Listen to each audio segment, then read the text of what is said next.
Hello, test. Hello, VOD viewers. Today, we are doing the replay analysis like usual.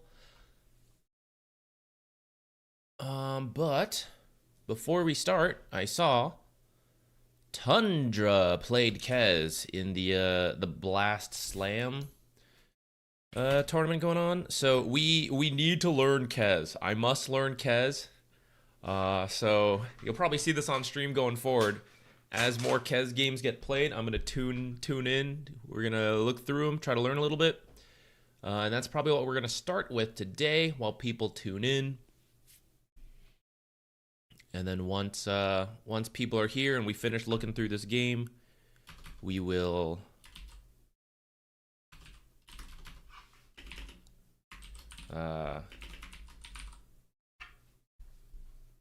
we'll go on to the replay analyses like usual.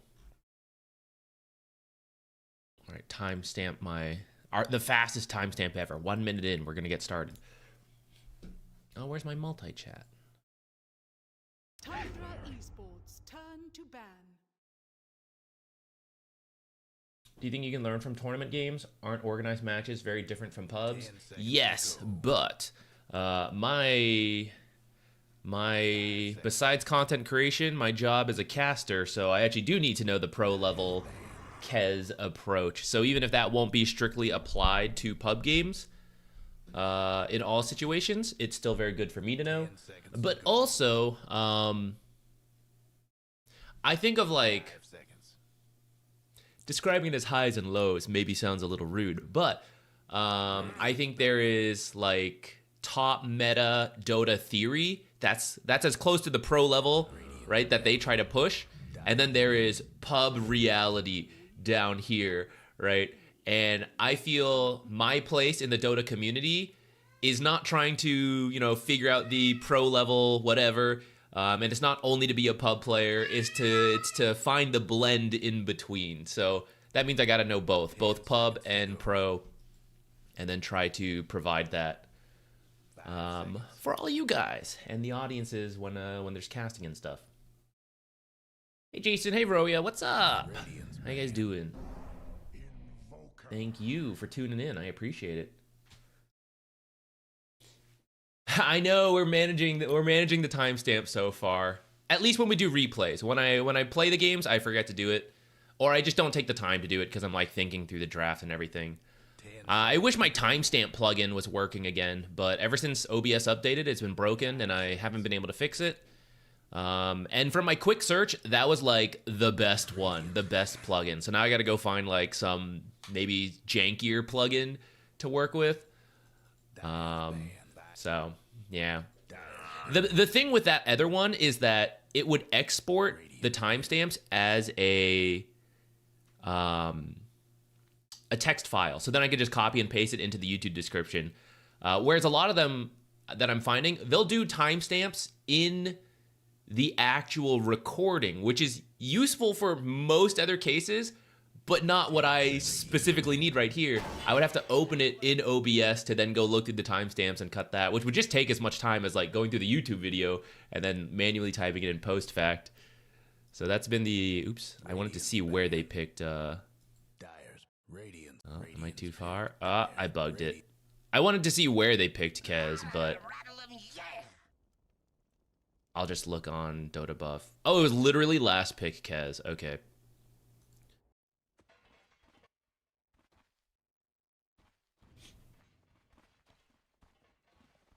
Did you watch Falcons vs. Heroic? No. I actually haven't been watching very many games from this tournament. We watched a couple on stream. But I haven't been like tuning into the official stream just because I've been, doing my own stream. And then after the streams, I tend to have to do, other stuff, cook, house stuff, whatever. Haven't had as much time to just like tune into all the Dota stuff going on. Why? Sorry, go back a second here. Went W to maybe gap close and slow. I feel like that's probably not what you want to start, but maybe he's fine with it. Because you could use W to secure range creeps, right? Because you like chuck it out. Okay, actually, I am looking at the Dota 2 Pro tracker. High pub tracker. It does look like there's a mix of starting with Echo Slash first and then starting with W first.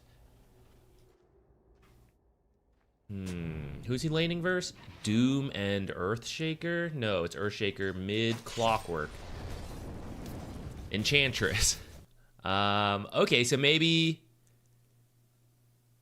Well, okay, Falcon Rush is dispellable versus the Enchantress if she started W.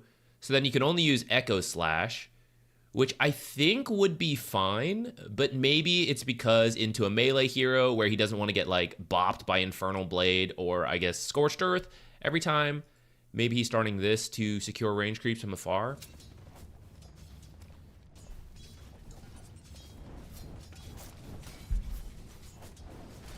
Hey, everybody. Cake Georges, what's up?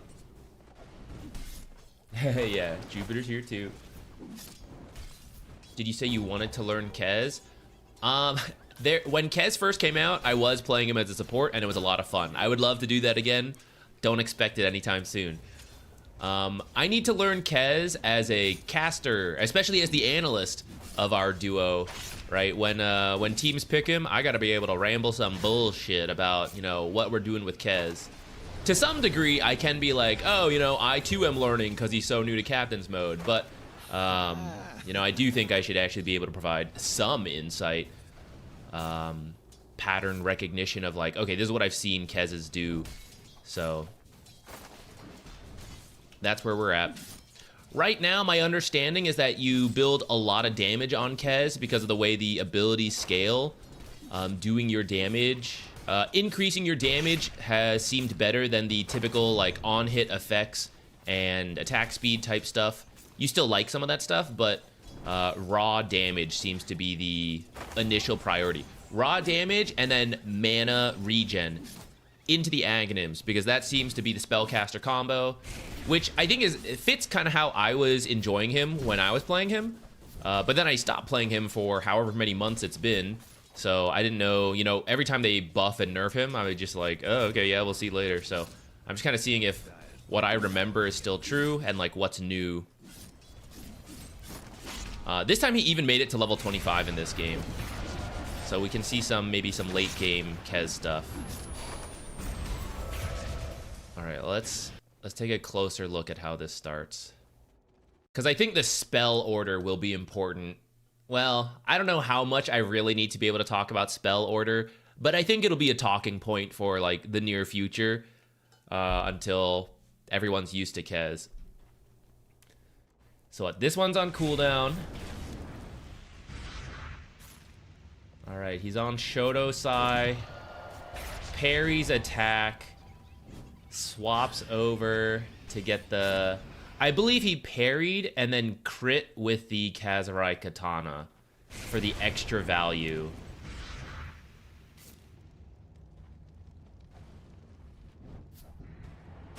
Parried. That was like the same time. I'm not sure if he hit with Shodosai and then swapped, or if he swapped and then he hit with the Katana. That was like very close, and I'm too lazy to look into the combat log. In my mind, that makes the most sense to do if you're trying to min-max the crit value.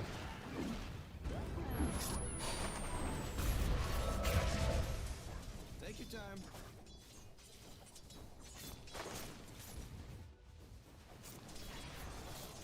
Ooh, he's going double Falcon Blade. What's his name? Satanic did one Falcon Blade, power treads into Desolator. I actually liked the double Falcon Blade when we were playing him as support. I didn't know if that was like still a thing, but you got 2 wings, 2 Falcon Blades.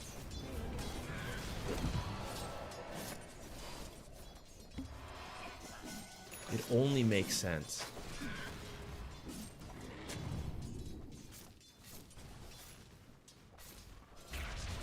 Thank you, Esteban. I'm glad you liked it. I tried to mix in a little bit more humor in that one, I remember. After I make a video and enough time passes, I kind of forget the jokes that I, attempt, whether they end up funny or not. Sometimes I end up going back to watch some old stuff, especially if I'm making a related video, to be like, what did I talk about here if I'm going to reference that video? And sometimes I forget my own jokes, and then I'm like, hey, that's a funny one. Great work, Zach. Radiant's bottom tower.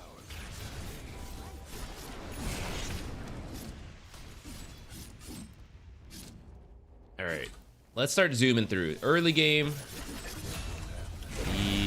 Let's actually, before we go too much further, let's see the whole item build.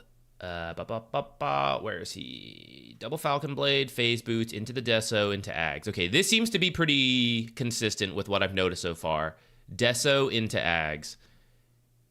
He actually goes Blink Dagger this game. Let's see how he uses that. BKB. Interesting. I wonder, did he sell this Blink actually? Because this timing seems ridiculous. He would have had to be hoarding a ton of gold, buy this, get another bunch of gold from like a massive team wipe, and then BKB right after to be able to afford this. Maybe he bought this by accident. Maybe he's a typer, you know, like he opened his shop, types, and he accidentally bought Blink, and he's like, oh no, sell, you know, buy BKB. Because I don't think you get Blink Dagger. I guess we'll see when we get there. The rest is fine. I'm a little surprised by BKB just because I thought, like, with Doom going through it and then stopping you from casting, that seems like a big pain. And in fact, Doom against Kez in general sounds like a massive issue to not be able to use spells as Kez. But they picked it into it, so maybe it's not that bad.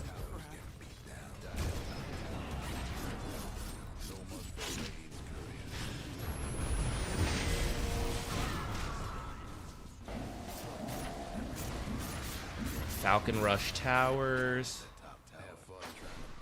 More supports means less core players. Less core players. That's what I'm saying.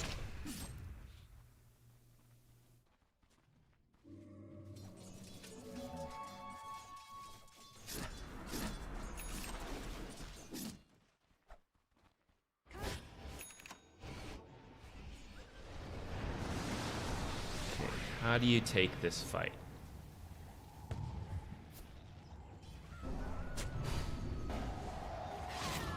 Falcon rushes in, immediately gets it dispelled.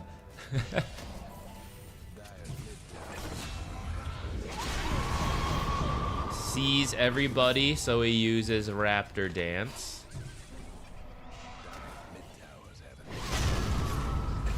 Echo Slash to finish the Enchantress.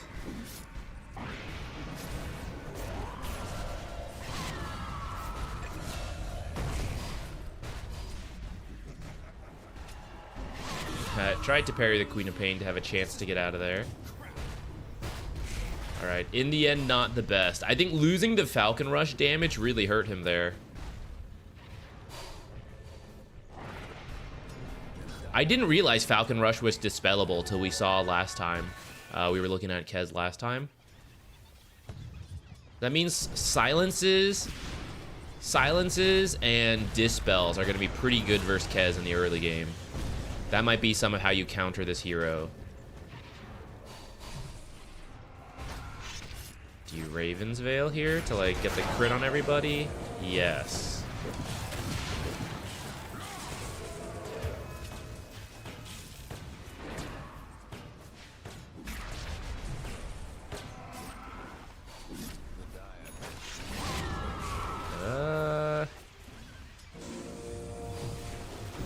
I'm not sure on that dive. Ooh, parries an attack to live. He would actually have died if he didn't parry there. All right.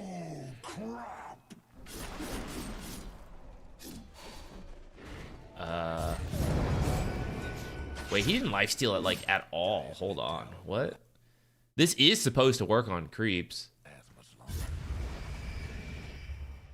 Is he just took so much damage like right after? Okay, he did lifesteal a little bit, but that was so little actually. That was so unimpressive. Max health as damage. I guess the Boglets don't have that much max health. How much lifesteal is this? 100%. Base damage 30, and then 2.5%. But for these guys, it wasn't a lot, so that ended up super sad.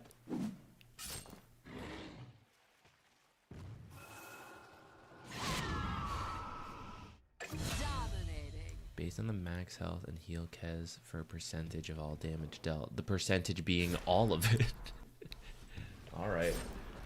Radiant's bottom tower seen better days. Do you use Dota buff, open Dota, or strats? I mostly use Dota buff to view the games, like the info there, along with like Dota 2 Pro Tracker, just to see like what the most recent builds are if I'm not up to date. I think the other sites are good. I'm not in the habit of using them because I was more familiar with Dota buff and Dota 2 Pro Tracker.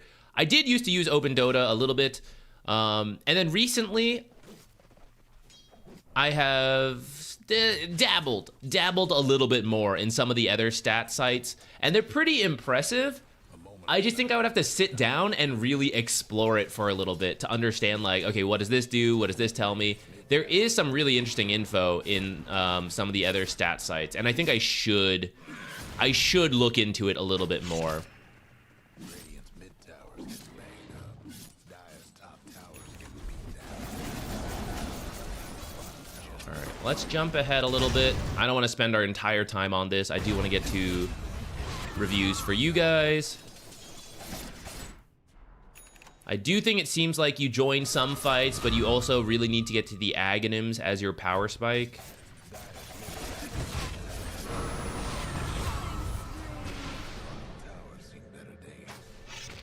Gap close. Swapped over. Raven's Veil parry. Falcon Rush. Basher. One more bash. Another bash. More bashes. Also, I just realized Queen of Pain carry. Lol. For some reason in my head it was mid Queen of Pain. I guess not for some reason. That would be very normal. Is 2 Falcon Blades a thing now? I think it just fits Kez. Like when I was playing the hero, he is low health, so you get health from the Falcon Blade. He needs mana to use his spells, and the spells cover the farming speed, the mobility, everything. So it's got mana regen. And then you need raw damage for your scaling, more than you need attack speed compared to usual carries, just because of the way your abilities scale. So it feels like it fits literally everything you need. And because it's that, why not 2? Because, like, what else would he get instead? Like, he doesn't need the Maelstrom, doesn't need the attack speed and the attack procs. Deso, yes, but, like, you know, a jump from that is kind of a lot if you want more early power. Like, what else? Hey, here was mine. Yeah, maybe you could do, like, the next step up is things like Mage Slayer, Witchblade, Diffusal, but those are kind of funny, you know, and they're more expensive than the Falcon Blade. So it does just seem to fit exactly what he needs. I don't think you'll see it on most other heroes right now. I'm sure someone will do it here and there, but the ranged equivalent would be like, oh, let me get a Dragon Lance, you know, or casual Yasha for some carries, if you just need like that early game item. But again, those are like for the attack speed and the move speed, and he doesn't need them. So yeah, I don't know. The double Falcon Blade I think is cool. We'll see if it sticks around. Now that he's in captain's mode, I'm sure there'll be more and more optimization. Okay, let's jump to like some late game fights. And I'll tell you what, let's start, if you guys want one of your own games reviewed, go ahead and type in the match ID. Let me know who you're playing. Okay, yeah, he doesn't have a blink, so it must have been an accidental purchase. Bought it, sold it, bought the BKB.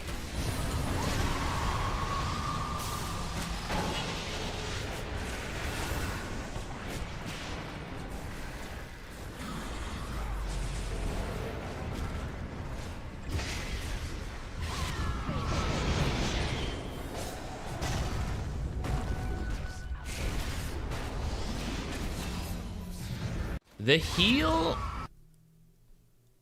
on this seems less impressive than when we saw it before, but I suppose it's because he's only hitting one hero here and a creep camp for some of the slash. He hit one creep on one slash and then like all of them on the next slash. And I mean, I guess he got back to half health, so maybe that's not that bad considering he barely hit any heroes.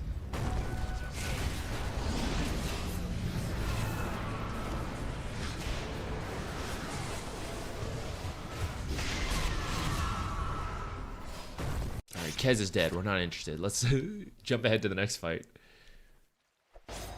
Ooh. Okay, we got into a fight. What is this? Join the smoke. All right. Sitting on Kazrai Katana. Prepared to swap over to maybe open with Raven's Veil. Or to throw a Silence / Falcon Rush.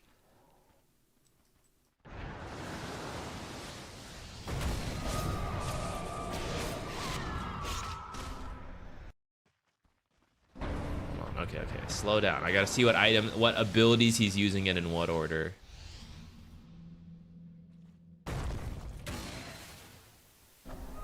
Okay, swaps, Falcon Rush, swaps back, pulls himself in, swaps back,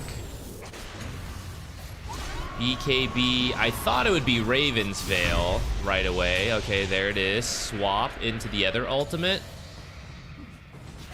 Unneeded, so Echo Slash instead.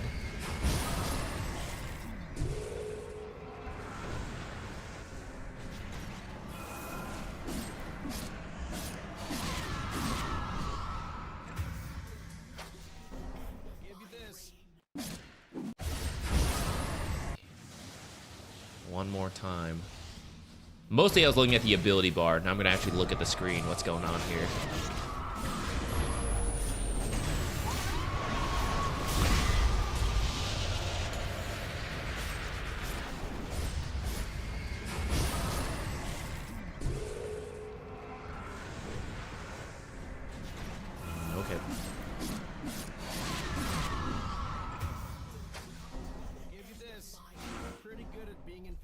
How about Orb of Corrosion? I think Orb of Corrosion could also fit what you're kind of interested in. But the downside is the buildup just isn't as good as it used to be because they like shifted it around a little bit. So I think the negative armor seems nifty. And then of course, like agility, sure. I think he doesn't really need the slow from this Orb of Frost. He's not really a hero that is easily kited because of you have slows, you have a gap closer, you have like a mini stun. Falcon Rush is literally like chasing a hero, you know, like, so it doesn't seem like he needs the slow. And then the total cost of Orb of Corrosion is barely cheaper than a Falcon Blade. And if we need everything on Falcon Blade, but only like 2/3 of what we need from Orb of Corrosion, that's where I think it's kind of iffy, especially because he's going to go Deso anyways, so then you'll still get the Orb of Blight value. Like you could buy a casual Orb of Blight and then just leave it till you actually build the Deso. So I don't expect to see Orb of Corrosions until they buff it again.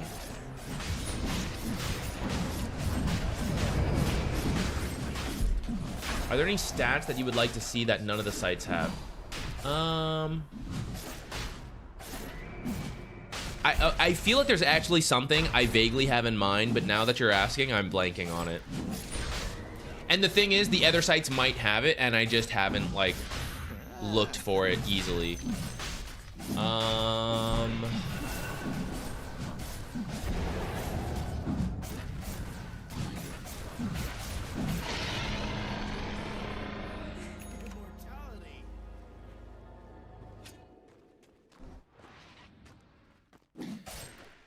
Sometimes I wish, and this is pretty much me wishing for a site to do my job for me.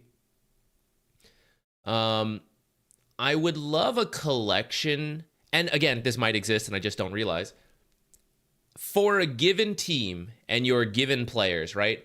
I would love like signature heroes, amount of times played, win rate, recently played, you know, heroes recently prioritized, you know, like to help break down like what each team will go for. I think a lot of pro teams have something like that in terms of their drafting preparation. And as an analyst, you could argue I should also have something like that. And I kind of do. When I started casting, I built out a sheet sort of like that.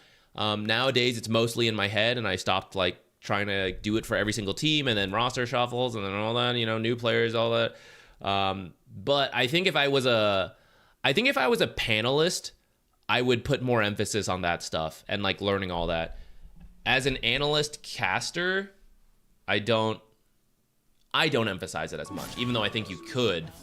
I personally don't. Wards taken out. That could be cool too. Heat map of warding would be nice.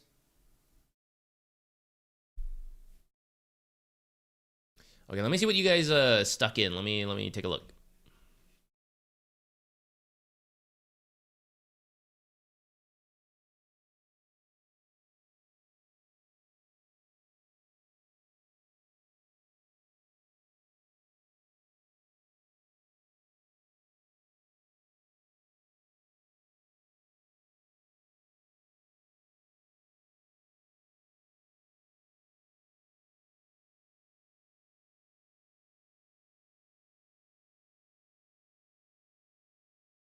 Okay, I see 2 early laning questions.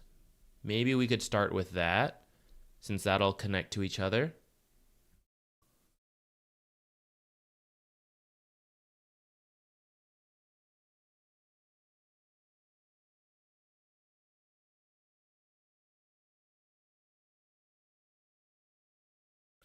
Yeah, Dota buff does have some of what I just talked about. It's usually just like scattered, so I have to open like 7 different pages to try to look at it.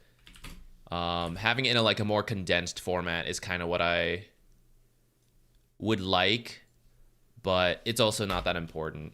And again, like you said, not only Dota buff, but other sites, I'm sure, have the info I want, and I just haven't gone to go find it. Okay, we are going to start with Witch Doctor 4. You said you're about Crusader. I'm going to turn anonymous mode on again.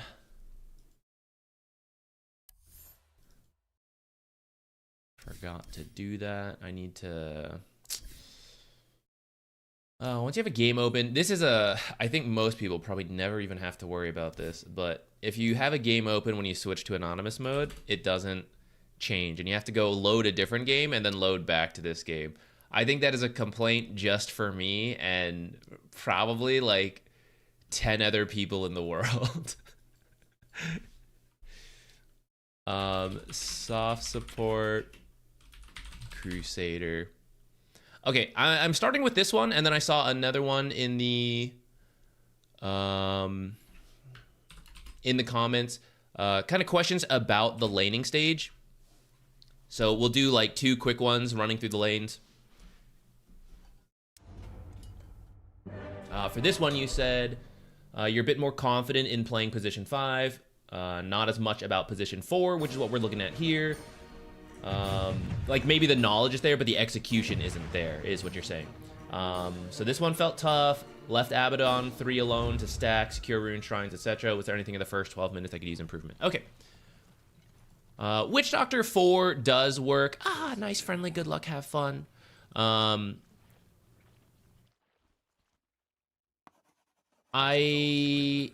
don't mind. For a pub game, I think that's rad. I think Witch Doctor 4 will work in pub games. Downside, I don't know, was this a party game? Yes, but not with the guy you ended up playing with. Okay. Witch Doctor 4 likes people who provide burst damage.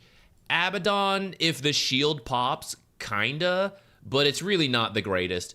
That way, in the lane, when you drop Maledict, you all just like press your abilities and then you're good to go, and you're gonna do like 5 billion damage. Abaddon's got to like whack, whack, whack, whack. You know, he's got to chase for a while to really build up the damage. So it's not the best lane pairing. That might be part of why the lane felt tough.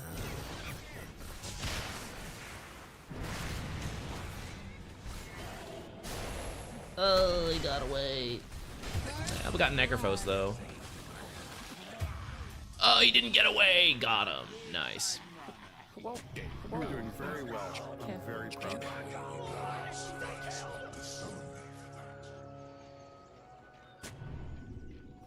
All right. Let's talk about if we are happy with playing this lane in our matchup. And then we're going to rewind and look at some stuff. So you are Witch Doctor and Abaddon. In general, no matter what matchup we have, we would like the lane to come back. It's just generally better for us. In this particular lane, you have a Drow Ranger who is fairly long-ranged and has easily applicable slows. That means even as Abaddon uses the shield to dispel something, she'll just slow him again right after. I think she's going to have a Crystal Maiden here. We don't know quite yet. Crystal Maiden Frostbite can be removed by shield, so that's nice. The Crystal Nova, pretty instant, you know, kind of up to her to when she uses it, so that one's much harder to block with a shield. But they have a bunch of slows here, and they're both ranged heroes. So they have a pretty good time keeping their distance away from Abaddon. You might be able to trade with them because you're also a ranged hero. But your ideal trade involves Maledict and then like a bouncing paralyzing cask, which as two ranged heroes, of all matchups you could have, they're going to have the easiest time staying away from each other so that you don't get the cask bounces conveniently. So the longer this lane just sits still, I don't feel great. I feel like we're going to get peppered by auto attacks. I'm not going to find the burst trades I want. So I am more interested in getting the lane back and farming up until we are stronger, and maybe I get some help from maybe your mid Slardar can rotate, or maybe because the lane moves back, you know, things get messy and we're able to then like chase down. Like Abaddon can actually run down compared from like here to here, and then the tower's like already cutting you off. So with that in mind, you got the bounty rune, you walk this way, you're going to capture this Watcher. It's nice. You don't really need this Watcher at this point. You have enough time to capture and then walk down anyways. But if you come here and block these creeps right now, like so after you did this, right, you just walk back here and then walk in right now, boom, pop, pop, pop, pop, pop, pop, pop, pop, pop, pop, right? The equilibrium is going to meet under tower. Oh no, Zach, Drow is here. Yeah, that's actually a little surprising. You usually don't see Drow Rangers, or like the carries rarely walk with the creeps. It's because there was kills at the start. Usually you are fine to do this and the carry will TP here. If she attacks you a little bit and you don't think you can get away from her, then you can just TP out. And it doesn't feel great, but honestly, you won't usually run into this. So there's like usually not much risk to this and you wouldn't have to TP. If you body block this first creep wave and Abaddon doesn't block this creep wave, it's going to go under tower for the very first wave. It's going to push out. You already blocked this camp. But as this wave pushes and you have nothing else to do, you can still pretend to body block it, especially if you think the support is unblocking it. And then right off the bat, we're already playing back here within the first minute, and you're in a much better spot. And you had some of the confidence to do this because we got the first bloods, so I kind of know they're late to lane. When you see, I don't know if you saw it, but if you notice Crystal Maiden walking to lane through this observer, they really should have TP'd here. This shouldn't even be an issue, but because we see it, we should capitalize on it. It means it's 2v1 in the lane, so come hit this Drow Ranger before the Crystal Maiden comes into the lane. Okay, she did end up unblocking the camp right away. So if we had gotten the lane to push out, we would need to body block, which you do, actually, so that's pretty good.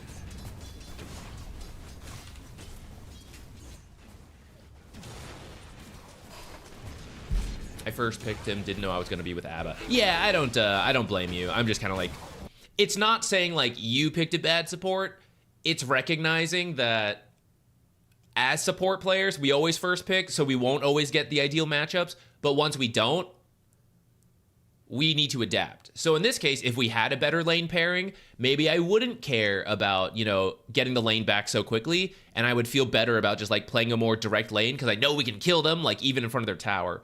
But because we can't, and what I broke down, it's shifting my mindset to, okay, this is not ideal. We'll mostly play for equilibrium and farming this way. Yeah, you can see like he's just being slowed down, right? It is an unfun time. And they actually have room to run us down with all the slows because of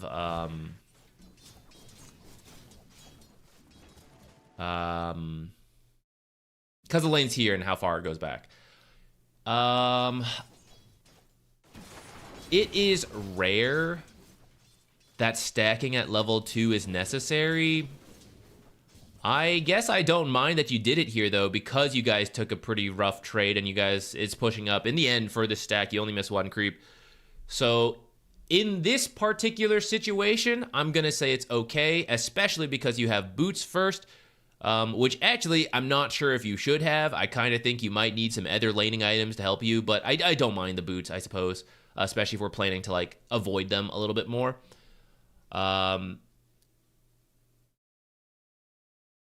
I guess summarize, this particular case is okay. Try not to make a habit of stacking at 2 minutes unless you have like the greatest stack clearers on your team in the world.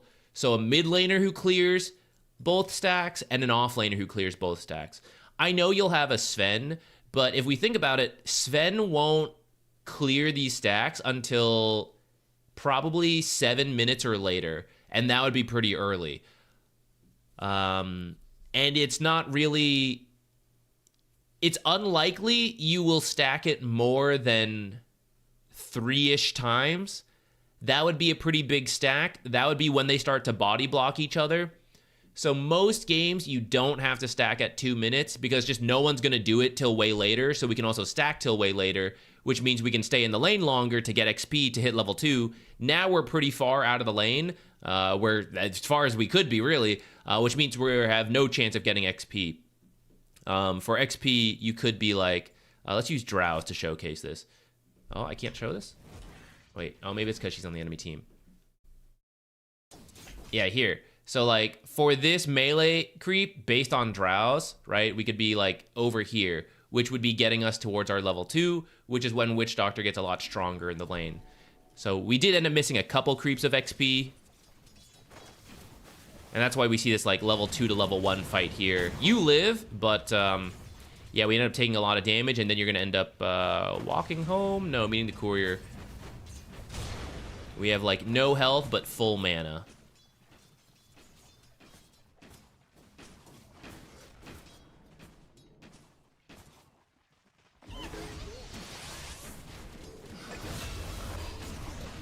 In this kind of situation, by the way, if the cask isn't going to bounce, it's not very good for damage and mana conversion. If you need to cancel a channel, then, like, we do it, you know? And if it's a super close fight, we do it. But we need to at least maximize it. So you should start with Maledict and then throw the cask. To at least get a little bit more value from the cask on the Maledict. But really, you should wait for Crystal Maiden to get closer and then try to cask both. If she's standing in here, it's a little easier to land the Maledict. And then you can see, like, because she runs in, now this would be, like, an amazing cask.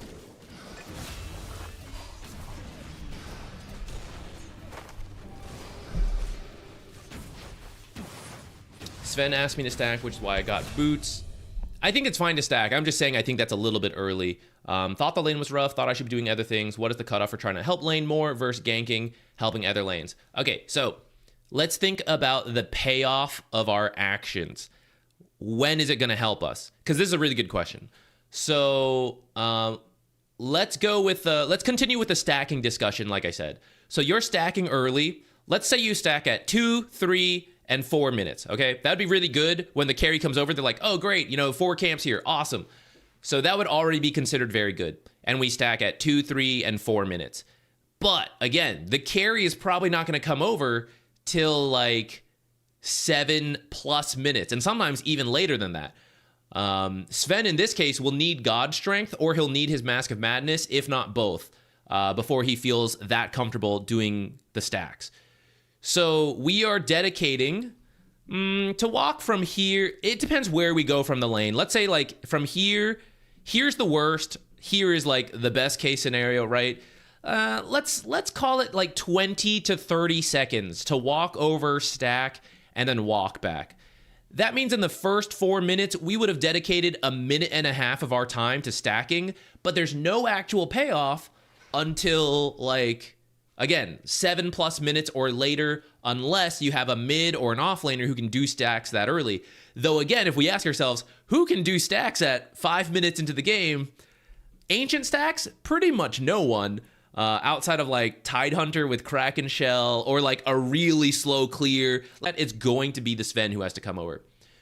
So we're dedicating a good chunk of the first 4 minutes for something that won't help us till way later.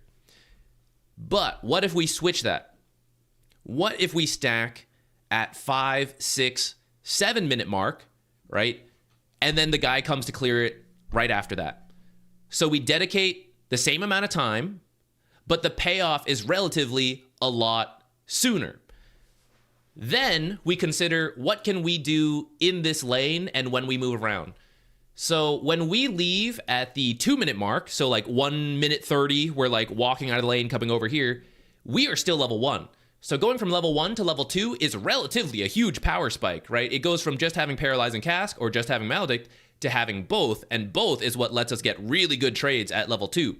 Level 2 to level 3, also relatively big because we're going from 2 skills to 3, or like a level 2 ability, whatever, right? The relative scaling is really good in that first 4 minutes of time, which if we are leaving the lane, we are not going to get. We're going to be behind the enemy every time because they're in the lane and we are stacking, which again won't pay off till way later. Then we think about the time. Because you actually got boots early, this is a pretty good situation for it. You mentioned like, oh, he said to stack, I'm going to try to stack. So I'm actually open to this kind of thing. Most games, you don't get boots this early. And so the time investment to walk from here to here, let's say that is the 30 seconds because we don't have boots. But by getting boots, this becomes 20 seconds. So now it's not the same time investment between stacking at the 2, 3, 4 minute mark versus stacking at the 5, 6, 7 minute mark. We take less time because we have been able to buy our boots. Our offlaner might also be better off. In the first few minutes and we leave him alone, 2v1, might be really rough. Later, when he's higher level, he has his own boots, he has stuff like that, he might have an easier time staying on his own. That is actually matchup dependent, so that's not always true. But for your consideration, it's easier to leave him alone now or later. Okay, yeah, I think that's everything I've got to say.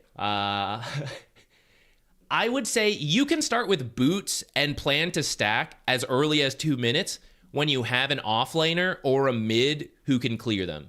And if you don't, you probably don't need to make that big of an investment until later. Or you get boots because you're like, if nothing's happening, I'm going to stack.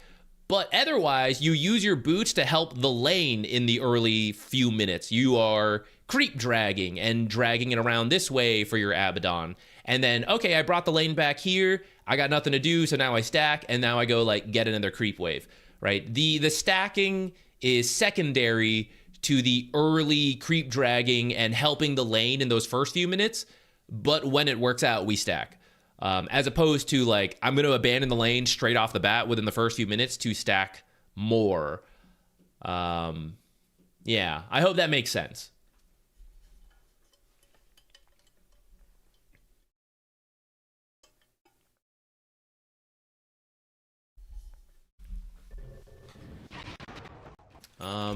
Earn can be good on Witch Doctor 4, but you also don't have to do it. It depends on if you think you can get kills.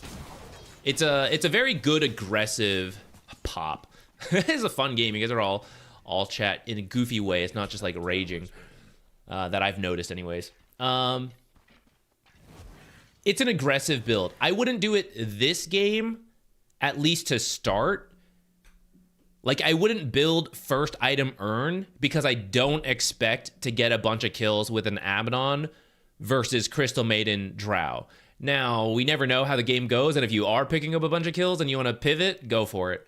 But I would expect to not really get a lot of kills till later, so I would get my boots first to do the creep dragging, to do the stacking, and then work towards Urn, maybe Spirit Vessel, because it actually is a pretty good game for it with an Alchemist and a Necrophos in here. And, we're probably the most likely to buy it. Like Sven's not going to do it. Abaddon off lane could maybe make a case for him to do it, but it would be kind of weird. Slardar, he wants some other stuff like right-click attack speed items. Venge could arguably do it, but she'd be slower than us. So, I do think this could be a good Spirit Vessel game, but it won't. It doesn't need to be the focus of what we're talking about. We're mostly focused on the lane. Here we should do the hard pull. Kind of notice we didn't really do much here.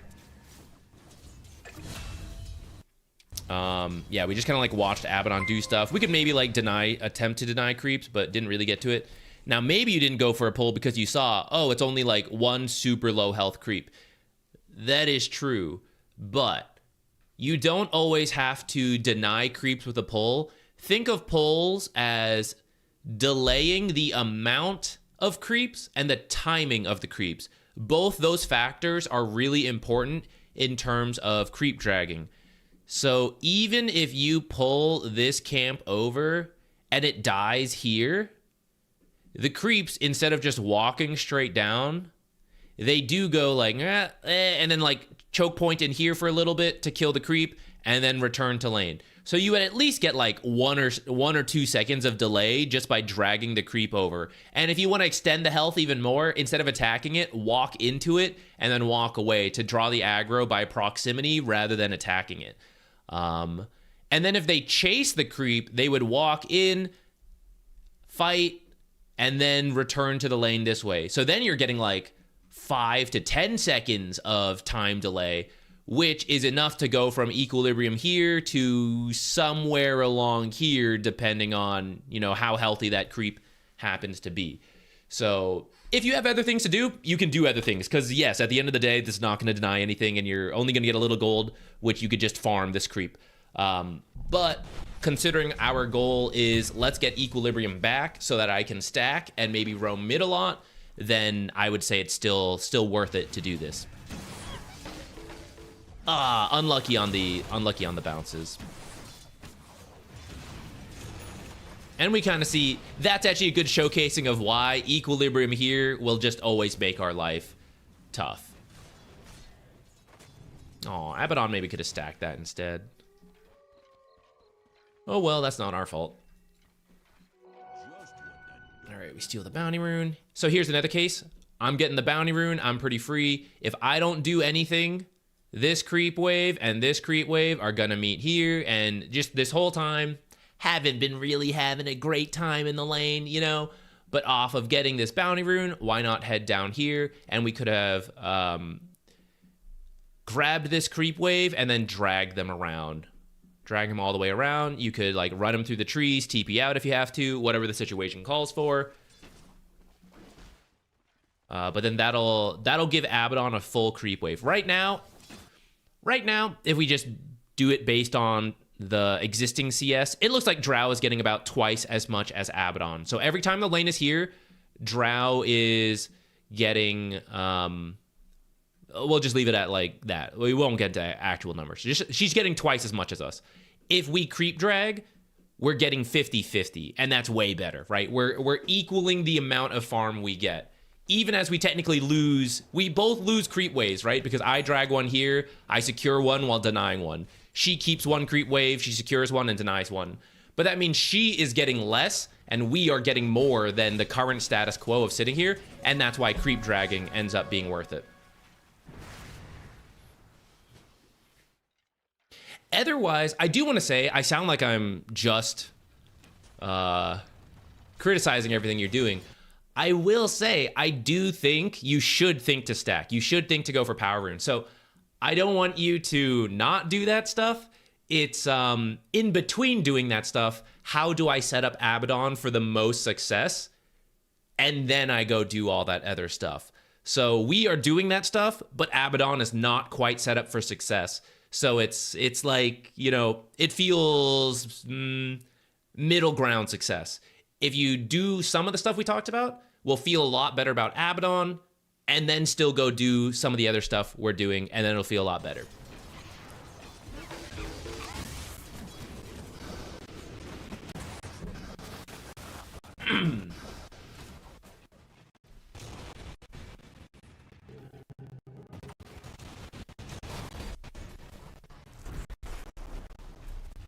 We're pretty on point with the different timings. Wisdom shrines, power runes, stacking.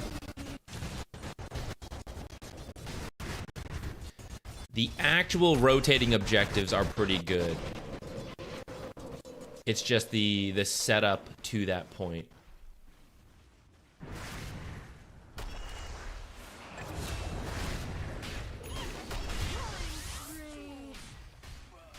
Okay, great. I think that'll cover the question. And then there was another. Let's see, where was it? Triple kill. A soldier's fortune. Then I want to look at this one.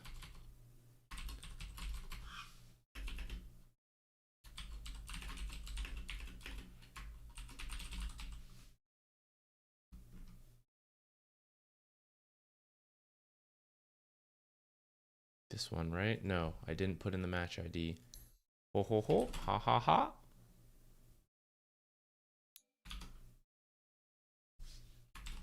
Okay, this one, which you also said had a bit of a tough lane. So very similar concept, different matchups, of course, but now from the position 5 side. And so we're looking for how can we still be useful in the lane before possibly doing other things. In this case, it looks like you said you ended up staying in the lane. And your ultimate question was, how can I quickly analyze how other lanes are going without leaving mine? Thanks for the review, ZQuixotix. Oh, that's what the title should have been. Maybe we'll use it for next one. I didn't rotate mainly because I felt PL was very weak and would have died. Additionally, I didn't have any mana to help. I don't know why I thought mana items don't work on Ogre. That's on me. You're thinking a Lich there. Also, a quick promo at 1040. Lol. Okay, let's see what that is when that happens. This game, we are Ogre PL versus Legion Veno. I guess you don't know for sure. It could be like the Lion. But I would agree with you. This does seem like a pretty rough lane. Unrelated to this particular matchup, your ultimate question of how do I estimate how other lanes are going, that's kind of just map awareness and team communication of, kind of keeping an eye on the map where is it positioned? Even if this lane is winning, but you happen to look and they're like both 200 health and your guys are full health, one level under, but you come in, like that's a good time to go over, right? So how the lane is going overall versus what its current state is, it's hard to know how it's going overall because it's not our lane. But the current state, we just look over and we check equilibrium, we check hero health, hero mana, items if you have the time to click them. So that's just map awareness, info gathering. But again, you can always ask in a non-accusatory way, just like, hey guys, how are the other lanes going? Like, how are we doing? I think, down here is struggling. Can I help? Whatever the short form version of that for you is in a game. People can say like, I am crushing mid, or I am being crushed. I need help. I need an adult. You can roughly gauge based on kills and levels too, if you ever check the scoreboard. If you see like, oh, this looks good, this looks bad, whatever. Okay, for returning to this particular matchup, if I was Ogre Magi, I'm trying to help this PL, what are my goals here? 2 goals. 1, equilibrium here as much as possible. The further the lane pushes out, the worse it gets versus a Venomancer. And then for us, we like to run people down with Ignite as well, which we can only do when it's further down here, not up here. So try to keep equilibrium here, which means emphasis on blocking this camp like you did, but also being ready to unblock this camp. You do have a sentry, so we're good on that front. Let's see if you actually prioritize it when the time comes. You can potentially also do it now before the creeps show up. If you think they have been in the area, you drop it, you take a look early.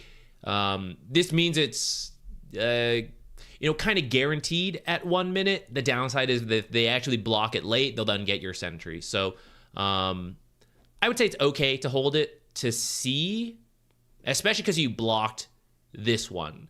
I would do at least one of these preemptively, like either block this camp or unblock your camp preemptively and see what happens. And that way, when the time comes, if you see that they block and then kill yours, you can then either choose to do it again. You can choose to body block. You can choose to sentry block. But if equilibrium matters a lot to you and it's going to have to come through the pulls, then yeah, 2 sentry start, third one ready to go, and do one of these before the creeps meet. Next, Dispel on press the attack is going to ruin Ignite. Ruin Ignite. But she may not start with it, especially because right now Legions like to start with overwhelming odds to get the Stone Hall plate, and because it's just a good ability. And you don't even have, you're dumb. You don't have skills yet, right? So we need to hit level 2 first. And we need to throw as many ignites in that time before she hits level 2. Realistically, it's probably like 1 ignite in that time, but that is still 1 full value ignite before she can dispel it. So we've done the camps. Now I need to sit in the lane as much as possible. I need to focus on denies so that we hit level 2 first. And then I gotta blast him with Ignite. I don't want to get distracted too much by coming over here, even though I just said it is important. Ogre Magi, really important to hit level 2 so that you get your 3 abilities, and especially versus a Dispel. So we've kind of set the stage for how the first few minutes should go. Ooh, Legion does some sneaky blocking. You attack her a little bit. PL, this isn't your fault. PL should have ran to go catch the wave. Rather than help you the short-term damage over the long-term equilibrium. If you weren't Ogre Magi, I would put extra emphasis on fixing this early, because I know the lane is shoving out, so I'm going to need to pull. So I would try to find time to make sure this is open. Fortunately, he's actually blocked it, and he doesn't see our sentry yet, so hopefully that means we'll be able to deny this. Win that sentry war. Great. Okay. I'm starting to chase Venno. No. Return. Except this lane's kind of shoving out, so like, maybe it's okay. But otherwise, we return to the lane and hit our own creeps. This is why what Legion did is really good, and what PL did is subpar. He needed to come here and catch it, because now we're shoving. After she uses her Q,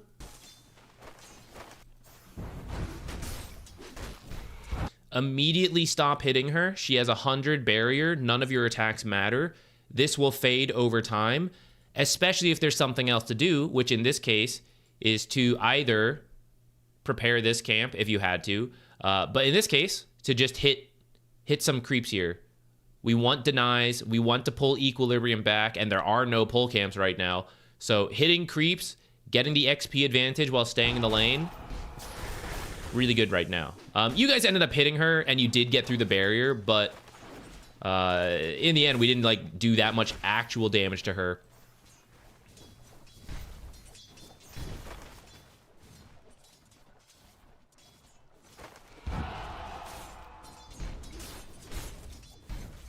This is good. I actually think you can be in the lane even more. You're spending some time on the side, but I do think you can just be in the lane, hitting creeps, hitting heroes. Yeah, this is good. Yeah, get back in there. Get back in there. All right, now with all these creeps, we can be out. All right, I'm getting close to level 2. There's a lot of creeps under tower. I don't want to spend too much time over here. I want to be really close to Legion so that as soon as she hits 2, I am here as well. Or like ideally I would have hit 2 before she does and then fight. So notice she hits level 2 before us. I actually don't even know when you left XP range that she wasn't. Did they get a kill earlier? Maybe that was it. No, we got the kill. Is it denies? I guess it must be.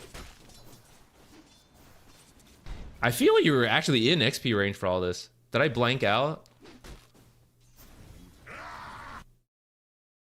I guess right here. I guess you missed the very first creep while killing this. The first creep must have died, like, right outside your XP range. I didn't realize that. Unfortunate. Another downside to PL not catching the wave outside the tower. Damn. Because otherwise, I believe you were in XP range for all of this. This is all good.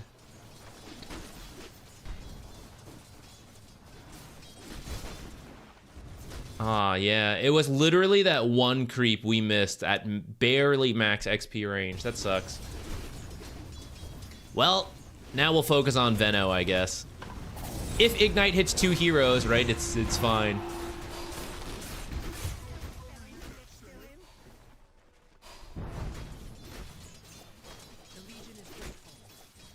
Hello, Guac Guac, what's up?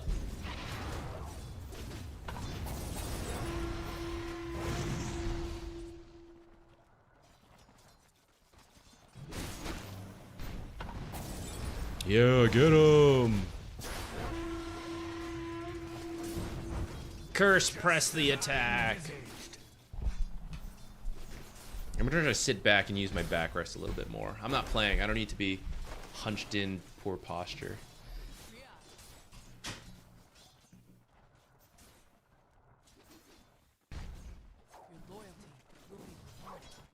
Ooh, okay.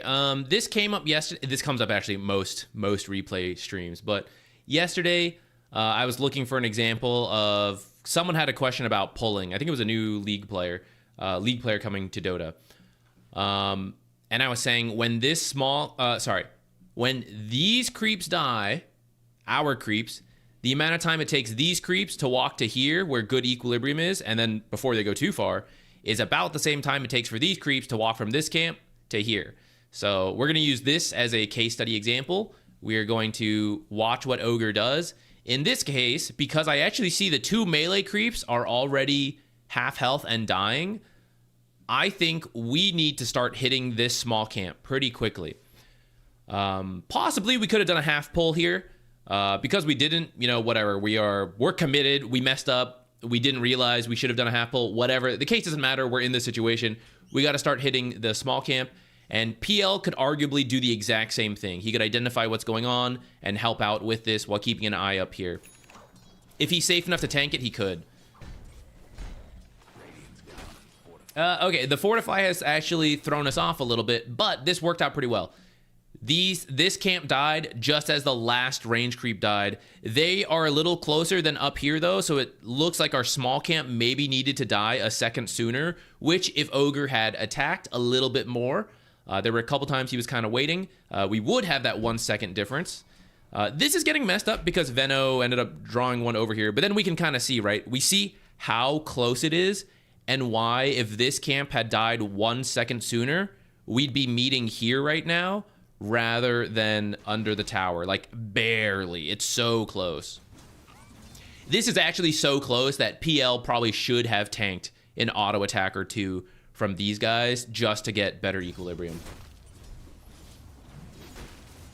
Crowley, yeah, you're here too. Nice. Yeah, hopefully that helps expand what we were talking about yesterday. I didn't have an example at that time. This one actually worked out quite well. When will we be playing games? Today is all about replay analyses, so I won't be playing any games today. Friday we'll definitely play games. I was planning to stream tomorrow, and I hopefully still will. But I noticed we went to the airport. We parked our car there for a recent back when I had to go to a friend's wedding. And so I booked parking at the airport, and then I was looking through my charges today. I got charged for the online like reservation, and then I got charged by my toll tag in, so I got double charged. So now I gotta like sort that out, and I don't know how quick that's gonna go. So hopefully that's a very painless process. We'll finish it, and then we'll stream tomorrow and we'll play. If it ends up taking a long time, then maybe there won't be a stream, and I'll like work on other stuff. So we'll see about tomorrow.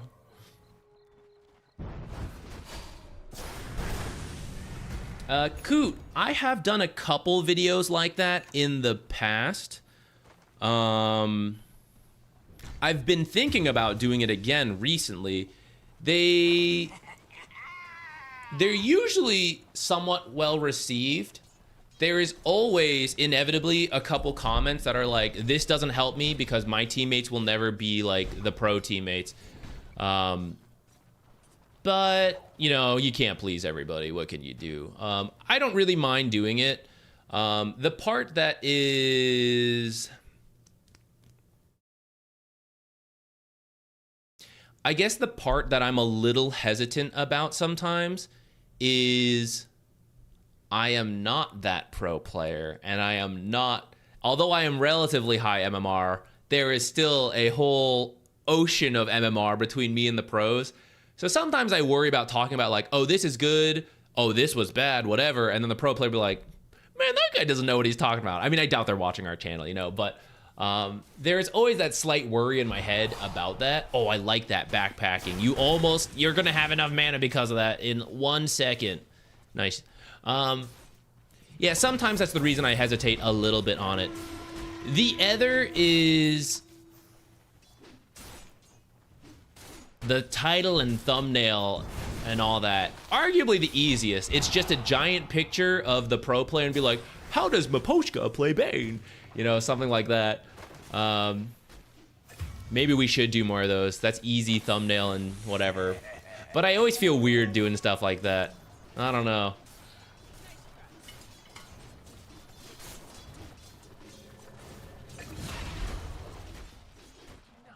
Okay, I got a little sidetracked there. Back to your laning. I think you also got sidetracked a little bit. You like walked out, walked back in. Very well. I'm very proud of you. Probably could have tried to go for the Wisdom Shrine, and if you're not going for the Wisdom Shrine, stay in the lane to punish the Legion more. There is definitely a back and forth loss of 20-ish seconds. Maybe 20 is a little high, 10 to 15. I said I would lean back in my chair. At this point, should we leave PL alone or not? I know you were asking about that. We have an off-lane Faceless versus Troll. I'm gonna be real. This game kind of sucks.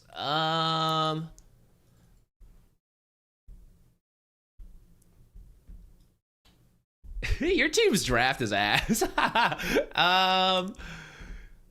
I would say if you... let's go... Where are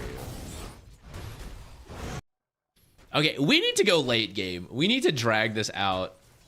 Or maybe not like full late game. We need to go mid game. Our early game is kind of weak here.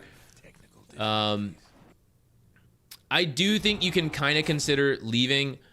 here you walked out to ward. Let's hold that. Hold that ward because we're going to leave for the 8-minute rune, which means if we walk out, walk back, and then it's like, okay, time for the 8-minute rune. We're going to walk here. You're doing twice the walking, which we can consolidate into one trip. When I go for the rune, I will go for the ward. So you should still be here right now, and you should be doing whatever you need to do to get equilibrium to stay here. Potentially a small pull right now. PL is actually holding 3 creeps while Veno is pulling this creep wave under tower. If PL actually brings this creep wave back here or over here, you don't need to do anything. It'll actually be fine.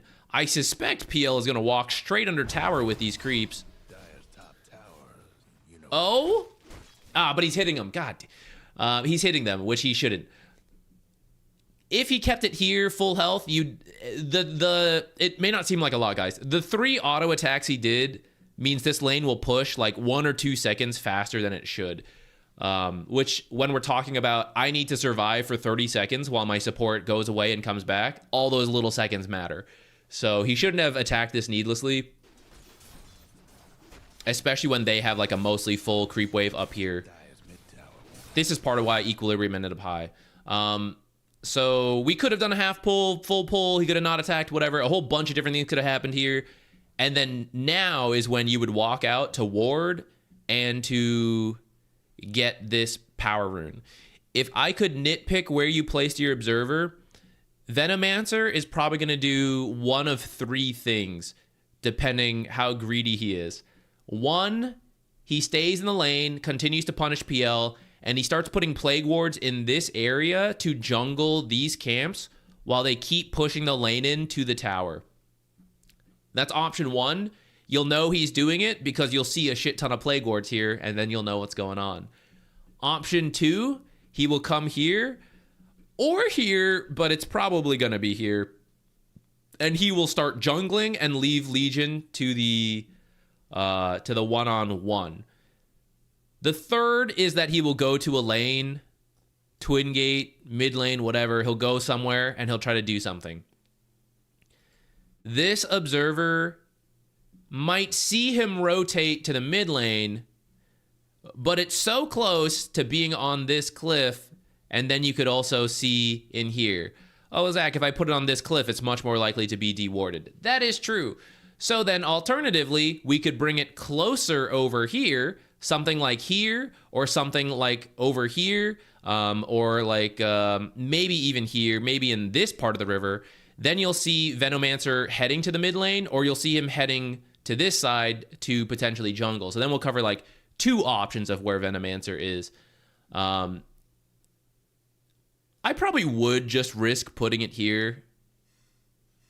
I think it's okay at this phase of the game to see that information we're hoping to get. I think it's unlikely they'll sentry here this early. They might, but personally, I'd probably take that risk. If you don't want to, that's okay.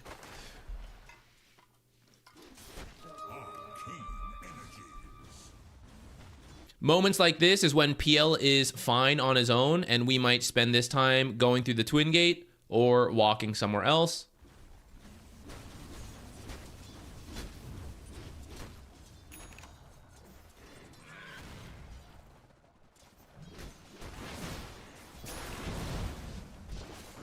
You've been here for moral support, but notice we haven't really done all that much until this Earthshaker gank happens.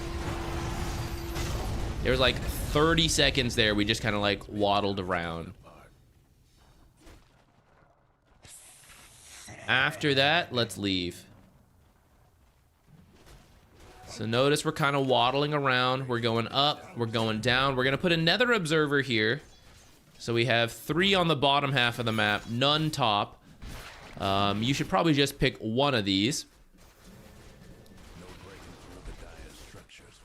We are doing a small pull at 10 minutes. But at this point, PL at 6 is fine. Once PL has 6, he can jungle on his own. So this small camp, by doing a pull, we are gaining access to that gold that we can't farm at level 1, level 2. But now at level 6, he can farm that without the pull. So we don't need to do that for him. For Equilibrium, it might be good. But we're also at the point where he's just going to shove the lane and jungle. So the value of doing a pull ourselves is greatly reduced at this point. So we can kind of see now, with that said, after this double kill, if you just left the lane right now, for a full minute, I would say you haven't done that much down here at this point. And in that minute, you could have walked mid, you could twin gate, you could walk all the way here, stack one, walk top, and start doing stuff there. I know PL versus Legion's a little scary because overwhelming odds can like do a shitload of damage to the illusions, but there's just not a lot for us here. And at least the other heroes don't have dispels. Legion, we really can't do a lot. It required the Earthshaker to come down and help us.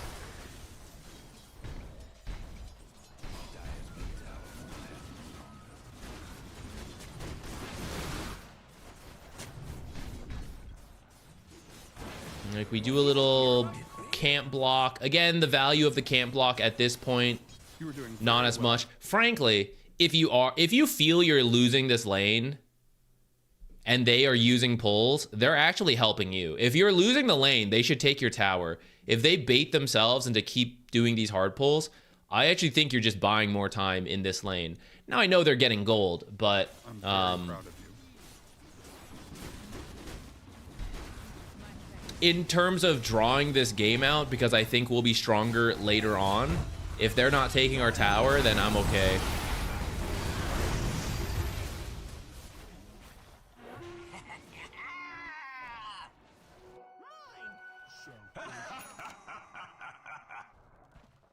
Especially with seeing Legion get 6 and the Venno get 6. So let's go back. I totally understand what you're saying. It is scary. I'm saying if we leave sooner, we will draw attention away. So if we are up here causing problems for Lion and Troll Warlord, Phantom Lancer might struggle, but so is Troll Warlord. And because we are making the move first, there's usually an advantage to the guy that goes first in Dota. We have the initiative. The enemy, if they're responding, has to teleport, which uses resources, and there's a cooldown. Or we kill Troll first and surprise them, and then they go, oh, there's 3 top, we need to punish PL, but PL should be careful because he knows I left the lane. They don't know I left the lane, but he knows. So he should have been careful, so he's less likely to get punished in the same way Troll is. So if you make the move first, it is more likely to work out in your favor, and then draw attention away. Phantom Lancer is unlikely to die to just the Legion. Venno 6 plus Legion 6 is likely to kill the Phantom Lancer like we saw, but as we see, you know, we do like a half pull here, like, oh, I gotta stay in the area to help PL. If he walks up and you are in the area, he might still die, because ultimately I can't stop this. I can't prevent them from, if they get the duel, they will kill him. So the only way for him to live is for them to not get the duel, which is purely on Phantom Lancer to shove the lane safely and to avoid them. And even if I am here and he gets caught, he will still die because of how strong this is. So if you're not sure on that, then you can try. But once you like get a feel for like, I think they just kill us, right? Then there is nothing for us to do here besides leave. We are emotionally threatening them, and that works for certain brackets, especially lower brackets, where they don't know their heroes, and they're like, oh, damn, can that Ogre stop us? You know, like, I guess I better not duel. But you're in Divine, and so they're getting close to the point where they should know their own heroes, and they should know, like, I don't care. I'm just going to kill that guy. And so they'll just do it. So that's why it's now important for you to, like, walk away and cause something else on the map to happen.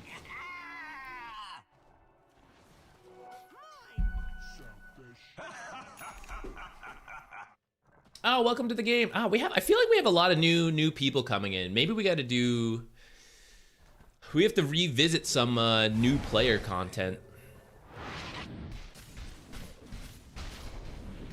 Radiant's mid tower's coming apart.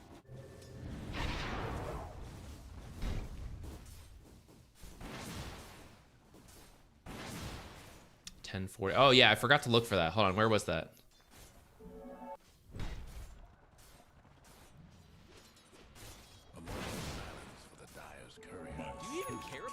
I totally zoned this out from you saying it.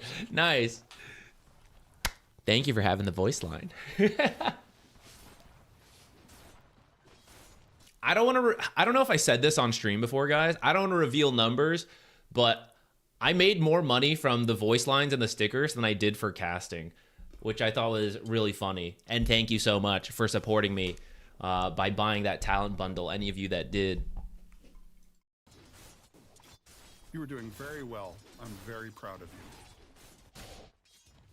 Is there a link to your Patreon? Another very kind question on supporting me. There is. For YouTube, there's any video, and the streams have it in the description. For Twitch, it's in the like the panel description. It might be a coaching, actually. I don't know if it says coaching or Patreon on the Twitch panels, but if you click the image, it will send you to the Patreon. Completely optional, but very appreciated if you guys feel like supporting the content that way.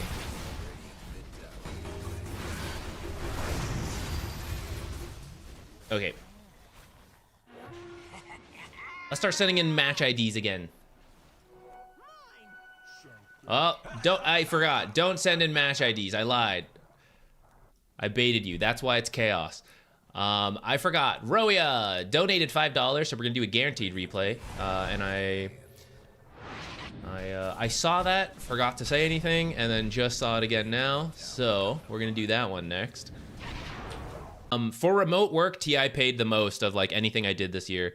I think the pay was more than fair for casting. So it is more a testament. Thank you all. I don't think I was even a super popular voice. I recognize, you know, I'll be real. I was not like a memeable voice line, or it just wasn't picked up by the meme, you know, community, the pros who like spamming stuff. So it was, I assume, strictly people who have followed the channel, who wanted to support me, who bought the voice lines, and I'm very grateful for that. Thank you.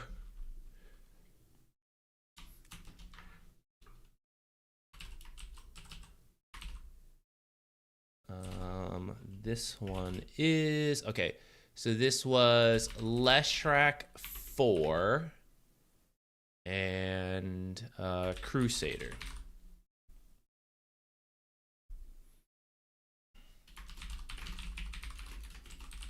Not Divine. Soon to be Divine. After this feedback, you're going to go straight from Crusader to Divine. Your question was, other lanes were stomps. I turned the game around. Should I have played lane more? Okay, cool.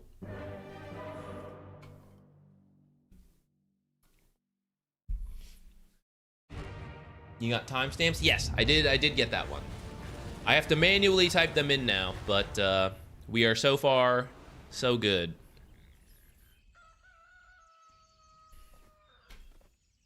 Okay, Leshrac 4 is all about just finding some isolated fights with Diabolic's Edict. If no one else on your team wants a blood grenade, I don't mind you buying 2, but I wouldn't start with 2. You only need 1 for like a given fight, and it's good for either side lane. So I don't know if you like, yeah, if you bought 1 and then they didn't buy it, so you bought it, that's okay. But I would always let your other lane have a chance to buy a blood grenade, I guess is what I'm getting at. I suppose it's in the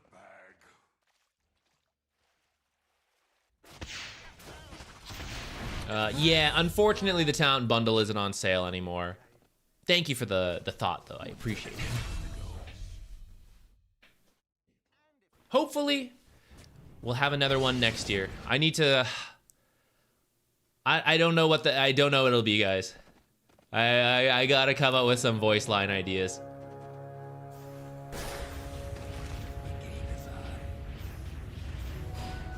Easy.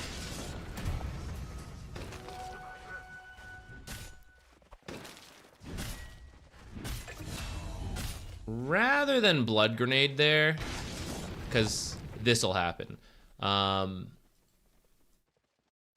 I know that's gonna happen because I've played a lot of Dota, but for you, based on move speeds, okay, this guy's running in water, so it looks like wrong. Anytime you have to stand still to auto attack, which everyone has to, right? Like the person running away builds distance, even if they're a slower hero. You need a lot of move speed advantage over someone to be able to attack, move faster than they can only run away. So in the early game, that most heroes do not fit that bill. It's usually only after getting some items and then applying slows and stuff like that that comes into play. So when I look at this and I think it will probably take Centaur Warrunner more than 3 to 5 attacks, because that's how many I think he'll get if you Blood Grenade slow and give him a bigger move speed advantage over Lion. I think he'll get 3-ish more attacks than he would without the Blood Grenade. Is that enough before the stun comes back up? And then the stun time plus running away will then end the fight, which is pretty much exactly what happens here, right? You slow him. Because of that, Centaur gets in 1, 2, 3, 4-ish. Maybe 4 would have happened before the stun comes out. But then once the stun is out, then he's gone. So you can kind of use that as your rule of thumb of like, is this Blood Grenade going to make the difference if we get 2 to 3 extra auto attacks? If you don't, I would probably save the Blood Grenade till next time. I would just like die and auto attack yourself. Do what little damage you can before you die.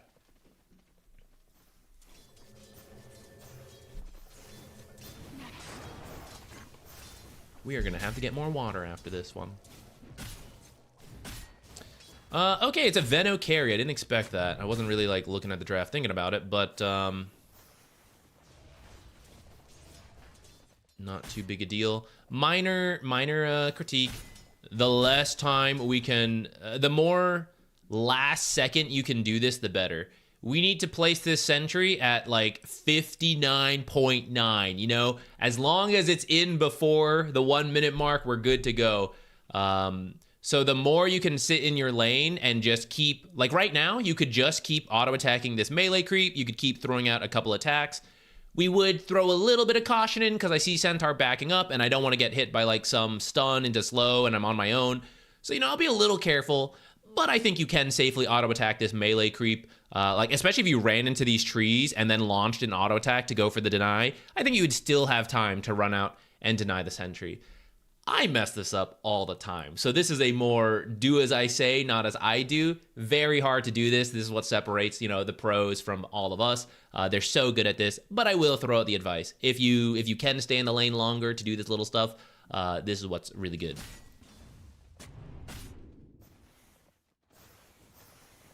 If you do want to give yourself enough time to like check if this is blocked by a sentry, instead of doing it at 59, whatever, right? You could do it at like 55, walk up, look, 2 auto attacks, and that would be enough. So if you think there's a chance of overlap, you can go for it.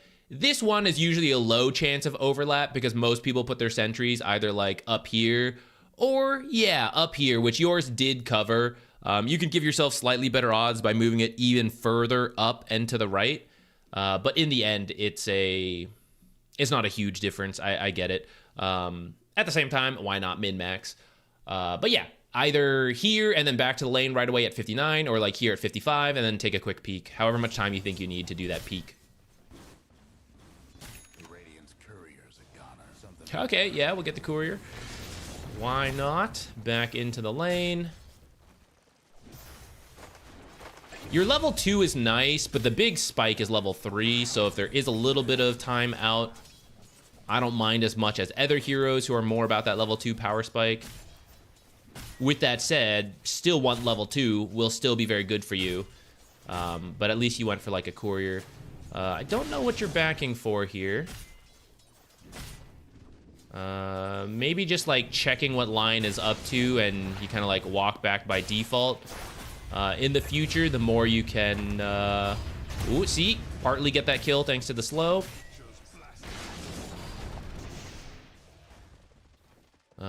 Getting the slow at level 2. But the more you can like stay in the lane, it's just a little better. We're more immediate into the next course of action. Yeah, we can't get too low. Diabolic Edict, we need to survive for at least 6 seconds.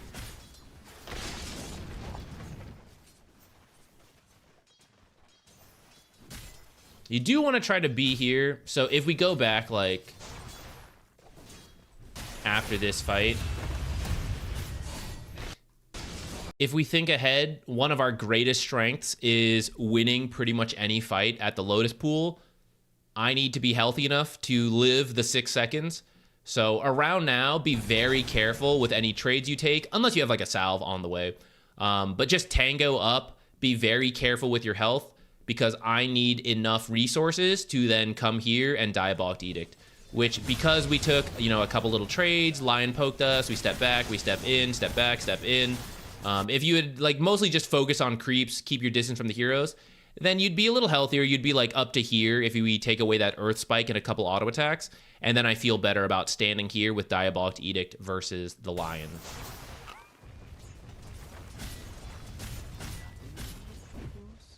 You gotta remember your initial question was, should I have played the lane more?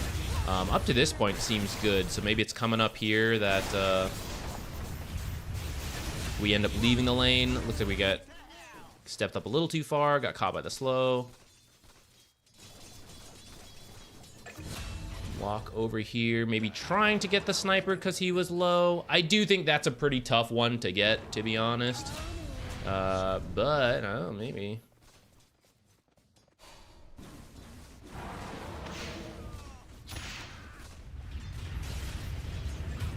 All right, so because this worked, it worked. I don't think this should have worked. I think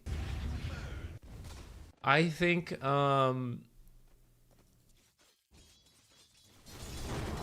saw you go through here.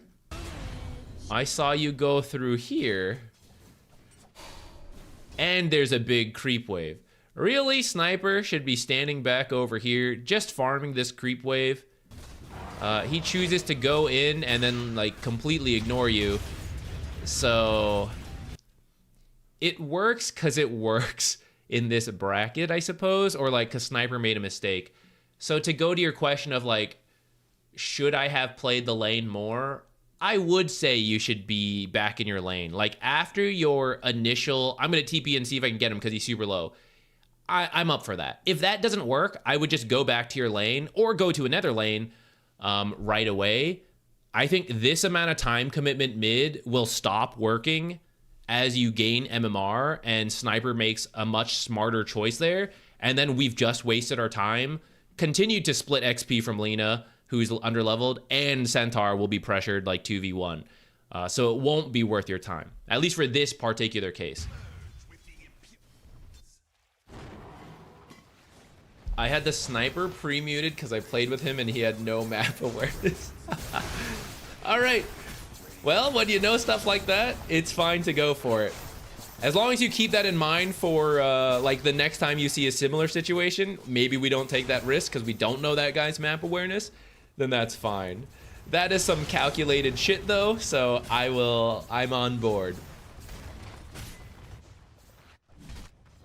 Let's go back a little bit here. Okay. In terms of when we do leave lane, you know, taking out the fact maybe we know this Sniper from our last game. For the lane struggling, how can we help out? Centaur is in a pretty good spot. Venomancer is not a great hero at diving towers. He's got Plague Ward set up here. Pushing past this is tough, but putting Plague Wards over here, not so easy. So Centaur should be fine if he just creep aggroes things back here and then farms. 540, so we're good to walk over here. Consider the double stack, consider the stack into the rune. This is the more normal way you would help Lina, especially if you play a different hero who can't just like kill a Sniper mid the way Leshrac with Misanthropy can. Get her a stack, get her the regen and maybe a buffed up rune to do the stack, and suddenly let's look. Despite being underleveled and struggling a little bit, she's actually more farmed than Sniper in terms of last hits. So Sniper, there's mistakes in this bracket, right? 300 gold is about the difference. So if she comes and farms this stack, this hard camp, if she farms a hard camp, she gets 100 gold. If she farms a stack, for the same mana, because of the way Lina's farming works, right? It's all the same spell cost to her. She now gets 180 gold. She's practically even with Sniper at that point. You know, like 100 gold is like nothing. Especially if she doesn't have to buy an extra clarity because she gets the bottle refill. especially if she gets a haste rune. So then after farming the stack, she hits 6 and she's able to come down here and kill a lion, right? So we can kind of see how in a more normal standard situation, how the stacking into power rune is a great way to help a mid who is struggling recover, as opposed to going for the kill with what we have. If you can, great. I mean, you know, I'll take it, but I don't know if you can guarantee that.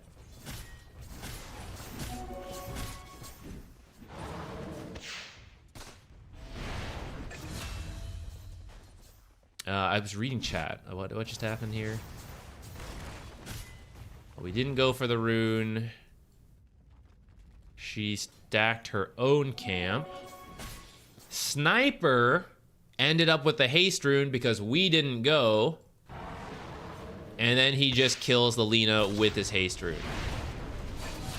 So this is actually a good example of why it's so useful to leave the lane as a support.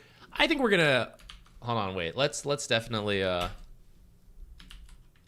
gonna make note of this. 6-minute rotation.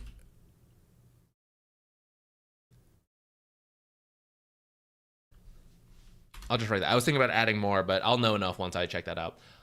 Lately in these replays and in my own coachings, I've noticed I've been doing a lot more emphasis on supports leaving the lane to go do other stuff. And I think it could maybe be a video. It's kind of been done in the past, but like redone. Does seem to be coming up more. I think there's a really good example of a case where the support could have left and how it could have made a very, very direct, immediate difference. Sometimes it's not so obvious, like I got it and then the guy just went to farm, right? It's not so clear like what the value was. But here there's a very, very straightforward showcasing that Sniper got the haste rune, killed Lina. We could have gotten the haste rune on support Leshrac, maybe kill the Sniper, but definitely come down and just like run down the lion with Diabolic Edict.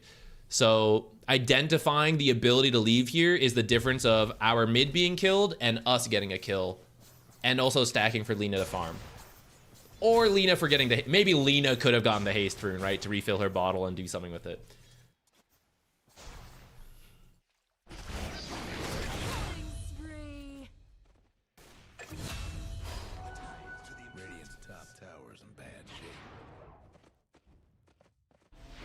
Because you think this Sniper sucks, I kind of don't mind you trying to do this. I do think this is tough, and I do think if you want to do this, you should bring a smoke and a sentry. I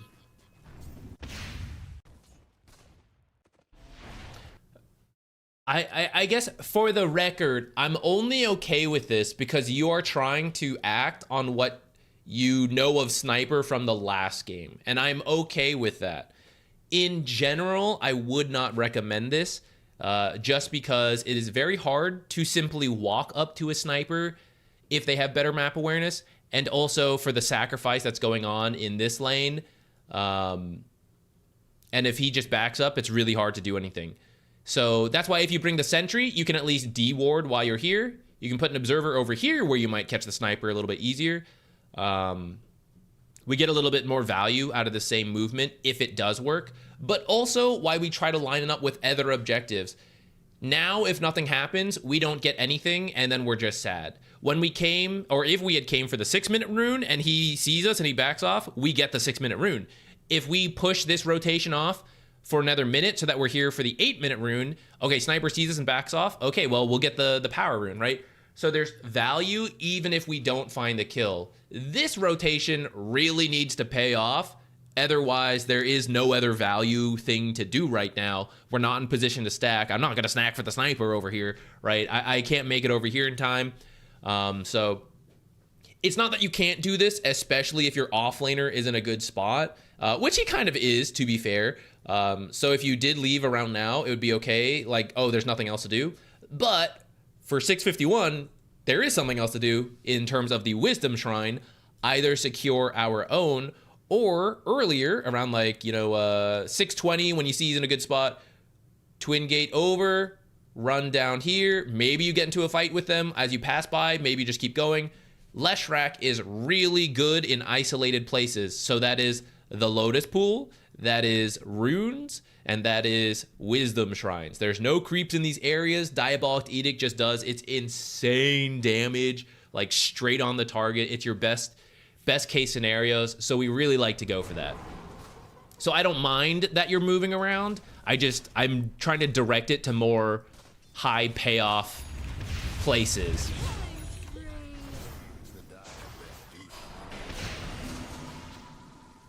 Radiant's mid tower could use a hand. Radiant's mid tower's getting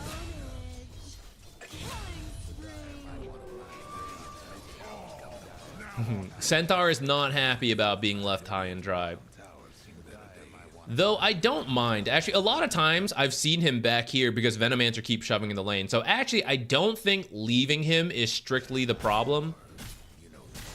I do think we can fine-tune how we left him and like the times we maximize our lane and then where we go. But him being left alone, I think, is actually okay. Yeah, here if we leave a little sooner, a little more direct, a little bit even before this, but we could have probably done the double stack. If we are sacrificing Centaur, right, he's having a worse time than the Venomancer, but we see his gold, right? Only about 300 gold difference. So if we are stacking for the Centaur, and Centaur is one that can do stacks relatively early, especially depending on his build. He is the Vanguard. He can do it, especially the hard camp stack. So again, when he comes back here because his lane sucks and he's been sitting here the whole time and he's too scared to push forward, farms this, comes over, you've got a triple stack for him because we've been more consistent about double stacking this or, you know, stacking into the rune at the right times. We did it at 6 minutes, we did it at 8 minutes. Then now he comes here and instead of farming 100 gold, he farms about 250-ish, something like that with the penalty. And suddenly he's pretty much the same as Venomancer. So I sacrificed him by not being in the lane with him. But I still helped him by stacking, which at that point is like I played the lane and we just went even versus I roamed and then he struggled and then recovered. So that's why we do want to try to time when we leave the lane with him getting the most possible and us finding success no matter what. Because we stack, maybe we find a kill, maybe we don't. At least I got the stack. If I find the kill, great. If I don't, I get the rune. I come over here. If I get a kill, great. Otherwise, I get the wisdom shrine, right? There's always some kind of objective win for the sacrifice that is going on, that is leaving the Centaur, for leaving the carry, whatever we end up doing. And that's why it's so important to pick what time we actually step away.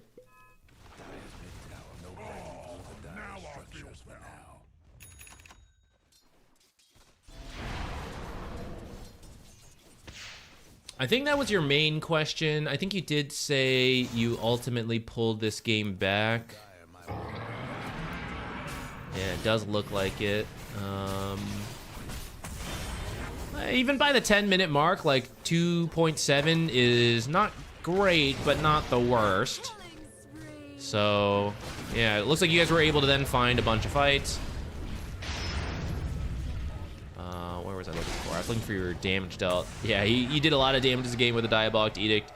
16, 8, and 19. So you're definitely able to do a lot. A lot of work on that front. Actually, what is this skill? What is this item build? Let me see. Earn into Blink. I don't know if I would skip Arcane Boots. It's been a little bit since I played Leshrac. Maybe because you're getting the Earn, we can get away with no Arcane Boots and go straight for the Blink. I guess I'm open to that. I would get the Ghost Scepter this game before the Aether Lens, I think. Because ultimately, what the Blink is saying is like, I'm going in. Why would you go in and not be able to reach them with like your abilities, right? Aether Lens is like, I'm not going in, I'm back here. Blink is, I'm going in. So like back to back is kind of funny. It does work for certain heroes.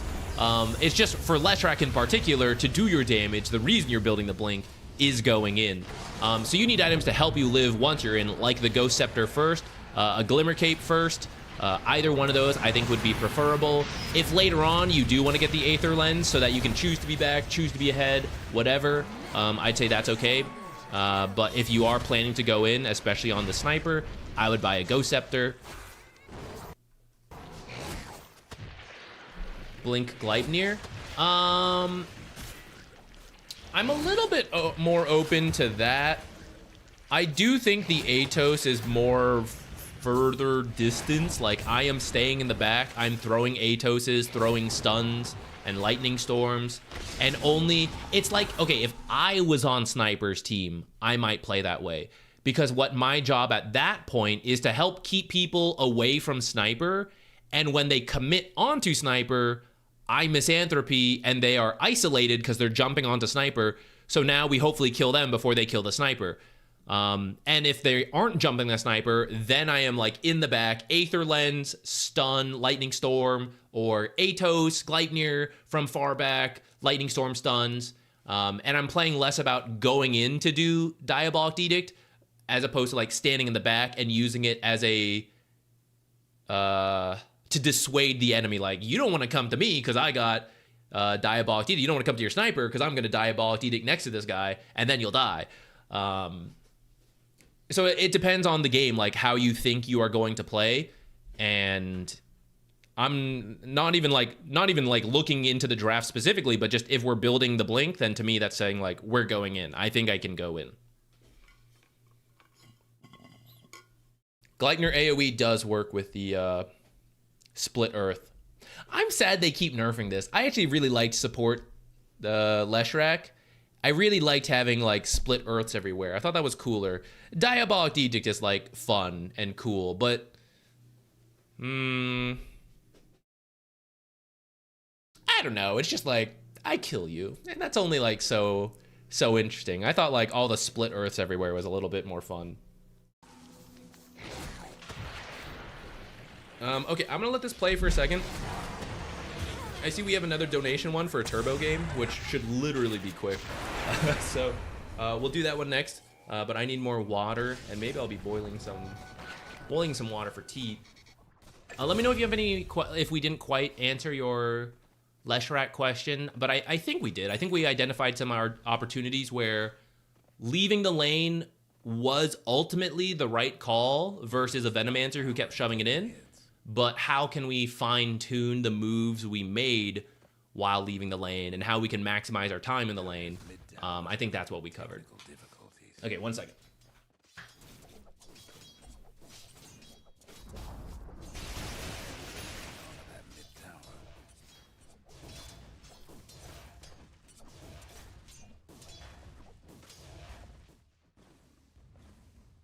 Trouble brewing at Radiant's.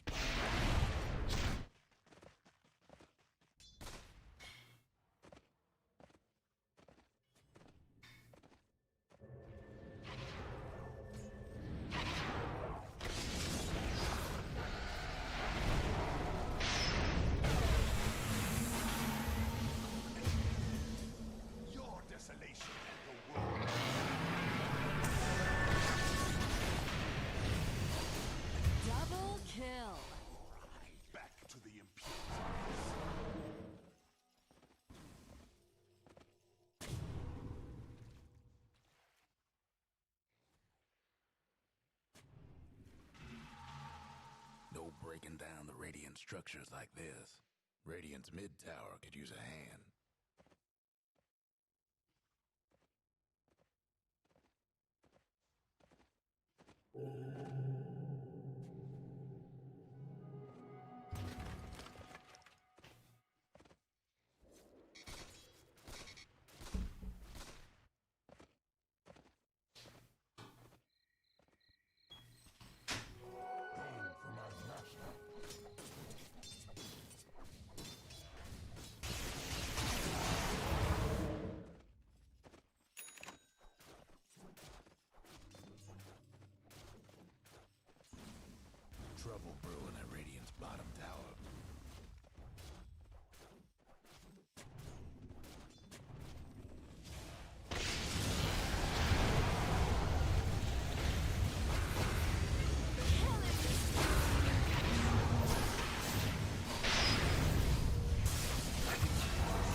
Radiant's mid tower ain't doing so good.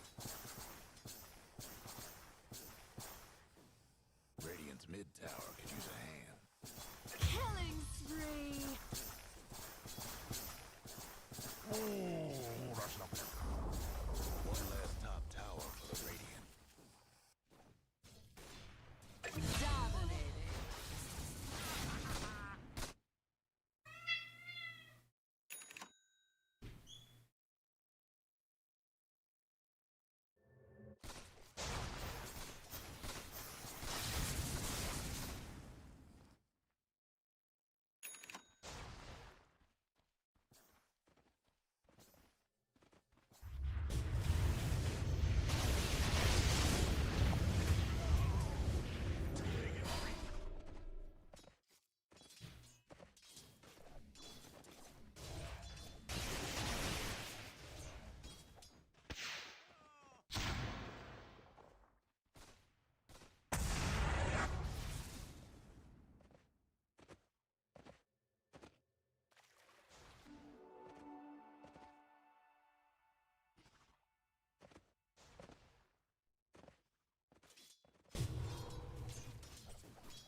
Ties to the impurities.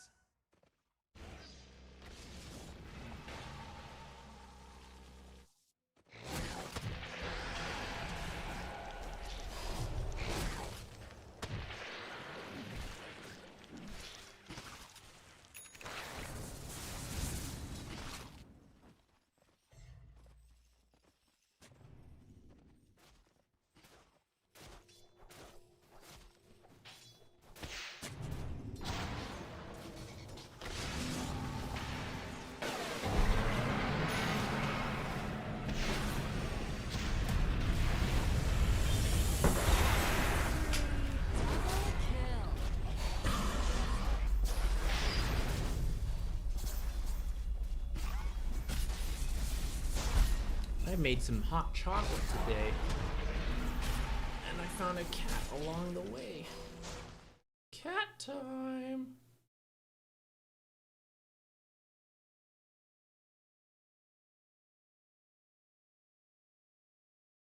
Jupiter's a little quieter today.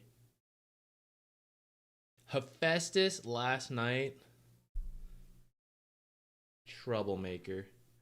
He woke me up 3 separate times. First, sat his full ass straight on my face. Tried to suffocate me. I tried to turn away. They don't usually do this. Last night, they were just like licking my head.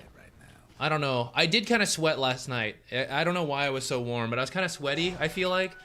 TMI, but a cat was licking my head for whatever reason and woke me up. I had to try to turn away, and then later they were just like scratching at me. And then someone this morning came by, and I recognize there are people with morning jobs who are already awake at this point. I am lucky to be remote. I'm a degenerate. I wake up later. Someone came and rang the doorbell of my house at like 7:30 a.m. to leave a card for like, you know, home improvement, whatever, blah, blah, blah. I don't know, guys, leave the card. It's fine. You're on the grind, you know, like you put them at the door. I respect that. I don't think you should be like ringing doorbells and knocking. Like, this is a neighborhood. Like, there are families getting ready for school. Like, I don't have time to talk about like roof fixing at this time, even if I was awake. Who's ringing doorbells at 7 a.m.? Crazy. I'm not going with your company. Going with any other company. Ridiculous. Okay, we're doing this next one. This one's a turbo game. Let me do my timestamp before I forget.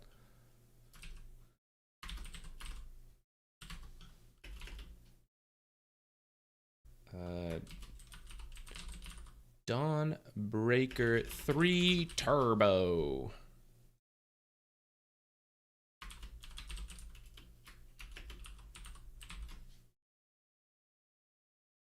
All right, and your question was, Feels like I did okay, but made a mistake and ulted when Zeus got caught mid-game, and it felt downhill from there. So maybe it looks like we're taking a look at that one particular fight. Turbo is a little different. We'll try to do what we can to help you out. I don't play that much Turbo. I really don't play nowadays, actually, Turbo. It's pretty rare. But we do watch various Turbo games due to these kind of replays and occasional coachings. So I don't mind taking a quick look at it. I know we got a lot of Turbo players out there. It does look like you yourself were doing quite well, but maybe Anti-Mage started split pushing pretty well. Let me take a look at your items. You did eventually get an Abyssal. I was going to say, Orchid is not a bad Dawnbreaker item, especially early on, especially if you're doing well. And I may recommend that instead of, looks like you got Blink. So I might switch this up and recommend you get an Orchid. I realize I'm not so sure how worth it is in Turbo, where people get a lot more money. It kind of looks like you would have finished an Orchid around here-ish, and then Anti-Mage's Manta ended up somewhere around here. I think that's probably still okay for Turbo. You know, you push the Manta off because we use it to kill the Anti-Mage, and it still helps you farm, you know. So I think I'm open to that. I think the idea of this Blink was probably to get to the Sniper, but Dawnbreaker doesn't usually buy Blink because you are split pushing as fast as you can and then ulting in to join a fight, which Blink doesn't really help you with. So I would usually recommend, Blade Mail has dropped off now. Maybe not bad versus Sniper. Otherwise, like Echo Saber or Orchid is good.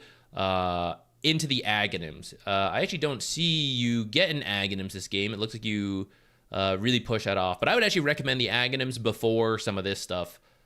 The items themselves are fine. They're like Dawnbreaker items, maybe besides his Blink. But I do think the Ags is really good. I don't know if that's like not the case for Turbo, but...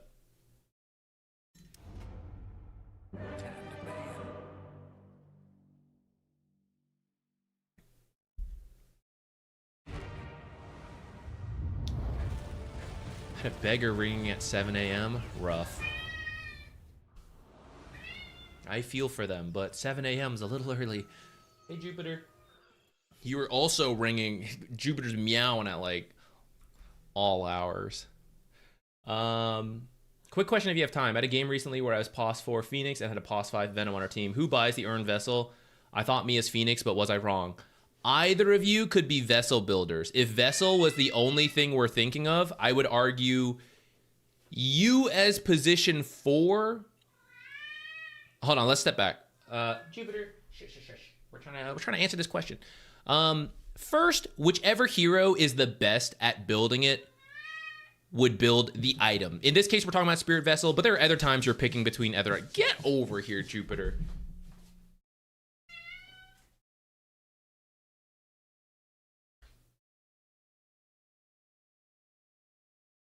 He's like meowing and like banging on the door. Okay, I'm gonna hold Jupiter while I answer this question. For whatever item you might be conflicted on, but Spirit Vessel is one such item. Mech might be another, where only one person should build it. First, whichever hero is best for the item takes priority. Then whoever farms it the fastest, and then whoever more naturally gets charges. So in your case, you're both backline heroes, but Phoenix goes in a little bit more than Veno, I would argue. You are position 4, and Phoenix is a plenty fast farmer, so I would prioritize you. If you swapped positions, I would prioritize Veno, because he should be getting more farm than you. But maybe then, even though you're position 5, you're crushing your lane, and the off lane is losing, then you might still get the Vessel first, because you can get it sooner, because you're having a better start. The next thing to consider, though, is what other items do you need for yourself or for the team? Maybe you can both build Vessel, but only Veno would really build other auras. Let's say like Guardian Greaves. Your team really needs Guardian Greaves for whatever reason. Phoenix doesn't really build Guardian Greaves. So, because the team needs both items, you both build Vessel, but he only builds Greaves, then you would obviously split it that way. He builds the Greaves, you build the Vessel. Maybe it's Trying to think of an item that Phoenix would build, but Venomancer wouldn't. Yule Scepter. You know, Phoenix is a little bit more of a natural Yule Scepter builder than Veno. So if you both needed, you could both build Vessel and your team needed the Vessel, but they also needed the Yules, then you would build Yules and he would build Vessel. I think that's about it. I think that's all about the considerations I've got. All right, settle down there. Hopefully that helps answer the question. Okay, back to our Dawnbreaker. Also feels good in turbo, but felt like the lockdown was lacking and felt pressure to stop anti-mage from farming. Talking about the Ags, by the way. Gotcha. Better get ready. I'm kind of curious how you use this blink. I'd say that's the main thing, is that instead of this blink, I would like the Orchid a lot more. For a couple reasons, actually. Now that I'm looking at the full draft and not just the anti-mage, Orchid would be good versus anti-mage. You know, maybe doesn't really matter as much about Sniper. It would be really good versus Oracle, and Oracle is not going to build a Dispel anytime soon. Okay, it's turbo, maybe kind of soon, but it goes a little bit out of the usual itemization for Oracle, so the Orchid will always be nice there. Orchid will also be nice versus Pudge to prevent Dismember. He might have BKB eventually, but at some point, right, Orchid is lower cooldown than BKB, and his ultimate's pretty low cooldown, so at some point you would cancel some stuff. So I actually really like the Orchid into Aghanims for your build, and that might have helped you have a little bit more impact in the right window, because you got it eventually, or not the Orchid, but the Abyssal, but we see it's pretty late relative to Turbo when it comes out, so then it's a little harder to punish the anti-mage in particular, and maybe some of these other heroes.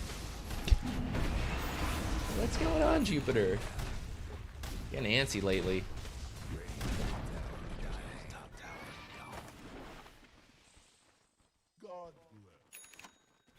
Okay, you mentioned a mid-game fight where Zeus got caught. For now, let's kind of go from here. So actually, you have so much money because this is turbo. So you actually could have the Orchid right now. Maybe like another like 100 or 200 gold. But let's look for opportunities to use Orchid that we can't use because we have Blink. And we'll see when you use the Blink in a way that Orchid could not replicate. But for Dawnbreaker, just to hammer it home, you usually don't need Blink because Celestial Hammer is a gap closer and Starbreaker allows you to move while using it. So you're usually not being kited in the way that you need the Blink to surprise people. Even if you're trying to initiate, Blink into Starbreaker sucks because, you know, this takes time to get to the actual stun. And then usually you don't initiate because you actually follow up with Solar Guardian. So for those reasons, you don't really need an early game Blink. A late game Blink you might do as part of, I built Orchid, I built Abyssal, so now I want to Blink, instant silence, instant stun them with that item. I would be much more open to that. But I don't think you need the early Blink. Again, with that said, let's look for opportunities to use it. So I see an Oracle top. Maybe we could Blink onto the Oracle. Probably not doing that under the tower, though. Using the Blink to get to camps to farm a little bit faster will speed up your farm. The Orchid will give you attack speed and mana, though, to use your spells more and to attack faster. So I'm going to call Orchid and Blink similar farming speed. In fact, I would probably favor the Orchid, but let's just say it's even for the sake of keeping it simple. Okay, Dawnbreaker ult here seems good to me. You're not as convinced. Or maybe you're just trying to like see where is best. I think if you come in a little bit sooner, that would be better. Because kind of look what happens. Maybe you thought it looks like we're just disengaging, so I shouldn't join. I'm okay with that if you thought, okay, we're just gonna get out and go. The nice thing about Dawnbreaker ult is that you bring the numbers really quickly. So once he starts dismembering, I do think now is a good time to ult. even though I realized that the healing would go a little bit to waste, the thing is that I'm joining the fight. And it will go from a 3-on-2 to a 3-on-3, where these guys are all pretty low level. It's like 7, 7, 8. We have level 12, level 9, and you are level 9. I know you don't have mana on Dawnbreaker, or sorry, on Death Prophet, and she doesn't have her spell. So actually now maybe we don't want to go, or like I see why you're incentivized to like not go, but I still think you can do a lot of damage, and she almost has enough mana to contribute like Spirit Siphon, which is a lot here. Maybe at this point, if they had just gotten out, it would have worked. It would have been okay. But yeah, the Pudge Hook always makes it hard to get out. And then because of how long we have thought about it, Anti-Mage is here now. So rather than bringing the numbers ourselves, in this case, 3-on-3 to be even, but higher level, now it's actually a 4-on-2, and then we join, but now it's, instead of a 4-on-3, it's still going to be like a 4-on-2, because Sand King has almost been dealt with by the time we show up. In the end, it kind of looks like you guys, oh, I was going to say you don't lose anyone. We did end up losing Sand King. I think if you just come a little bit sooner, that fight will go better, even if it just ends up being a full disengage. I think that's okay. I understand it's hard to tell when to come, though, so I'm not going to... Let's not sweat it too hard.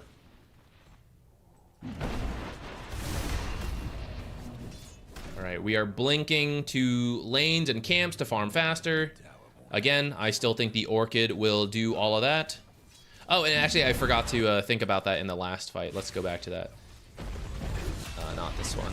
Let's see. If we had Orchid, could we have done anything different here? We could have ulted in and then maybe ran at the Oracle with an Orchid. And if we Orchid, Celestial Hammer, Starbreaker, and then the Orchid pops, I feel like that's pretty close to just killing the Oracle, especially if she had enough spells, mana for like one spell in there. So potentially early ult into Orchid could get us an Oracle kill here in a way that Blink would not. It may also not work out though, because it is kind of close, so I admit that. Okay, ultimately we get out here, and now we're back to what we were just talking about.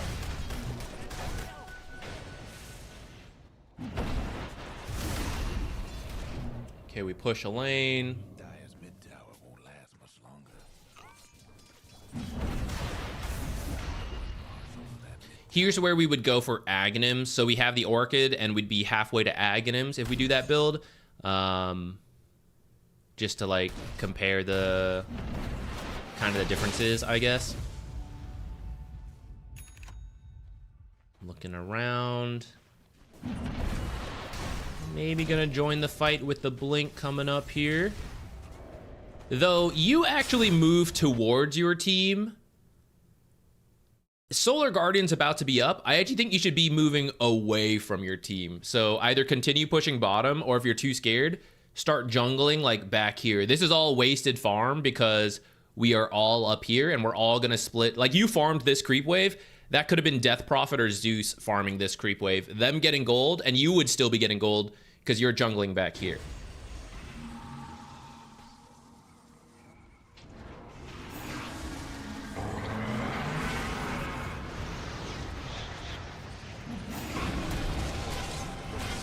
Okay, with Orchid, we could go for this Anti-Mage. He just blinked in, so we could wait a little bit till this is about to be up and then use it. At the same time, he may predict that and counterspell, making it tricky. So we'd have to use it before it gets too close to the end. But I think you can wait like 2 seconds and then Orchid Anti-Mage. Or if you feel you have a bunch of spells like ready to burst pop him in 100 to 0, I do think you could silence him and then just, go for it. Oracle is back here, but if I don't have Blink, I would not be able to make it to Oracle, so I'd probably still go for the Anti-Mage and hope that Oracle is a little bit too far to do anything to save this Anti-Mage, especially with, like, Zeus being the focus here. It's true, though, she might save the Anti-Mage from being this far. He might save it from being this far. With the Blink Dagger, I would still go for anti-mage in this case. You could maybe try to blink to Oracle, but I don't think you can kill Oracle on your own. And these guys are here, and Dawnbreaker, Death Prophet is who I'm interested in helping out, because she's kind of our strongest hero. Granted, someone does need to get to the Oracle. That would be more the Sand King. All right, we do get the ult off. See, if we had used the Orchid on Anti-Mage, it's probably coming off cooldown again pretty soon, which here comes the Anti-Mage again. So let's say we had used the Orchid on someone else, or he had just gotten away, we didn't kill him. He probably would not be willing to come back in again knowing we had the Orchid. So he wouldn't kill the Sand King here. Or we get the trade kill. Instead, it looks like... Oh, blinking back this way. Looks like he is in and out of the fight unpunished.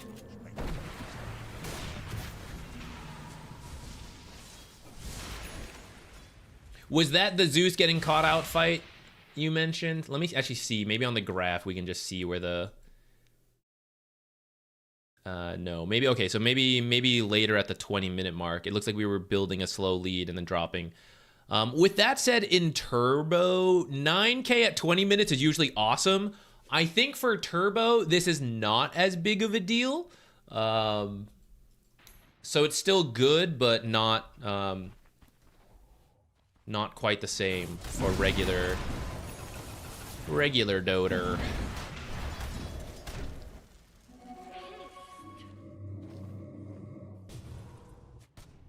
So now we have the Basher. I will say, if you actually need to play as the Initiator, I kind of don't mind this build. This, like, Blink Basher. I'd probably still prefer the Orchid first, into Blink, into Basher. But if your team draft is, like, so bad you actually need to initiate, I think this is about the way I would go. In this game, though, I think you do have the Sand King and even the Rubik, so I'm okay still just being the follow-up.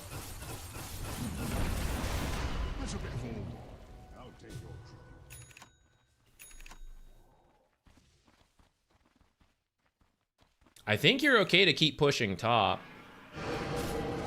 I saw Sniper mid and Pudge bottom, and we saw the Anti-Mage top. But the Blink will help you get out of situations. Like, that's one of the nice things about the Blink, is that you can be a little bit more aggressive and have that instant escape, or, you know, Celestial Hammer Phase Boost runs away to get the Blink back up, and then you blink out. Try to be super farm efficient anytime your ultimate is up. So, okay, my team's kind of getting in a fight. Maybe I'll need help. If I can't shove lanes, I should, again, look at the map. Look how much farm is available that my team can't get to because they're being aggressive, which is good. I want them to be aggressive. But that is why heroes like Spectre, Nature's Prophet, and Dawnbreaker are good, because you get access to more farm that other teams can't get if they want everyone to be involved. So try to avoid just, like, sitting still. And I know this was pretty short, so it's not that bad. But, like, the more you can just, like if you need thinking time, pick the nearest camp, click towards it, and then start thinking. You know, like, think about your next item, take a look over here, start checking things, because at that point, you're at least farming. You know, you come back, use a spell, whatever. Okay, like, think again, right? And then, okay, next camp, click, and while you're walking, then try to, like, think about items. Try to avoid doing it just, like, sitting here doing nothing. Okay, we do get there. We TP top, knowing we have the Dawnbreaker ult to show up bottom. And you are taking a look. We capped Lotus. We keep on moving. This is good to me. And looking again. Here's where, rather than hide in the trees, if you think they're coming for you, I'm okay with hiding in the trees. And this is a matter of map awareness, so totally understand if you're feeling the pressure. But I feel you're safe enough, because this ward has actually been working out for well for you guys. I think you've been able to see enough that I would be okay jungling this stuff. And again, if you're really scared, the creeps are at least away from your tower. That's the main thing. So then if you're really scared, rather than sit in the trees up here, I think it's okay to, like, come jungle back here. Radiant's mid towers get I see a lot of heroes here, so then I feel okay again going straight back to lane, pushing it in. Radiant's mid towers get You end up TPing mid again to shove this out instead. You probably should finish the top wave before TPing mid there. Kind of minor nitpick.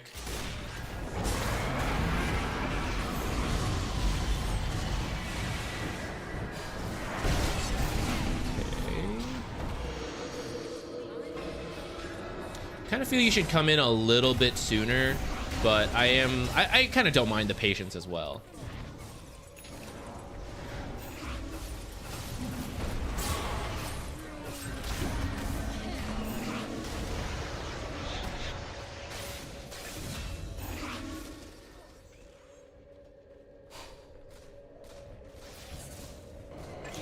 Oh my god.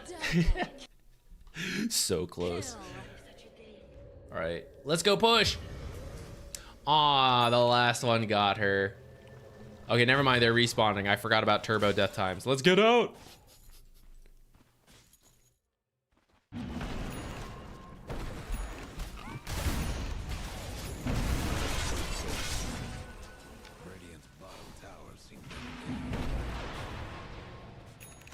right, let's go find this fight you were talking about.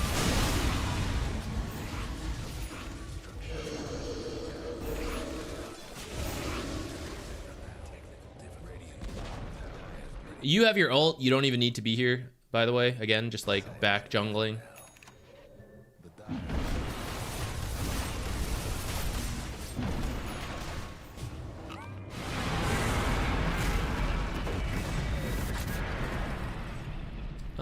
Okay, maybe you thought he was gonna die, so you came in.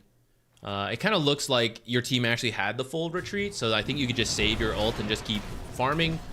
But you had good intentions, so we're just gonna keep moving. Now, now when your ultimate is down, now is when you sit in the trees near your team in case a fight breaks out. Because now I can't show up for 43 seconds. So I would actually stay with them if there's, I don't know what team comms are going on, but if you plan to be pushing, especially with this observer still alive, this tower's almost down, right? Maybe we can take this, set up control here, wait for Roche. That sounds good to me. You are very powerful if you're there. So you could be with them for a little bit, and then as you get down to like the last 10 seconds, then you start walking away and like jungling backwards, or once it's back up, then you TP away and start jungling and then like push another lane, whatever. Instead, this whole push is a little bit scary to me from your team because I know your ultimate was not available yet. And they could have actually punished you guys for this.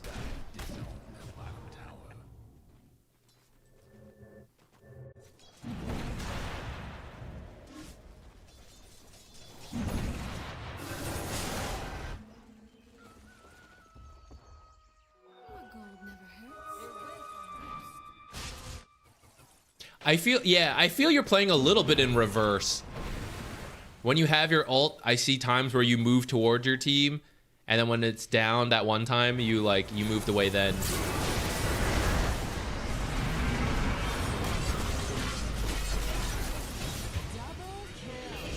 Okay. This might be some of the fight we're thinking of. Let's do this a little slower. All right, so our team is a little bit scattered here. They jump the Sand King, and he's mostly dead by the time we start our ult. I would probably let him die because your strongest hero seems to have been Death Prophet for most of this game. It's maybe catching up in terms of net worth, but Death Prophet has been doing a lot, and she is not in this fight and has no way to get here. Versus Anti-Mage, who is their strongest hero. I'm not confident on this, which in the end is what happens. We like show up, and then as we can see, we just don't do enough damage to him. Their team is nearby. They weren't showing on the map as much. In fact, I think you even caught sight of some of them moving through the mid observer. So this fight is one where we just let him go, actually. I think you had the good intentions with the ultimate, but unfortunately, you can't cancel it, so once you're going, you're going.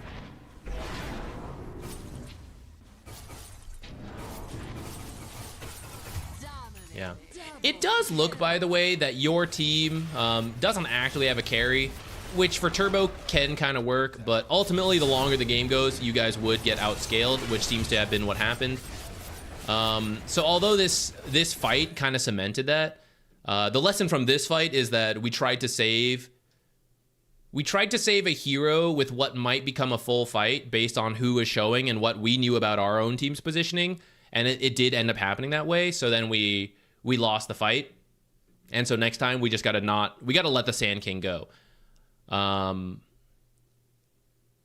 Earlier pushes maybe work out a little better if some of these times I'm talking about farm efficiency, like maybe we're a little richer, maybe you shift the build the way I talked about. Maybe that helps you break the game before you get to this point. I'm not too surprised though that like without having the high ground broken, as we get to the point where anti-mage and sniper are pretty online, that they start outscaling you guys in these fights.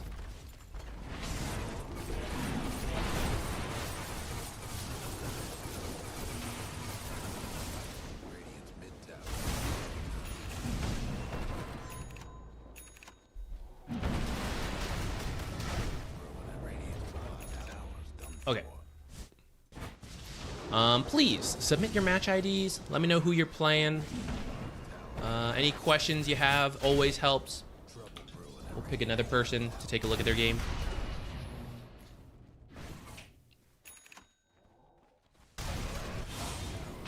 Hi from the Middle East. Hello.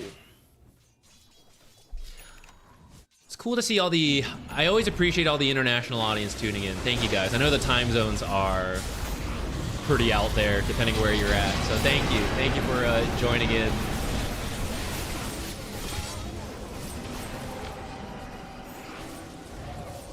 Would I do another turbo one? Guess I don't mind actually. If we do like the 2 turbos back to back, that might be good. What's your question about your turbo game? Is there something specific? We don't usually cover that many turbo replays, so I kind of wouldn't mind if we doubled up, consolidated. Triple kill.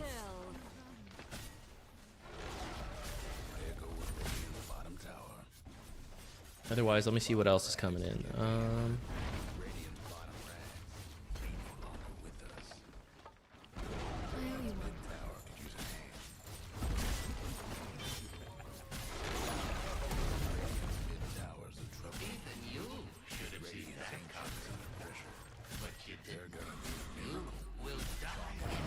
Oh, you did try the Clockwork Crowley and it worked? That's good. That's good. Did you have fun with the wait, my Q puff, maybe another time. No problem. Okay. Let me go with let me grab one of the others. Did you have fun kicking the power cogs around? I find it so satisfying when you get 3 or more. It's so what gives you feelings of power? Bouncing someone around 4 times in the power cogs. It's so good. It's much harder to do now. They nerfed it. It used to be even easier. Unfortunately, you're joining post-nerf on the Clockwork Gang, but it's still a pretty... It's doable if the enemy doesn't know how to deal with it, which fortunately for a lot of pub games, especially as a new player, you will probably run into people who do not know how to handle it correctly. Okay, this one that I'm grabbing right here is a silencer game in Archon. We're just gonna keep chugging along, try to get to more and more people. Lately, I feel like we've been doing longer replay analyses. Maybe today we'll try to keep it a little bit more focused, and maybe we can get to more people, give more like quick feedback, move on.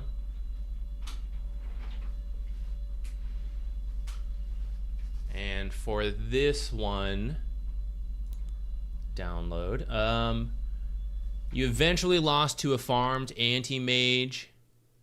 You like to play the lane aggressively, but you're interested on my feedback on should you be focusing like more on your aggressive lane or not, other things, etc., etc. And then how to deal with the anti-mage. Classic. How do we deal with the anti-mage? You've been climbing a lot of MMR lately, 60% win rate. That's nice. That's good. Congratulations on that. Working on what habits I need to drop / build as you keep going up. Cool, cool. That's a good focus on the improvement. Let's pull it up. Let me take a look at the graph real quick. Does look like Silencer 5, so we're with the Juggernaut, and I assume versus the Dawnbreaker and a support.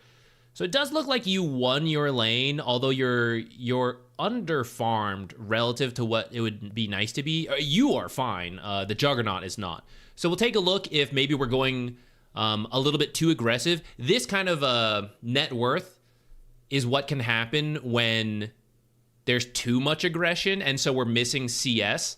But it's kind of working, so we're still getting some kills and good trades. So we are ahead, but lower than the theoretical maximum, which if you look at higher ranked games, right, it's usually always being above 4K for a core is like the norm around 10 minutes, at least high 3K. And then if you have a 500 gold lead, a 1,000 gold lead on top of that, then that's really good. So here we might be missing some of that balance. Something we can take a look for. Going back right here. Where are we? Silencer. Okay. I think I'm fine with these items. Who are we playing against again? Dawnbreaker and 1. Probably Rubik, but we don't know for sure. Okay. So issues for you in this lane is that you actually can't stop Dawnbreaker from... Once Starbreaker starts, you can't stop that. Now, if you see you're running in with Celestial Hammer, you could potentially put the silence on her to like get some value there. But again, it doesn't actually stop the Starbreaker. The nice thing is Jug has the spin, so he won't get knocked up. But the weakness of Blade Fury is that if they can just do physical damage in your spin and kill you, then you can't really stay aggressive. So your job this lane, because I can't stop Dawnbreaker from the combo, I have to keep her low enough that when the combo happens and then Jug tries to do his spin, she can't just stand there and finish the job without being scared of dying. So I need to harass her enough to keep her low. You might have been planning to do that anyways. I mean, we do most lanes, right? We try to do some harassing, but having that idea in mind, I think, is good. In terms of adjusting any items we may want to build, I think up to here is fine. Rather than greed out for a null talisman, you yourself also need to be quite healthy. If they can commit on you, we will die having no escapes. So, you need to stay very healthy. Salves, fairy fires, more tangos, things like that can go a long way. Buy that second iron branch, even more HP to work with. Like, whatever the case may be, another blood grenade comes into stock. I'm buying it for the raw HP. You need to stay very healthy while doing what damage you can in this lane. Looks like you went for the blind D-ward mid. I don't actually mind too much. Most of the game is like a 50-50 if you end up with the mid D-ward. So if you just want to like blindly go for it, you can. There are some tricks you can do to like stand in. It's a little risky. I'm not going to worry about it right now. In terms of our lane and whether you should go for this, how important is creep equilibrium to you guys? For this lane, I actually think where the lane is less important to me as how much health the heroes have. Of course, this is still the safest, but ultimately, if we are low enough right here, they will still go for the 100-0 to kill us, except that, it's probably not 100-0. It's probably like 70-0 if we're a little low. So even if we're here, the lane can still be dangerous. In those kind of situations, the equilibrium is a little bit less important, and more important is just staying healthy and fighting and harassing so that they aren't confident to go in, whether the lane is here or whether the lane is here.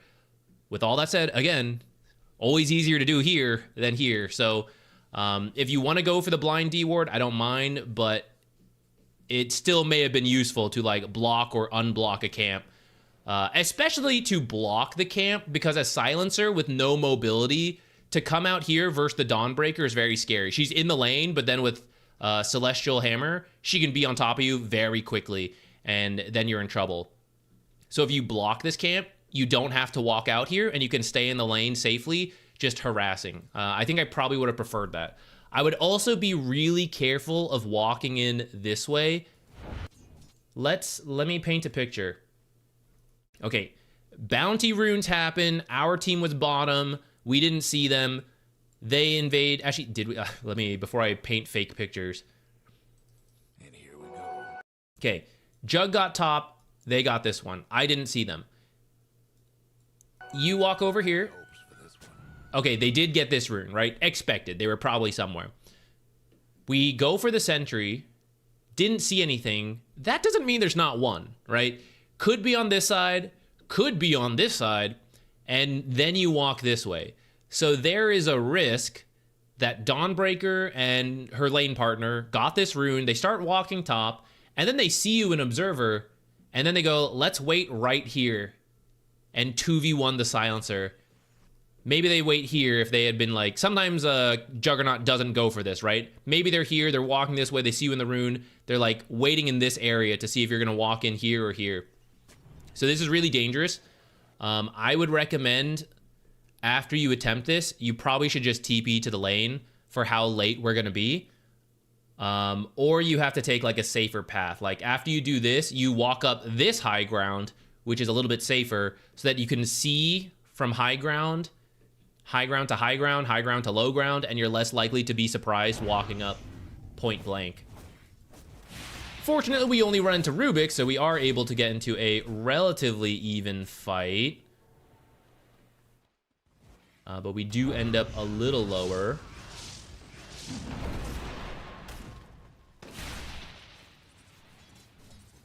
There's probably some min-maxing we can do there, but that's not what I want to focus on.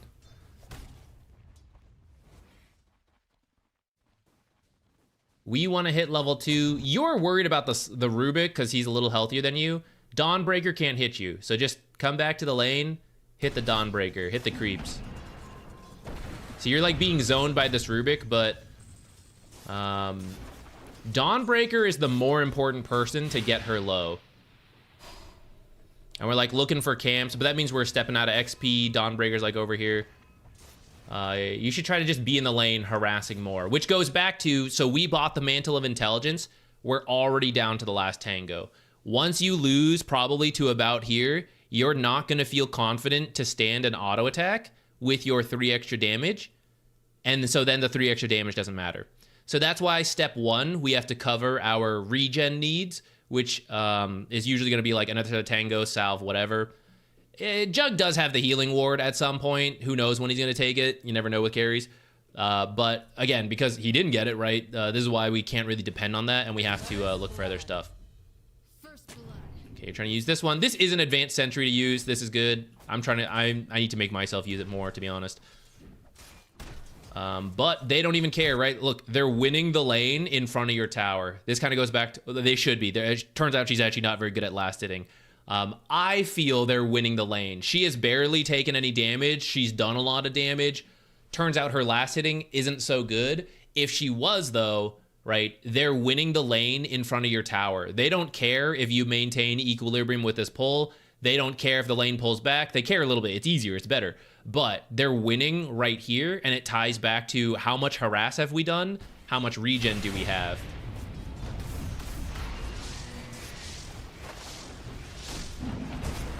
She's getting a winning trade after tanking 2 tier 1 shots. So this is, I know it's not easy to always know this depending on the matchups. Like, oh, now that you've told me, I'll be able to play that way next time. But I didn't realize, ahead of time. Totally fair. And you kind of learn this the more you play and you like think about your lane and how it went.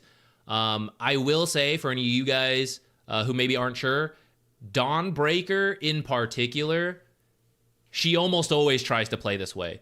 She is a 100-0 hero between Celestial Hammer and Starbreaker, being real bulky. They don't call her Dommy Mommy for nothing. Like, this is what she does. So anytime you play versus a Dawnbreaker, that's your default expectation, that she is going to try to fight you, and you need to stay really healthy while keeping her low. depending on the support matchup and the core matchup, it might shift. She might play a different way, but we adapt from the default, which is that she wants to kill, she wants a burst combo, but maybe she doesn't for XYZ reason. So my default will be go high regen, focus on harass, focus on the lane more than creep equilibrium camp stuff, but adjust as the game goes.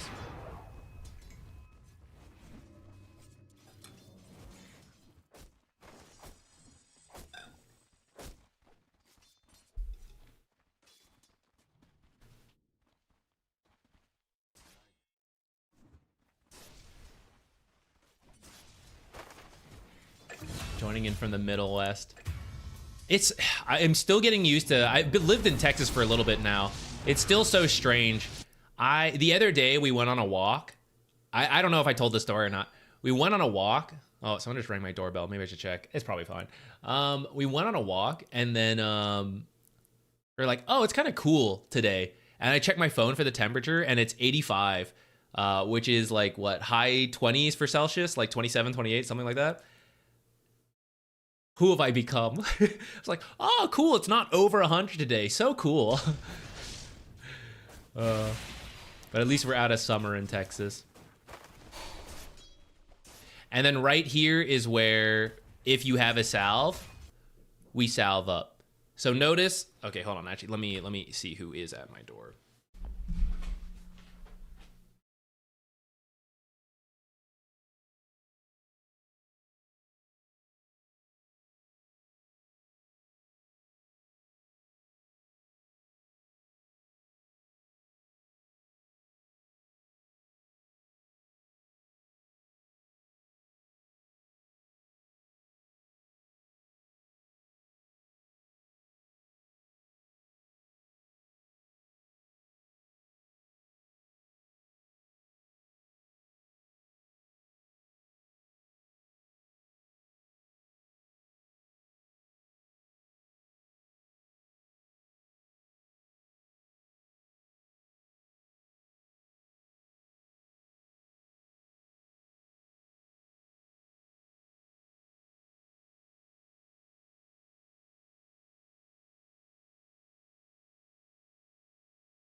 What was I saying right before I stepped away?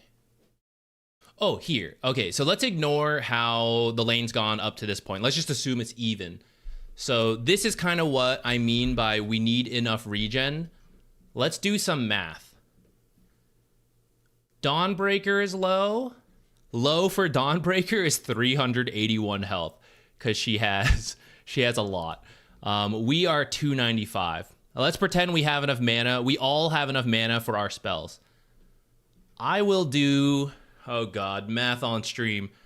I will do a certain amount of damage, but it will take time because my abilities are slow for them to come out, right? It's like damage over time on Arcane Curse and Last Word. She will Celestial Hammer to me, doing 50 damage, well, probably 80 damage at this point. 80 damage and then 30 DPS. And then instantly go into Starbreaker, which will very quickly do another plus 100 damage. So her damage, she will easily do 200 to 300 damage within about a second. Whereas I need like, what is this? 6 seconds at least to get a similar amount of damage. Which means as we get close and we get into a fight, I am so dead. Especially when Rubik picks me up to buy the 1 second she needs. And then adds in another 100 damage of Fade Bolt damage, maybe 175 as he gets close to level 3. Juggernaut, same deal, right? Like, okay, Spin is one of the best damaging spells in the game early on, right? Level 1, level 2, fantastic damage over 5 seconds. So if he is lifted into Fade Bolt and Celestial Hammer fall into the Starbreaker, which is physical, so it'll go through the Spin, right? And then she just sits and auto attacks him with the 70 damage, right? He will die because the instant burst will bring him to like here. Starbreaker will get him lower, and then it'll be like 3 auto attacks from Dawnbreaker and Rubik before the spin can come out and kill her in turn. Now you guys might get like a trade kill. Like if she kills you, Jug might kill her. If they kill Jug, you might kill her in return. But ultimately, it will be her getting the kill first, which will usually be worth it, especially if it's against the carry. But if we buy the salve at this point, we change this mantle to a salve. We know there's going to be a lot of regen and fighting. So I'm buying tangos, I'm buying salves, I'm buying whatever. And salves in particular versus heroes who try to burst you to death. They just use their spells. They are low on mana. The cooldowns are relatively long for the laning stage. You step away, you salve, you're back before the cooldowns are up again, and before they have time to get mana to use the spells again. This is the period we want to put the pain onto Dawnbreaker. She cannot threaten us with the spell combo because she's low on mana. And even if she did, let's say she had bought Mango, she picked up the Lotus, whatever, if we are full health, we have 670. So now when we do that same damage calculation, okay, lift into Fade Bolt, into Celestial Hammer, then Starbreaker, even though I've been saying 100 to 0, they probably can't actually 100 to 0 you. There's probably some amount of auto attacks and chasing to finish the job. So now when they commit on you and they're throwing everything, you drop really low, and then that's their burst damage. Now they have to slowly auto attack you to finish the job, and that's when you return fire and Jug is helping you out, and you can finish the last like 100 health, whatever, couple hundred health of the hero compared to them doing the full 670 or whatever amount of health you might have. And that's why staying healthy versus these types of burst heroes is a big deal, because it changes the way we play the lane. Here with the regen, we start punishing them. We start pulling control back into the lane. Without enough regen, oh, Dawnbreaker is low, but I am low. By the time tangos come out and I slowly heal up, she also does the same thing, right? Like Rubik will share some tangos, she'll buy her own regen. Okay, I'm ready to go. Oh, she's ready to go, you know? And then I don't feel so good. I've been losing the trades up to this point. Okay, one more way to think about it. Again, not just Dawnbreaker, there's other heroes that fit this bill. So any archetype of this hero, burst heroes, you typically lose the first trade versus a burst hero. When we all start full health, we lose the first trade, but we don't die. But now, because we have less health than them, they always threaten the kill, so we always have to play suboptimally. It's really important to get us back to full health. All of us get back to full health so that they can, again, win the initial trade, but then we all have to like buy more regen and all get back to full health. Or if they don't do it, they take the first trade, they're winning, but we heal back up to full health and they aren't full health. Now we are winning the lane until they buy enough regen and heal up. And our job in that time is to make sure they don't get up to that point. We keep harassing because they can't fight into us.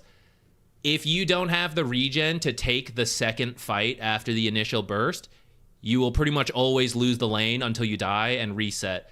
So you don't want to die and reset. You want to buy the reset in the salve and extra tangos. I don't even remember that was your initial question on Silencer. I just got really into talking about Dawnbreaker laning. Laning aggression was part of your question, so I think what we described fits all that. And then you mentioned anti-mage. So okay, I think we're somewhat on track. Okay, so let's pivot. Obviously, it's not going to quite happen this game, so you can work on it in the future games. For this given game, whether the lane went well or not, let's think about, okay, how do I stop the anti-mage? You actually have a really good lane matchup, so skill-wise, this should have just gone better down here, but that's how pub games go. Sometimes there are mistakes, sometimes he recovers. We need to look for when we can leave the Juggernaut alone. Because Healing Ward will help him out, and Spin is still useful to stay alive, Once he has Healing Ward, and then as he gets close to level 6, he can consider leaving this lane on the Silencer. Juggernaut will be okay on his own, and he will live long enough for you to TP back when he needs help, thanks to Spin, Omni Slash, and Healing Ward. So I need to help him get close to that, level 4, level 5, or look for an opportunity where I can leave. Perfect! We just killed Dawnbreaker. So, is Juggernaut going to be killed by a level 3 Rubik? He's not. So now is a really good time to consider moving around the map if we need to. I have no mana, so I can't really do anything over here. I can't really stop a Void Spirit, but there are things I can do without mana, such as walk and stack and click on runes. So now, let's pretend the timing worked out a little better. Oh, warding. Warding's another one you can do without mana. You do have an observer. So now, and pulling and pulling could also work. So pick from one of those things what you think is going to be most impactful.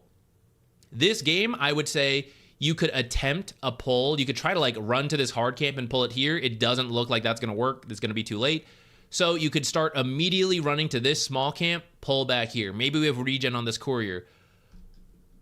Yeah, perfect. We have regen. So do a small pull, start claritying, and consider, do I want to twin gate and show up down here and do something? Yes, no, up to you. Otherwise, okay, maybe we think about playing the lane, but the 6-minute rotation is going to come up soon, and you mentioned I've been climbing lately. What good habits do I need to build? And I'm going to be collecting examples to look for. I need to think about the power rune more. This is a matchup where it really matters. Queen of Pain versus Void Spirit. It's a fairly close up to this point. Maybe not as close as I thought. Queen of Pain actually should be winning this lane. Let's ignore that. Let's help her out a bit. Head over. Get a power rune. You do the small pull. Step 1, complete. We eat the mango and we clarity. I would probably hold the mango till you actually need it, but I don't mind. And now we're sitting here trying to connect the pull, so that's not bad. But Juggernaut's actually okay, right? Let's say we go to step 2. We are now moving towards the power rune, taking a safe route. If we're early enough, we could consider a stack, except we're late for the rune in those cases when you are doing it from the top side. If you're doing it from bottom side, this works to be on time. From top side, I need to know that I don't need to be at the rune right away. For example, you have a ward here, so this one won't work out fully. If you had a ward on the bottom half that could see, okay, Void Spirit is waiting for the bottom rune or heading that way, then you could consider the stack and just be late by a few seconds, because Void Spirit can't go from here to here in that time, so it's okay that we're delayed a little bit. If you think you need to be here instantly, then like you can't stack. You have to come here. Anyways, we leave to do something. Stack, rotate, whatever. Uh-oh, what will Juggernaut do? He's gonna farm this small camp. He could sacrifice this last hit to do his own connected pull. Oh no, Rubik comes to contest him. Okay, Juggernaut will keep his healing ward alive. Where is the creep equilibrium? It's a little bit further up than we would like, but it is pushing. So in the meantime, Juggernaut can come over here and farm the boglets and then come back to the lane. You guys like kind of attempt a hard pull. Look, without doing much, the lane is here. So actually, take back what I said. Juggernaut didn't even have to go to the boglets. Juggernaut can come here and farm under tower. And because I am a good support player, I walked away from the lane. And so when they start trying to kill him, I will TP back right here, and I will assist him immediately, and then he will hopefully not die. Fingers crossed. Please don't get mad at me, Jug. I'm just trying to play Dota. I'm trying to help other lanes. Don't get too angry if you die. But we've done the best we can. And while you walk away, if you can put an observer somewhere, that'd be great. In the end, what did we do? Kind of just watch Juggernaut farm, really. You know, we didn't add extra value. We've now secured the Lotus, which is cool, but the Lotus is worth less than the power rune at this point, which, did Queen of Pain get it? She got an illusion rune. Not really the greatest one to make an example of in this case, but she is going to get the bottle refill. It could have been a really good rune, right? As she hits level 6, amplify damage, arcane, haste to like show up to another lane, use the scream, right? All that. Illusion, not the best, but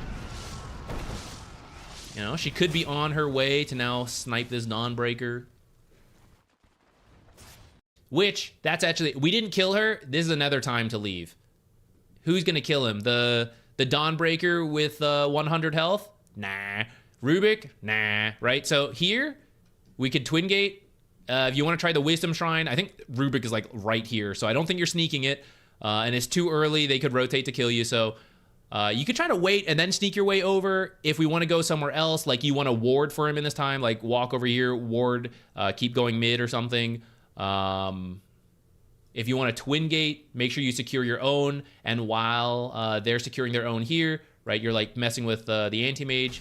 You could try all these, like a couple different things. Oh, maybe it's the creeps following you, not the Rubik. Okay, you're going to go for the steal. I'm okay with that. Queen of Pain is maybe coming down here to gank. If she had a power rune, that's better. She does have a power rune, right? She has the illusion. But like, we are part of making sure she can do this.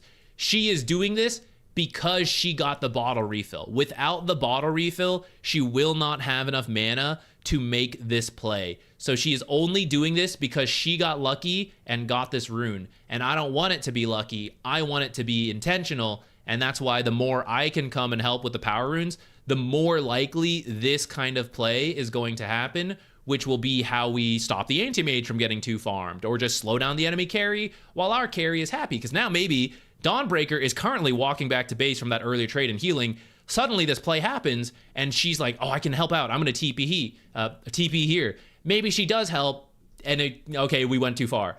But that means is that Juggernaut will continue to be left alone. So we're having a snowball effect where I left him. It helped Queen of Pain to make a play. So now we got like 8 people down here. Anti-Mage is being slowed down. Juggernaut's being free. And it's a whole snowball sequence of events. Hilarious. Getting cliffed. Oops. This is very specific to Rubik, but if you do try for this steal, make sure you walk. If you hug the edge of this tree, I don't think he can cliff you. Having tried to cliff many people in the past playing Rubik, I believe from this point to the tree looks to me to be just too far to cliff. I think it will like glitch you back down. Maybe it's not. Maybe it's not. But yeah, definitely avoid being at least close to the tree. This is the very like quick time. Maybe he'll mess it up.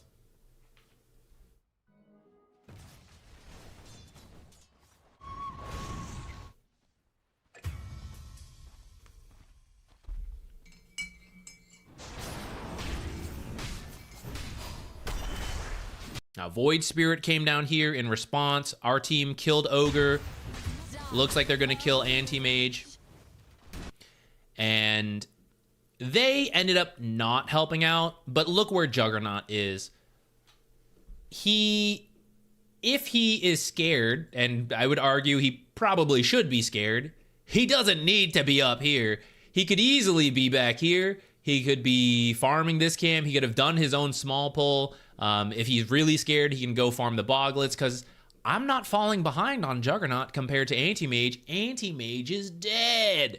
So as long as I am alive and getting XP, I am ahead of the opponent carry. If I am farming a small camp, it's not as efficient as free farming the lane, but it's pulling ahead of the enemy carry, and it's ultimately worth it for the team aspect, you know, as kills happen and whatnot. He doesn't need to be here doing this. Holy shit, right? They should actually be punishing him right now. This is where opponents will make mistakes. As much as we say, like, I leave and my carry feeds and dies. That is true. But at the times, we leave and the enemies don't punish the solo carry. So, I mean, it kind of goes both ways, balances out, and it's a little bit better to do the right thing and build our own good habits, rather than feel like, oh, I gotta keep helping my carry in case he dies, even though this is the wrong thing to do. Zach doesn't tell me to stay in lane for 20 minutes, right? But I feel like he'll always feed. My personal take, you know, I mean, you're free to have your own thoughts on that. This is actually pretty good, actually. The heavy punish on the Anti-Mage is really good. Stop. What are we gonna do? Why are we leaving? What am I gonna do for Juggernaut? He's farming fine. We could maybe kill Dawnbreaker. But in terms of slowing down anti-mage more, especially a late game carry, right, that I don't want to allow them to get late game. Not that anti-mage is strictly the best late game carry, but just saying. If there's a carry I want to punish, I shouldn't be going back to my own carry to speed my own carry up. I should be continuing to punish the enemy carry and especially help take early towers. That is almost always the best thing you can do. There are going to be exceptions, whatever, guys. Like, that's Dota. There's always exceptions. But you should stay here. If you had a ward, you should go plant a deep ward right now where your team pushes. Otherwise, you could stick around, drag this creep wave to the small camp for your team so that this one goes under. Your team is currently doing a pull. This is going to slow you guys from taking the tower. Not ideal. If we kill Dawnbreaker, great.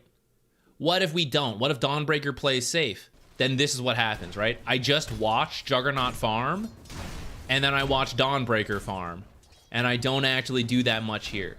If I stay down here, though, I can help exert pressure. I can help farm camps while I'm waiting. I can come double stack. If truly nothing is happening, I can come double stack, the best stack in the game. There's no stack better than this, right? The Ancient Camp and a Hard Camp. For a Juggernaut who is working towards his Battle Fury, this is the best thing I can do if nothing's going on. It's better than double stacking anything up here.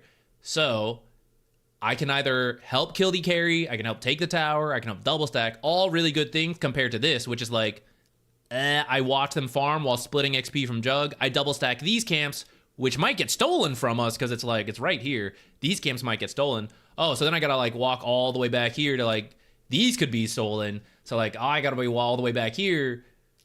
But if I, that's one thing, sure. But then like, what are my aggressive options? Only if Juggernaut wants to help me, which is gonna require my carry involved rather than their carry being slowed down.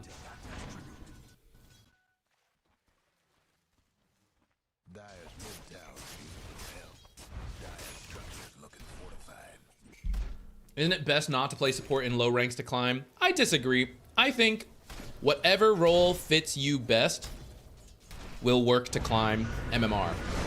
And you just have to be good at what you do.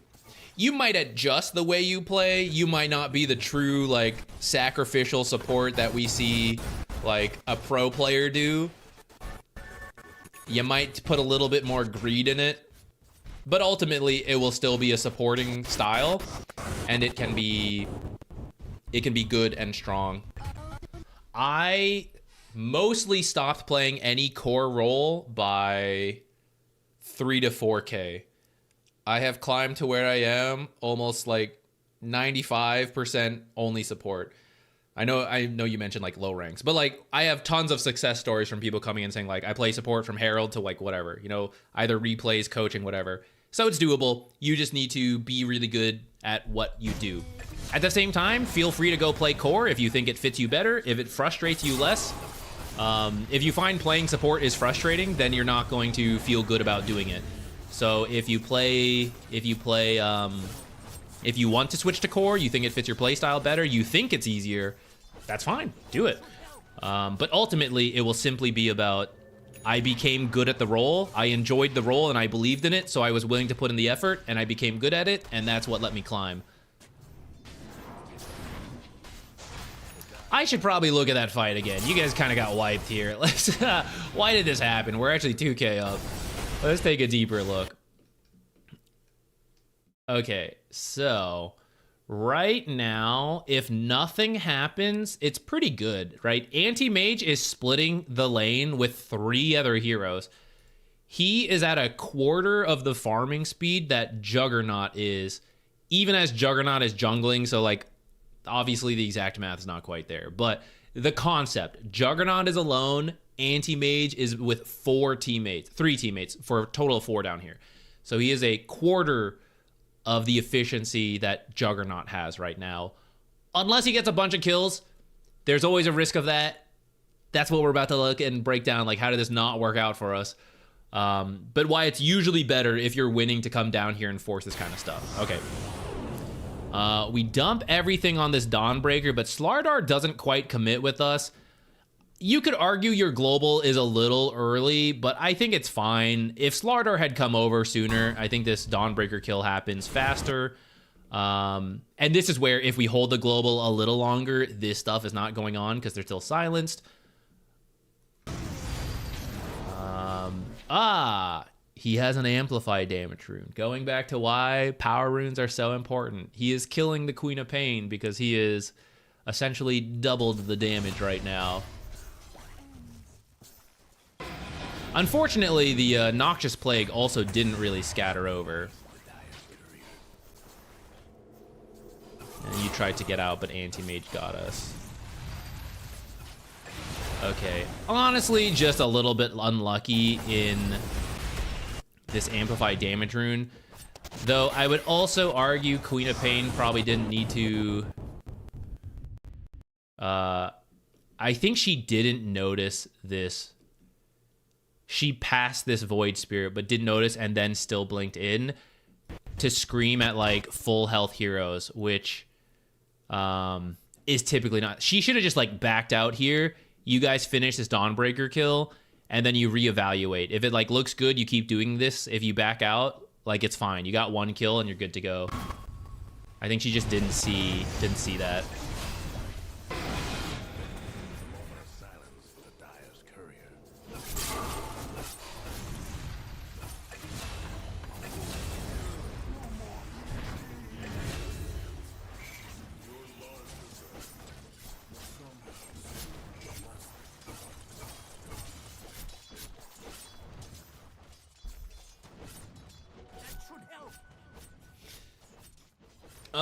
I mean, every single region you go to, you will have people saying this region's bad because XYZ. So, personally, for the average Dota player, I don't believe it matters between any given region. There's going to be intricacies to each region, but you just, you know, learn them and fit your style. Some have, like, more fighting, some have more farming. Some have, like, preferred heroes. For example, Disruptor is, like, a little bit more popular in the CIS region. Just as like one example. So there's like unique elements to each region, but it's not like so big a difference that it's like, oh, mid lane is the best to gain MMR in this region. Like, nah, none of that matters. Hoodwink, Windranger, Zeus, Marcy. Yeah, they're all fun supports. It really depends what you like to do. The ones you listed are all greedier supports. Which is, again, is fine if that's the way you want to play and you get good at that style. Marcy is more of a playmaker. Hoodwink's more of a playmaker. Zeus is more vision game and damage. They're all leaning into damage to some degree. Hoodwink the least, funny enough. Used to be.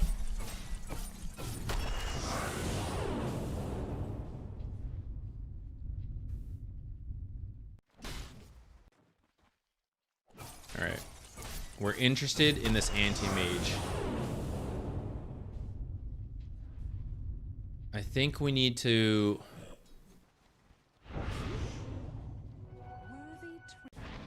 wait a little longer there. You are nowhere near when Slardar goes in. I don't blame... This isn't your fault, actually. I was seeing if there was a way to min-max your global... But based on the information we have, I think you actually did it just as about as, like, pretty much what you had to try to make this work. The issue is that this is happening before you're close. If you were closer and you could use your other abilities, you would definitely kill him.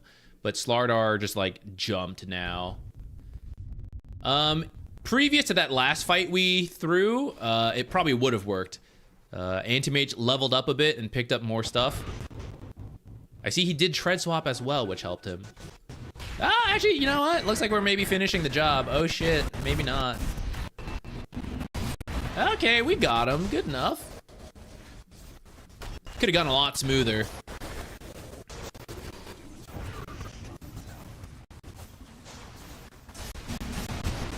I was about to say, and this means Juggernaut's alone, but surprise, Juggernaut is here.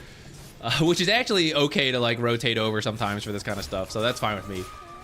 Either Juggernaut would have been alone farming, or he makes a smart rotation on the positive side of things. Hey guys, I don't want complaints about like certain races and all that. I don't want to hear that here. We can complain about Dota players being bad, but I don't want to hear like, oh, this country's bad, this whatever. That's not very. That ain't the vibe here.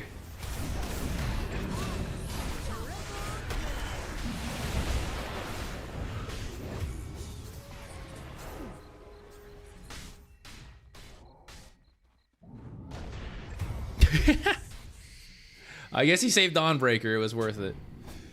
It was worth it. For you this game, let's see. You're building a 4-staff. Radiant's gone and fortified their top towers. You know the drill. The dire might want It is a safe item. Especially to like chase or run away from some of these guys.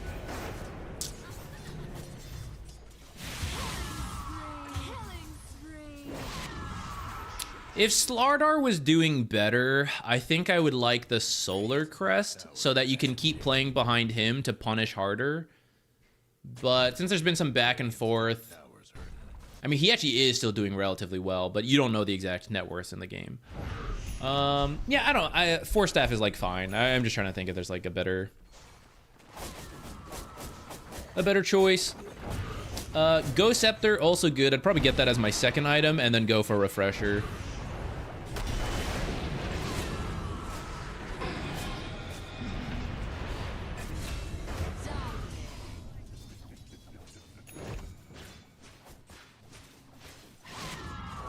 I think I default pick my items too much. That is okay up to a point. It depends what you want to focus on first.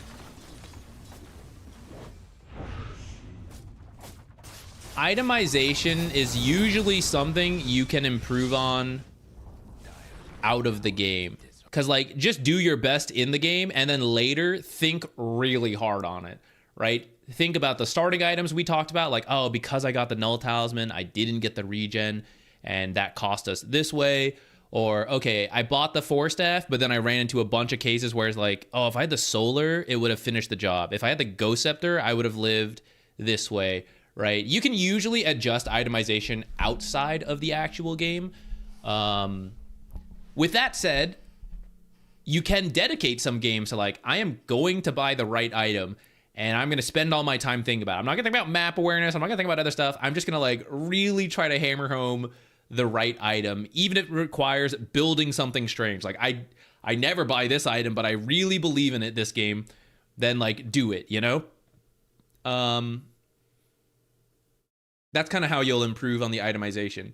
But if you are currently, I am trying to work on my map awareness, I'm trying to work on my rotations, then don't worry about items. Like build defaults, like you said, and focus on your map awareness, on checking like, okay, I should twin gate over, I should do stuff. Oh, Zach, you know, has been hammering home power runes. I'm going to try to do power runes.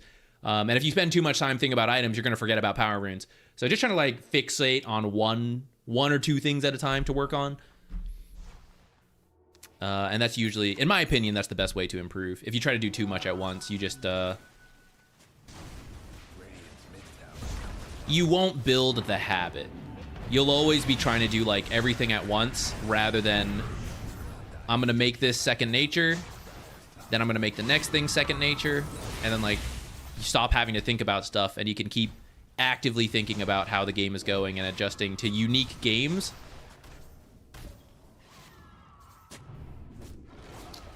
I think the laning stage covered a lot. And we saw some of why Anti-Mage has started to recover on some of these overextension team fights, which were not fully on us. So I think we can start moving forward if new people want to put in the match IDs. And while we wait for people, we can continue to like see a little bit about what's going on. You guys love the Aghanims. Someone else, we saw one last game that also went for the Ags. The issue with the Aghanims this game is twofold. One, Your job is not damage this game. Juggernaut, any carry is usually, you know, damage oriented. Queen of Pain is a very high damage mid laner. Slardar does bashing and stun, sure, but also just like amplifies physical damage. Venomancer as a support does have like zone control, but is ultimately a bunch of magic damage. And then look at his build. He got Orchid, which is like, utility's good this game. Don't get me wrong. It's also a damage item, right? This is like a damage utility item. So we can't also go for another damage item, which they already want Dispels versus us because we have Silencer and Venomancer and Corrosive Haze and Shadow Strike. They already want a bunch of Dispels. So then your Arcane Curse is going to be removed until I know there's like there's a talent for this, right? Or where is it?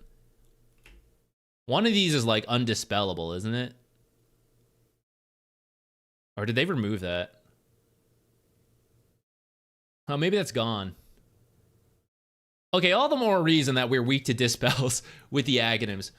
And I would prefer the double utility of Refresher, or that when they commit on me, they can't kill me. So like the Ghost Scepter. Waste their time while my team does damage. I don't think you also need to do more damage. They removed that one? Okay, cool. For some reason, I thought it was still like a late game talent.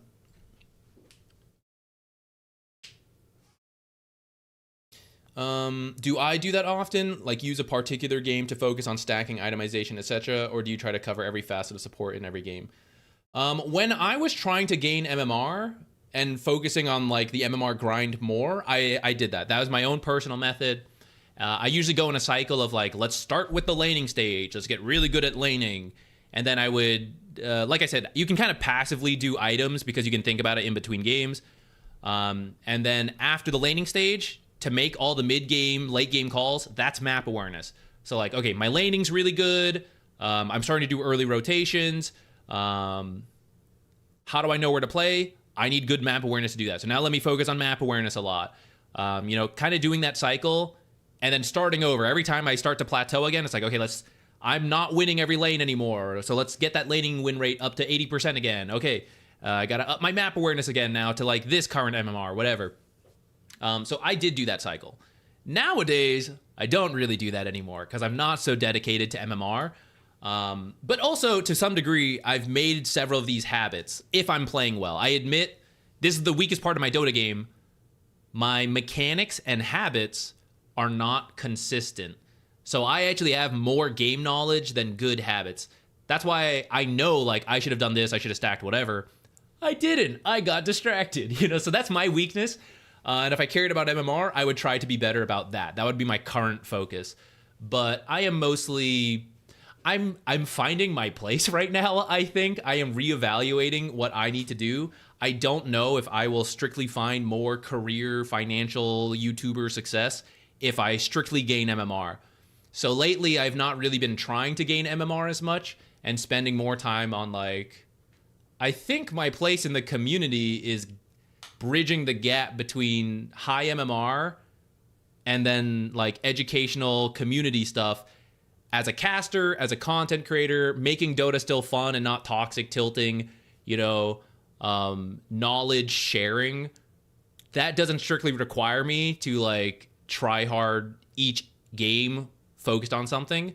That's kind of been my mentality lately. Is that correct either? I don't know, but that's what I'm doing nowadays.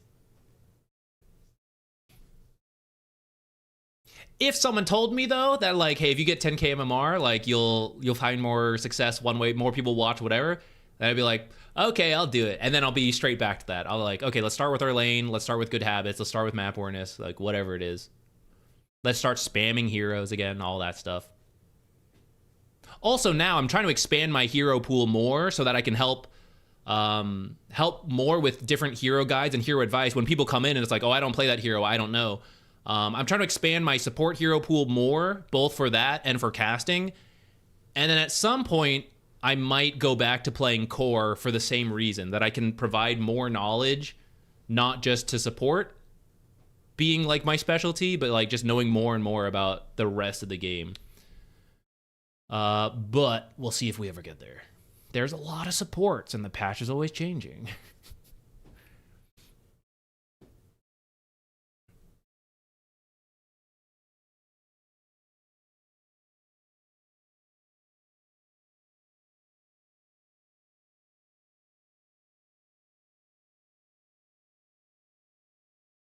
The VODs do go up on YouTube. It's just on a separate tab.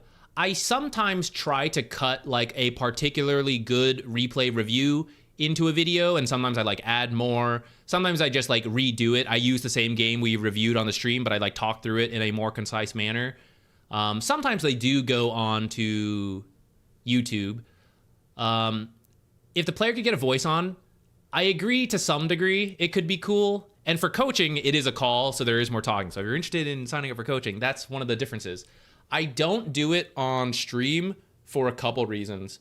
One, it adds more downtime to like, hey, join this server, join this channel, come in here, whatever. Two, I don't know you guys. No offense. Thank you for supporting the channel. Thank you for being here. I have no control of what you might say on my stream. I don't know what, like, is it going to be awkward content, even if you're nice? Is it going to be, like, offensive and like, oh, you can't say that? You know, like, I have no idea what I'm getting into. I think the majority of you would be quite nice, but I have no control over those outlier parts. The audio quality's bad, whatever, and that's a danger, I think, for a content creator. So that's part of the risk and why I don't usually get into voice calls for these. Again, most of you would be totally fine, but there'd be a couple that it's like, oh, we should not have done this. You know, this is bad. And I also think just like the relaxed coaching atmosphere of like a private thing, like how you are, it doesn't matter. But for content and streaming, even though there's a very casual like replay review stream, there is a difference of like being on camera personality that is interesting as opposed to just like talking Dota and whatever.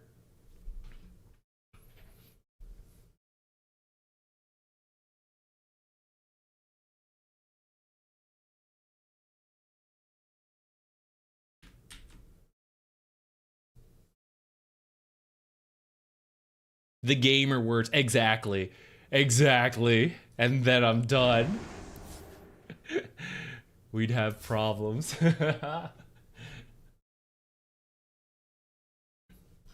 Okay. Let's do this one. Yeah, some people do upload the coaching sessions. I've done some of them in the past. Most coaching sessions are now on Patreon, which I admit there's a paywall, so if you don't want to do that, totally understand. But anyone who does sign up on Patreon, all the coaching sessions that are private are there if you find any of those helpful. And sometimes I take elements of those into YouTube. Okay, I'm gonna do this one because I like the way you said it on a whim. You're like, I put my heart and soul into trying to carry this game. So let's take a look.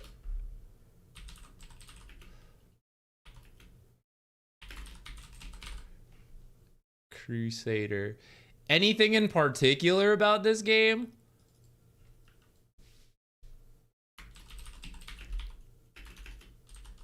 Oh, why am I doing it like that? We never do it like that. The issue is the way I timestamp things is different from what I put up here on that little thing. So sometimes I mix and match the timestamps.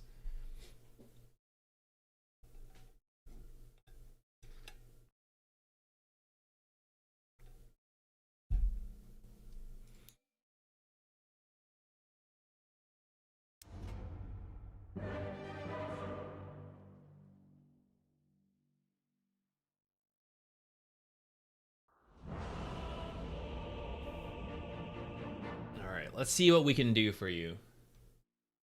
Position 1 was trash. Position 2 as well. Ooh, those are dangerous words.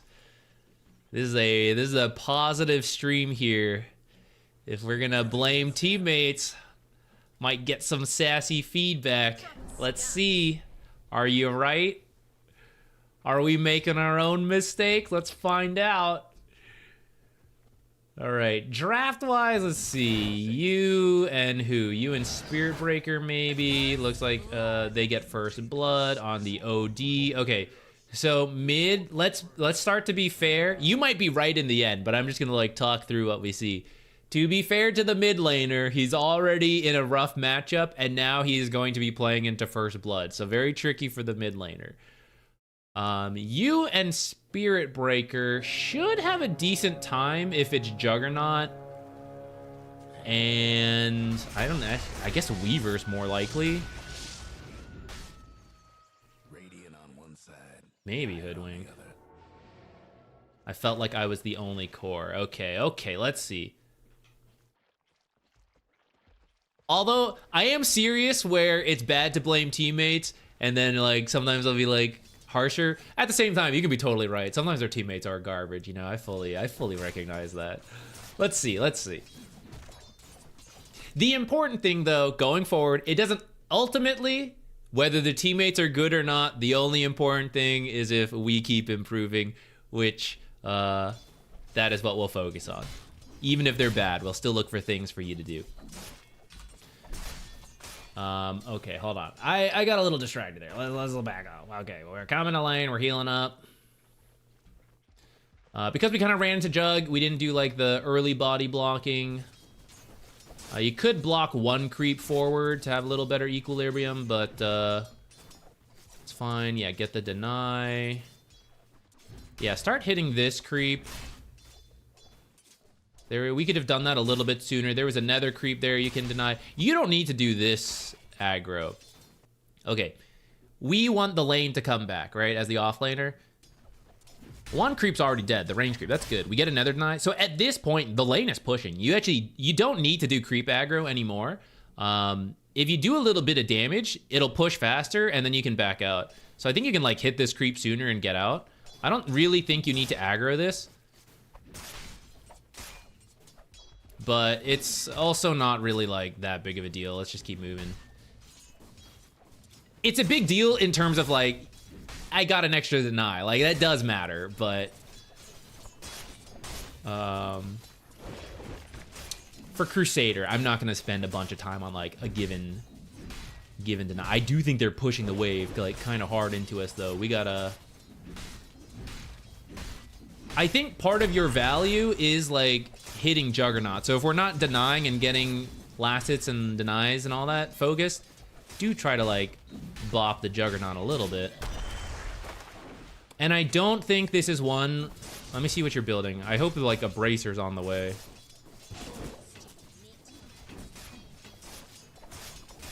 Okay, you got the Gloves of Haste first, but Gloves of Haste will allow you to bash a little faster. However, for the same reason we talked about last game versus the Dawnbreaker, it was actually the Juggernaut carry as well.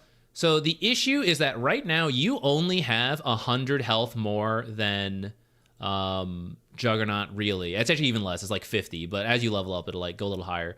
If you buy the Bracer first, you're gonna bump that up further. If you get like those early items, it becomes easier to stand in Blade Fury and just attack, but you need enough health to do that. So Gloves of Haste is technically gonna let us bash a little faster, but ultimately the raw health you get from like finishing the Bracer would be better in this matchup in my opinion. Excuse me, that was straight into the mic. Especially, I don't know why I'm starting to cough suddenly. Sorry. Especially because I know Spirit Breaker's going to want to roam. So if this guy's going to roam, I need some extra regen. I need to be bulkier a little bit while he's gone and not just feed. So I do think a casual Bracer here would help you a lot more than trying to rush the power treads, especially this Gloves of Haste. Gloves of Haste is like, I can attack for free and I'm not scared. I don't feel that way versus Juggernaut. I am scared. I have fear. I have fear. Spirit Breaker players, get out of here. Go like stop pulls and go roam and stack and stuff like that. Spirit Breaker just watched Slardar farm there. That was no good.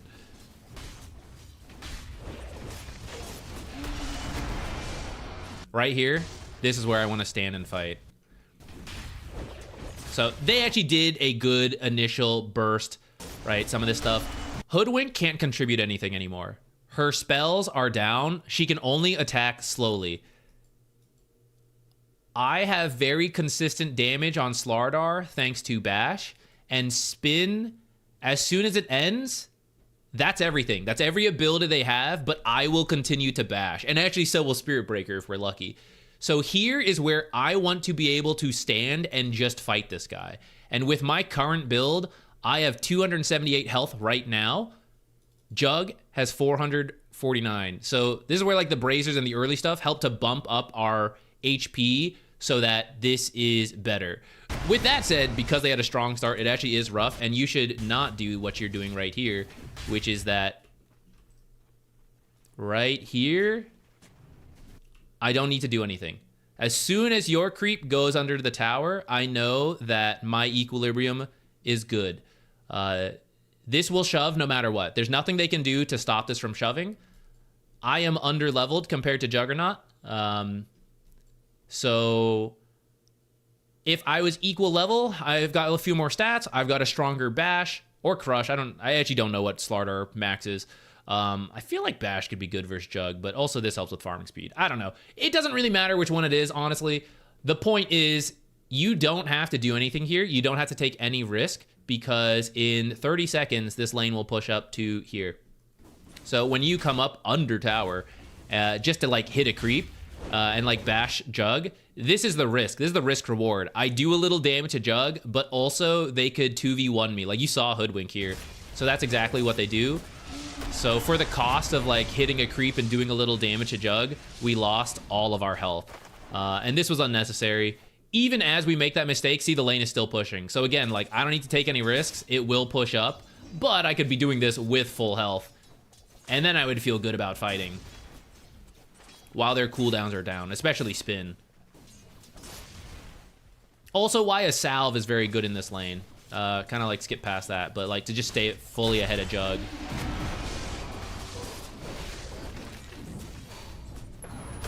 Nice. Still got him in the end, though. Okay, now we just farm. How's our other lanes doing? Worked as well. Invoker is struggle bussing, though. Didn't get the Sunstrike, unfortunately, to help out.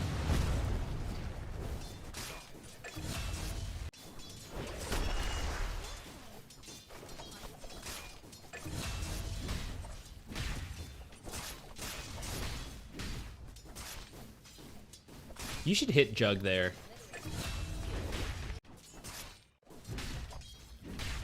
I just, the point I'm getting to is, like, I just don't feel enough pressure on the Jug for being, like, the melee counter hero. He wants this range creep, you can hit him, right? Your next creeps are close, so, like, if he trades with you, he's gonna miss the range creep. So at some point, he's gonna attack the range creep, and you're gonna hit him. And you can even line this up to bash, so that the range creep, bash or use Crush, so that he misses this range creep because he's stunned, and then you're just doing damage the whole time.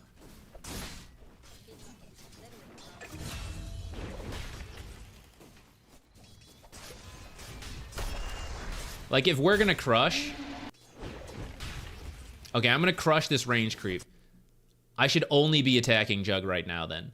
Because I don't need to wait for the deny at all. I should just be, like, getting bashes onto Jug and trading with him. But we are spending an auto attack on the creep while he is hitting us, and then I'm bashing. But I could have just waited one more second for the creeps to get that one low and be trading equally with Jug. In fact, you're trading better because you have the bash, and you're higher level. Like, look at this trade. As soon as you actually started hitting him, you started winning the trade, you know? But you gave him a lot of space for that. Even as you ultimately finish the kill. I'm still gonna nitpick, because that's the mood we've gotten into. But that kind of goes back to, this is something I didn't realize until my friend kind of mentioned it to me, Alexander Kocha, if you guys remember him, anyone who's been here a while, or if you play Marvel Snap, you might know him for a different career now, but he was doing Dota for a little bit, I was coaching him, and we sometimes play party together back then. And I would tell him things like, kill this guy, or like, if he goes here, we're gonna kill him. If this happens, like, kill this guy.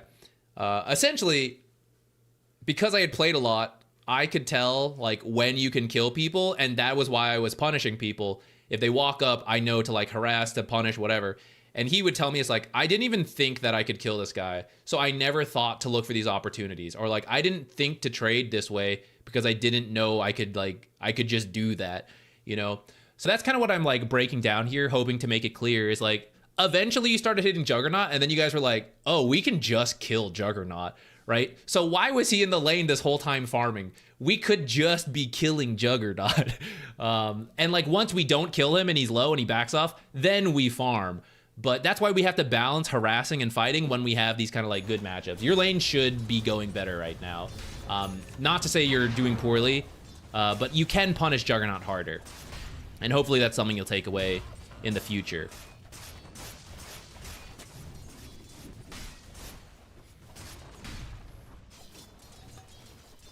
Your Invoker is getting absolutely trashed, though. You're not wrong about that. He's getting his ass handed to him right now.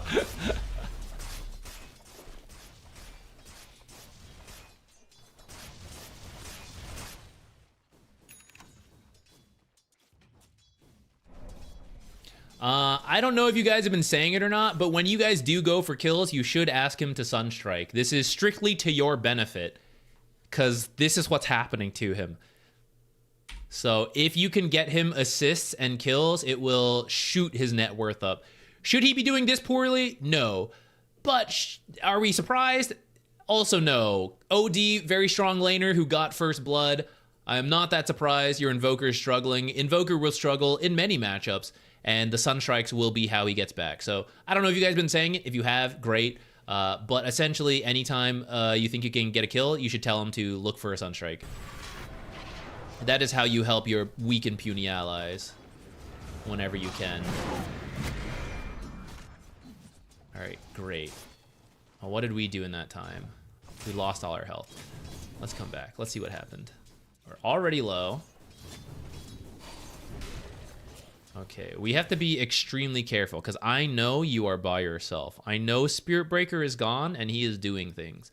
Do I want him to come back so we can keep killing? Yes, but other lanes need help, as you've noticed. So our job right now is to be safe as Slardar and get what we can without taking that much risk. Wisdom Shrine is up. I do know both heroes are here though, and I know OD's not stealing it, so you don't have to go get it right now. Otherwise, that could be something to do if you're really scared. This is your XP range, so at worst, you can stand here and be getting XP for everything here. There's absolutely no way they start and try to kill you if you're over here. Now, of course, I'm not going to be that far. I'm going to be a little closer. I'm going to be like over here. This is fine where you're at. Hoodwink, I can't see her. She's somewhere. Fog of War is around here. So Bushwhacks from here, I am at about max range. If I go any closer than this, towards this area, I will be in danger. I have creeps here to help me out. So I am interested, if I'm trying to get farm here, and I last saw Hoodwink in this area, I'm coming towards these range creeps. Attacking these range creeps. Walking into here is where I am near enemy creeps, I am near enemy neutral creeps, and I am closest to the Hoodwink that I last saw in this area, furthest away from my own creeps. And that's kind of why it doesn't look like it happens there. Oh, anyway, there she comes back, and then she bushwhacks, and then they start spinning. But if we keep being safe, and we only get these range creeps, right here, I only get these range creeps. These creeps are coming in here. Where's their next creep wave? Their next creep wave is about here. It's gonna be entering the lane soon, and there's gonna be more enemy creeps than our own creeps. So I am losing stuff now, but over time, this will push into me. So I really don't have to do much. I only have to get what I can, which I think you're probably trying. You just overestimated what that was. But against this Hoodwink with Bushwhack, you shouldn't be coming here. You should be coming here.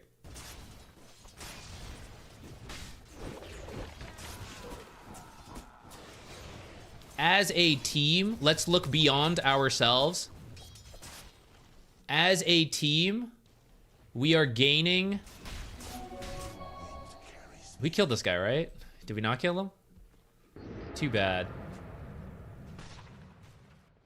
Killing him? Oh no! OD's here! Disaster. In theory, our team is making something happen somewhere else. They're getting a kill, and we, after losing all our health, but if you play safer, you would still be 50% or more, and then you're farming this under your tower. And look, we're still maintaining a gold advantage over Juggernaut.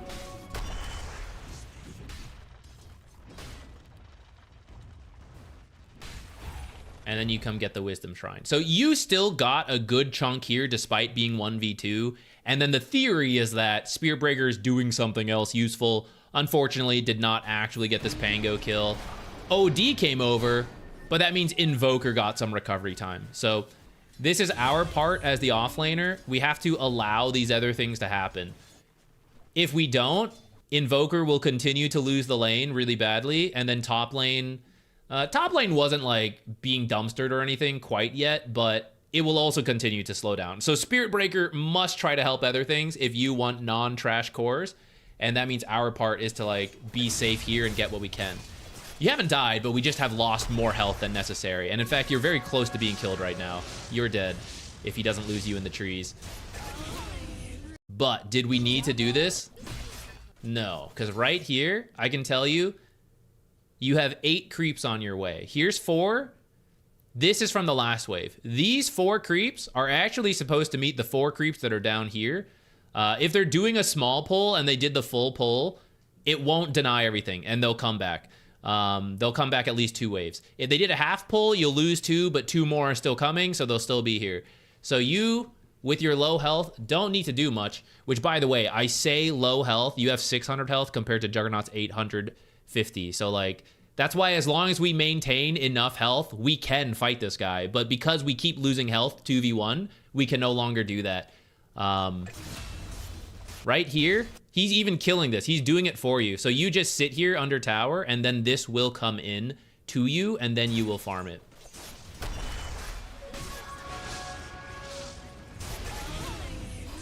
And then we'll never give him this kill that way.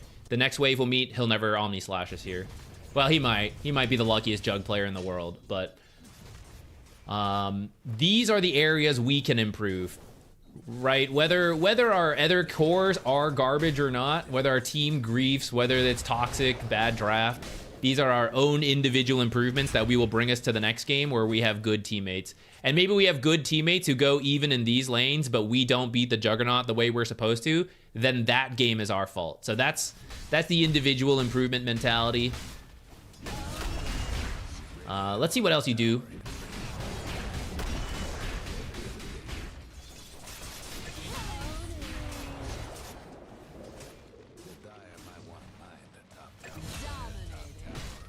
Alright, to go back, let's snowball this a little further.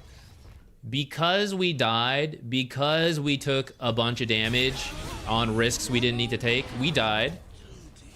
Understandably, you TP'd back to your lane after dying, but you never needed to. You never needed to die. You never needed to take this much damage. You should actually, in my opinion, with safer play, you should actually be a Juggernaut or a Slardar that's about 3/4 health right now, farming under tower, sometimes jungling. And you would have your teleport available, which means as this starts to form, I, as the offlaner, who I believe is doing well, right? Like, if I'm believing in myself and we start to play better versus the Jug, the way we talked about. So I'm the strongest hero for my weak and puny teammates, and I am capable of contributing. So as I see this developing, I'm going to take a look and see, can I make a difference? When does this fight actually break out? Around now, right? I'm thinking about joining this fight. This is pretty under our tower. Like, they're still going for the dive. I could start TPing and get some kills for my teammates that are struggling.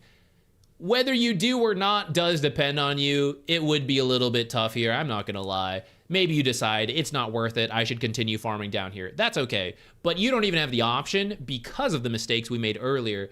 Helping your team be better is not available to you because of our own individual mistakes.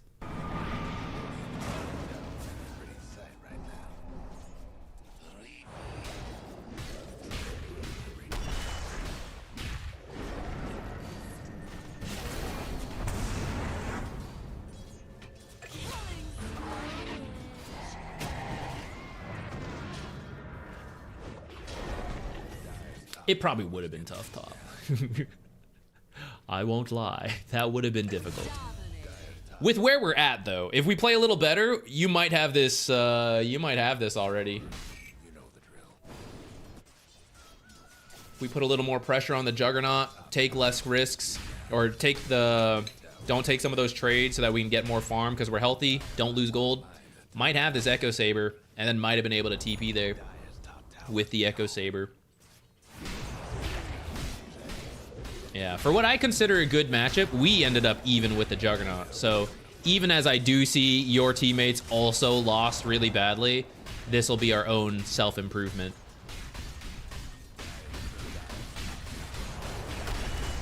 And even if that sounds like, but I still wouldn't have won this game, I get it. But you might win future games where your teammates are better, and that's what matters. But also, you might win this game because carry players are babies. And so if you have a better game and you shut down this Jug, he might just stop playing the game. He might just grief his own team.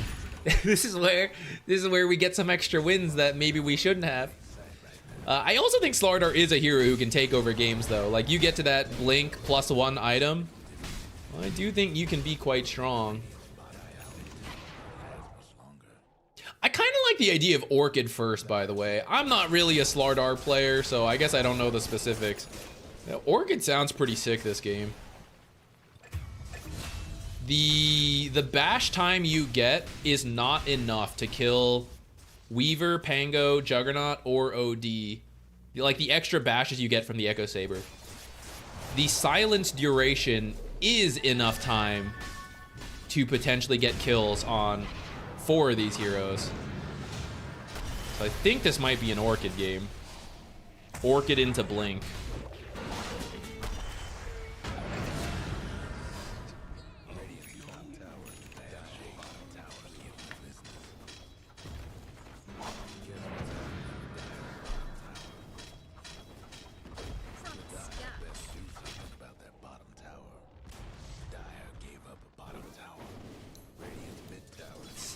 How do things change? So you do still remain pretty high net worth throughout the game.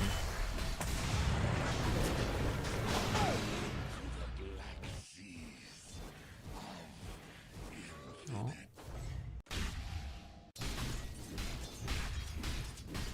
Here's a map awareness. Are they smoked? Is this bugged?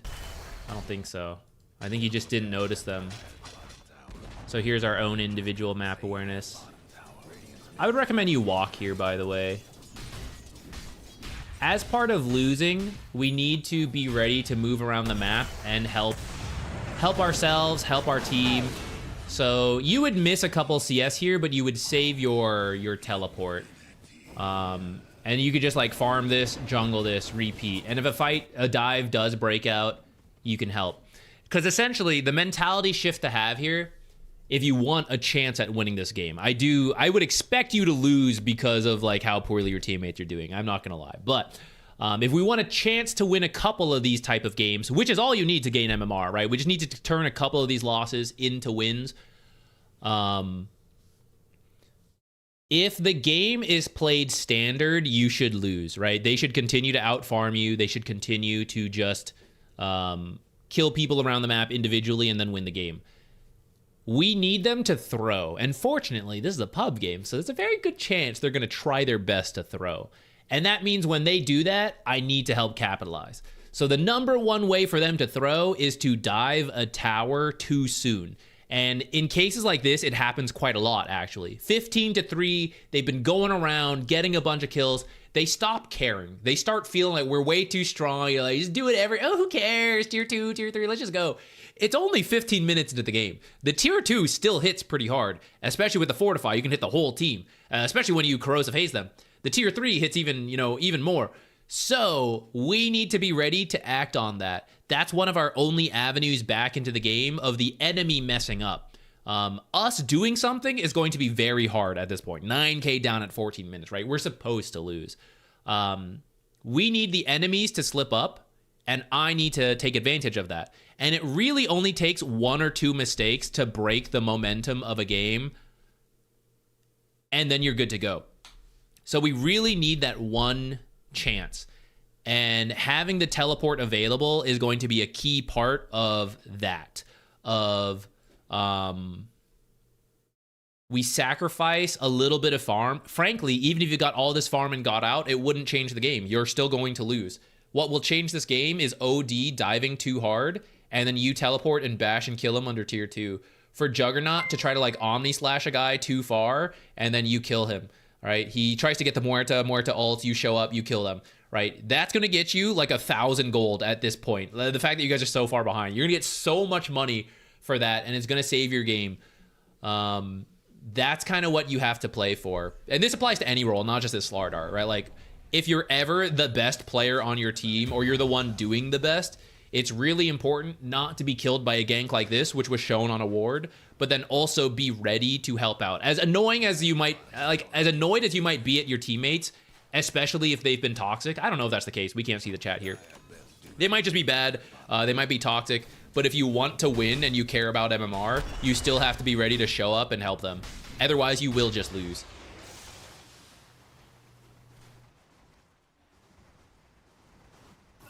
I'm not sure how much further we need to go in this game now that I've finished rambling off on that. I think we identified how our lane could go better and how we can look for stuff up to this early point to do more for the team.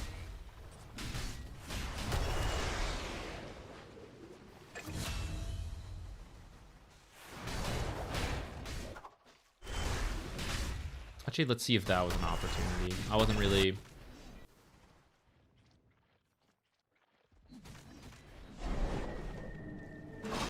Okay, they're killing Invoker. I don't want to show up to that.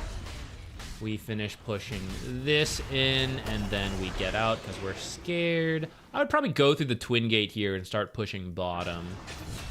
See, Muerta gets killed. That is her own mistake. I fully recognize our team is playing poorly.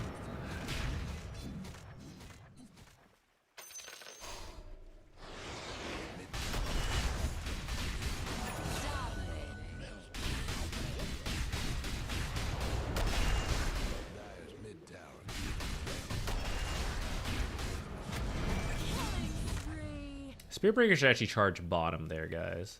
Just kind of like random nitpicky, but yeah, at this point we could I'm actually a little split here. My own personal advice and the own way I would approach this game if I was the Slardar is that up to this point is enough to me. I already know I should have done better in the lane. I should have won this a lot harder. I should have taken this tower, which would give our team space. Even as we lose the other lanes, we'd have more map to play. That was my part in this. To win with a really bad team, I need to like crush our lane. So for myself, I would stop reviewing my own game if this was me. As a pub game, there will be throws, and that's kind of what I'm thinking. Is that worth continuing to look for? Of opportunities where the enemy throws and we can maybe still win. So we can look a little further. I would be careful of walking through here because you do pass under this observer if the enemy has one. We have the blink, so we need to get Shadow Shaman and Spirit Breaker, and you need to smoke and make plays and have Sunstrike contribute when you find someone. We're going to need to get some deep wards down. We're going to need to start working on tier 1s. We're still avoiding the enemy as much as possible, but we need to try to like cause this chaos, find pickoffs here and there. To do that, we're going to need deep wards. You see how their team has 2 defensive wards? This is bad. This will not help them come back in the game. This will help them avoid a little bit of when the enemies come in, and then they're going to lose the super common observers, and then they're going to play in the dark again. It's also not going to give them the advantage or the chance to come back into the game because they can't see opportunities. They can only see like we're about to die. So if supports keep warding like that as the core player, buy your own observers and do it yourself. Give yourself the game-winning vision you need. You guys need to be... If you farm, you will lose, right? Like, if we think through normal gameplay, you're farming, this part is going to take away from Invoker, it's going to take away from Muerta, they're going to farm more of the map, they're going to keep moving around killing you, right? The way the game is going, standard gameplay will lose. So we must look for kills. We must break things up. If you lose, like if the play doesn't work and you lose, you're gonna lose anyways. It doesn't matter. Like that's the mentality shift you have to have in these types of games if you want a chance.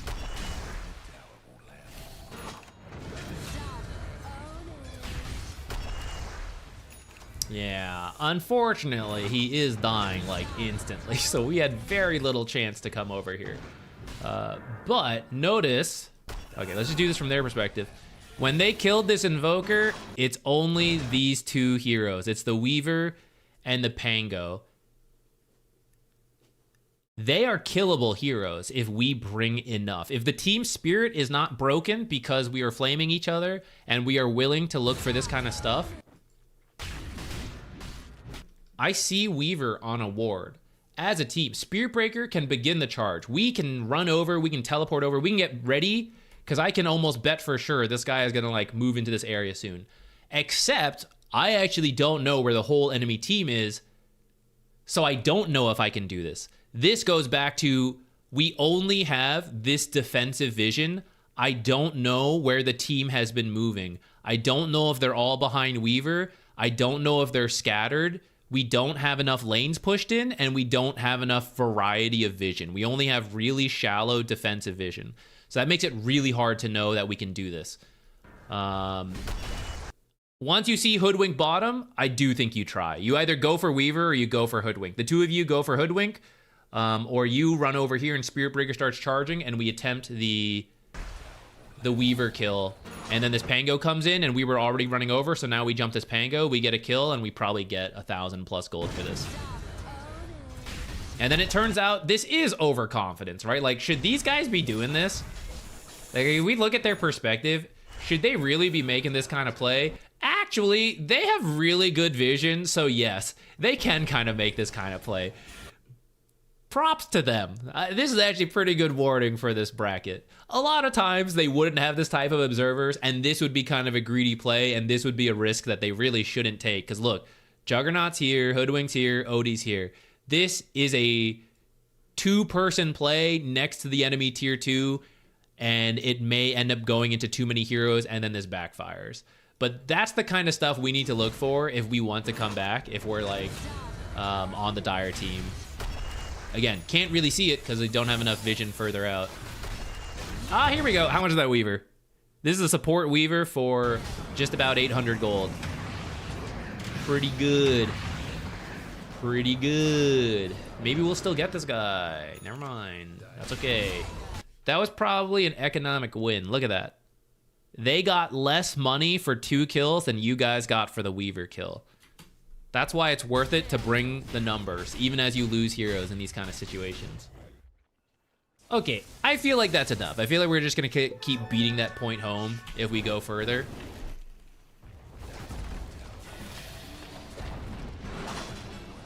The ultimate summary, I realized I was kind of harsh on you just because, like, I don't know. I felt baited into it. Once we start, like, our teammates are trash, that's like my trigger, you know? But for you to stay mentally stable and strong in these games, I agree your teammates were not good, and I want you to feel valid and like they really don't feel good. But for your own self-improvement as a Dota player, keep the focus on yourself because there were a lot of things you could have done better to play just play better in this game, and it may not change this game, but it will matter in other games. It's just important to keep improving, and we can see that there were things to improve on before our teammates like griefed our game, right? Because I know a lot of people talk like that, like, oh, these guys griefed it, there was nothing, this game was useless. It wasn't. There's so much self-improvement for Slardar to do in the first 5 and 10 minutes that the teammates had no influence on, right? Like the other 2 losing lanes had no influence on half of what we talked about this replay. And then there were chances for Slardar to maybe come back. You'll probably still lose like 80% of games that start this way. But if you just turn a couple, that's enough to, from a 50-50 win rate, if you just turn a couple games that are supposed to be losses, it's a huge turnaround in MMR, because what was supposed to be minus 25 is plus 25, and that's a really big swing. Thank you, I really appreciate it. Thank you for taking it well. I know sometimes getting the critique is,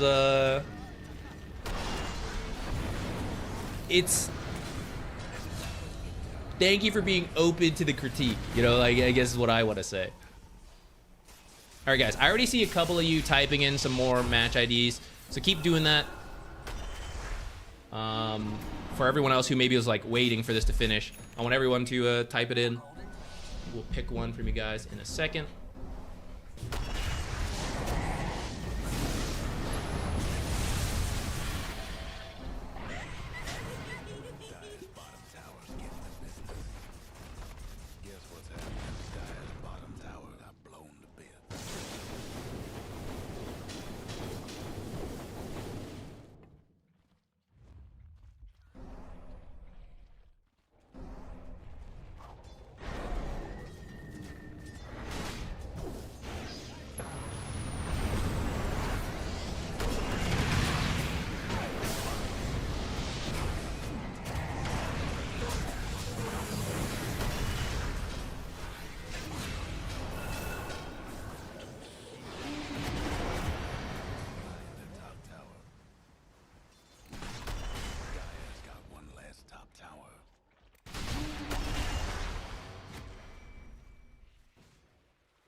Radiant's mid tower's coming apart.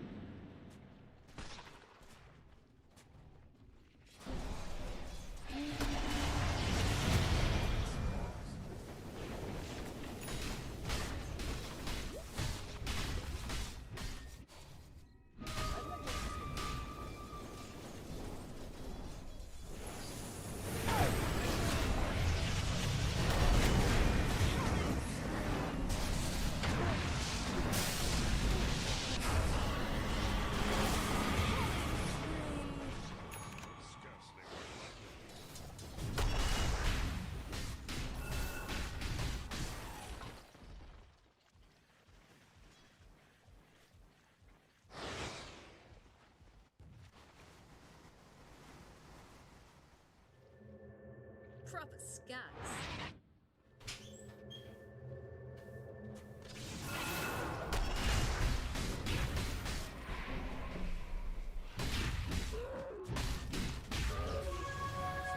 All right, let's see what you guys are up to.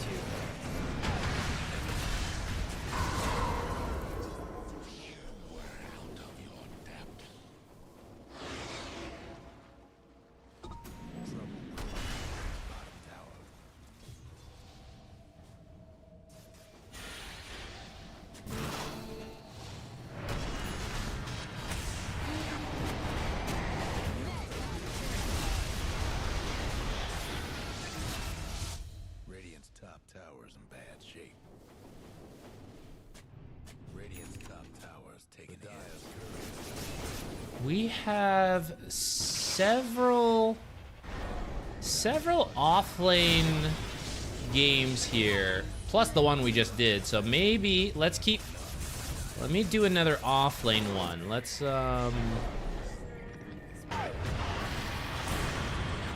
since we have so many offlane players here. It's always good. Support players need to know how to help their offlaners. Offlaners need to know how to help their supports. Big fan of offlane players who are... Offlaners are the best core players. Carry players and mids, you know? The offlaners are the best amongst them. Let's just maybe go down the line. How about that? Let me see. And looks like there's a couple axe requests as well. Okay, let's start with an axe one then. My biggest enemy is an offlane. There's my pos for. Exactly. We have to rectify that. We must help each other out.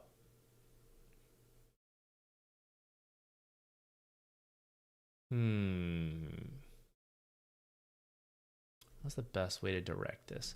Okay, I'll tell you what. Let's do, we can even, because we have two different axe requests here, let's take a look at the, do we have time for both? Let's see. I guess let's just see what we get into. I was gonna say we could compare the 2 early games of axes in these replays. But you both actually mentioned like both the early game and the late game, so it'll take a while to cover both for 2 different games.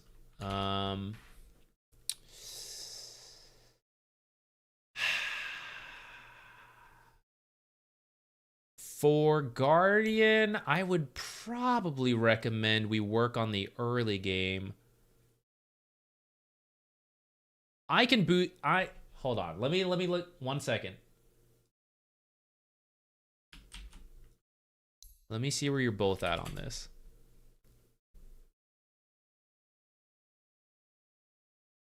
Both Guardian, perfect. Player net worth, where's Axe? 3.3. Okay, you guys struggled on the axes. Okay, I'm gonna boost both your early game net worth by 1,000 gold. Are we ready? That's gonna be our challenge.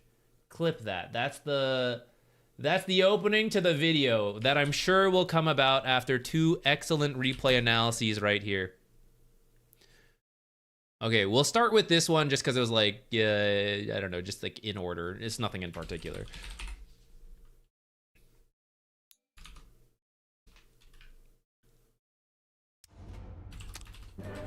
I know you guys mentioned the late game. Let's start with the early game though. It's easier to focus here in terms of time efficient MMR improvement. To like crush your early game and be impactful early rather than like, how do I navigate this specific late game? Granted, in my how to get out of Guardian video, I actually focus more on late game fights, which is probably what I would direct you guys to if we don't have time to cover it. Either look at that, look at the how to get out of Guardian video, which is mostly just a bunch of team fight breakdown. I think there's 2. I think it's a 2-parter. I did a bonus just nonstop team fight breakdown video as a follow-up, and then the late game flowchart. That covers a lot of my late game advice, which through these replays, we sometimes do have time to like look at late game scenarios, and even if it's not your replays, maybe we'll do it later. Because we have 2 axes, I want to focus on the axe early game, especially in Guardian, because it's easier to get away with some of the stuff I'm about to tell you than other brackets. They're just not as good at dealing with creep cutting, essentially. How do we creep cut efficiently and boost our gold, boost our farming speed by 2, essentially? First, item build. A lot of Ring of Protections is pretty popular right now. A lot of people are going 3 Rings of Protection. If you just want to do 2, I think that's fine. I don't think you really need the Quelling Blade as Axe unless you're playing versus a Nature's Prophet. I would cut out this Quelling Blade to get the Ring of Protection. The second one, cut out an Iron Branch or a Fairy Fire. Because your Battle Hunger gets better with more armor because it has the armor multiplier. And we're going to be creep cutting a lot. So the more armor we have, the less damage we'll take from creeps and from the enemy carry. Most carries are primarily physical damage. So the build really works out right now. I would recommend 2 at least. We don't creep cut right away. Creep cutting is, it's gonna do too much damage to us in the first 2 levels. By the 3rd level, we can begin to consider it depending on how the lane's going, but you often don't need to till like 4 to 5. First, we just throw Battle Hunger on the enemies and get our CS. Your lane came back right away. I kind of like brushed over that as I was thinking about other stuff. But to just show you why, again, here, off-lane players, identify when we need to do risky things and when we are okay. As soon as the creep wave goes under the tower, the first creep wave, the 3rd creep wave, any creep wave that goes under tower, most of the time it is going to push towards us as a result. So when this kind of stuff happens, you don't need to go crazy. We're going to get farm in a bit. Support players, this is good. How do I make sure they can't fix this? Think about the body blocks, the camp blocks, whatever. Make sure they aren't pulling with the hard camp if it's up, right? We are going to be good. See beyond the immediate and think ahead of where the equilibrium is going to be. So I'm very happy. Carry and hard support players, don't block your own creep wave. You're griefing yourselves. So here, right, we're good. I don't need to take too many fights. Just go for a deny here and there as best we can. Throw out a battle hunger. I'm happy. I don't need to do much. Disruptor here could be body blocking. Right, Axe will just last it here. 2v1 doesn't matter. Just a little bit of attacking. You can do a little bit of trading. Don't miss any CS as best you can. I know you can make mistakes. It's totally understandable. But don't fight over getting your last hits. There are going to be times you can get free kills, and you should. But a lot of times you should just take the consistent last hits. Okay? We're going to keep going. Look, the next wave is here. We are happy. Io must go do a pull. It will not be able to fix this many creeps here. Let's see how long Axe stays here. All right, gets a last hit. Notice Disruptor really not having to do much, and that's why you can stand over here, help to prevent pulls, continue to mess with them. And if not, you should go for your own denies. And if you don't go, this should now be a 2v1. Sven is here while Io is somewhere else. Granted, Io can actually tether in. That's unique. Most supports can't help that way. So as a support, if you are not doing this stuff and the carry is still here, you must punish this. I was saying this in the last game where sometimes people just don't realize, like, I didn't know I could kill him. I didn't know we could get a good trade. Sven should never be allowed to walk up here. He's doing this because his opponents frequently do not punish him for doing this, so he has built bad habits. And that's why when he goes up at MMR and then he does this, he's going to get killed or he's going to lose and he's going to be like force 50%. But for you guys looking to improve, you just need to see this and be like, I need to beat the shit out of Sven right now. How dare he walk up this far? You can still go for a last hit here and there as Axe, but really, 2 people should just be hitting Sven, and this guy should walk away with half health. Okay, Io, we baited Io to come back in, so we switched our attention to Io for a little bit. That's okay, but then we should have just come back to this. Like, once he gets a little too far, now we don't chase too far, we turn back around, there's a range creep.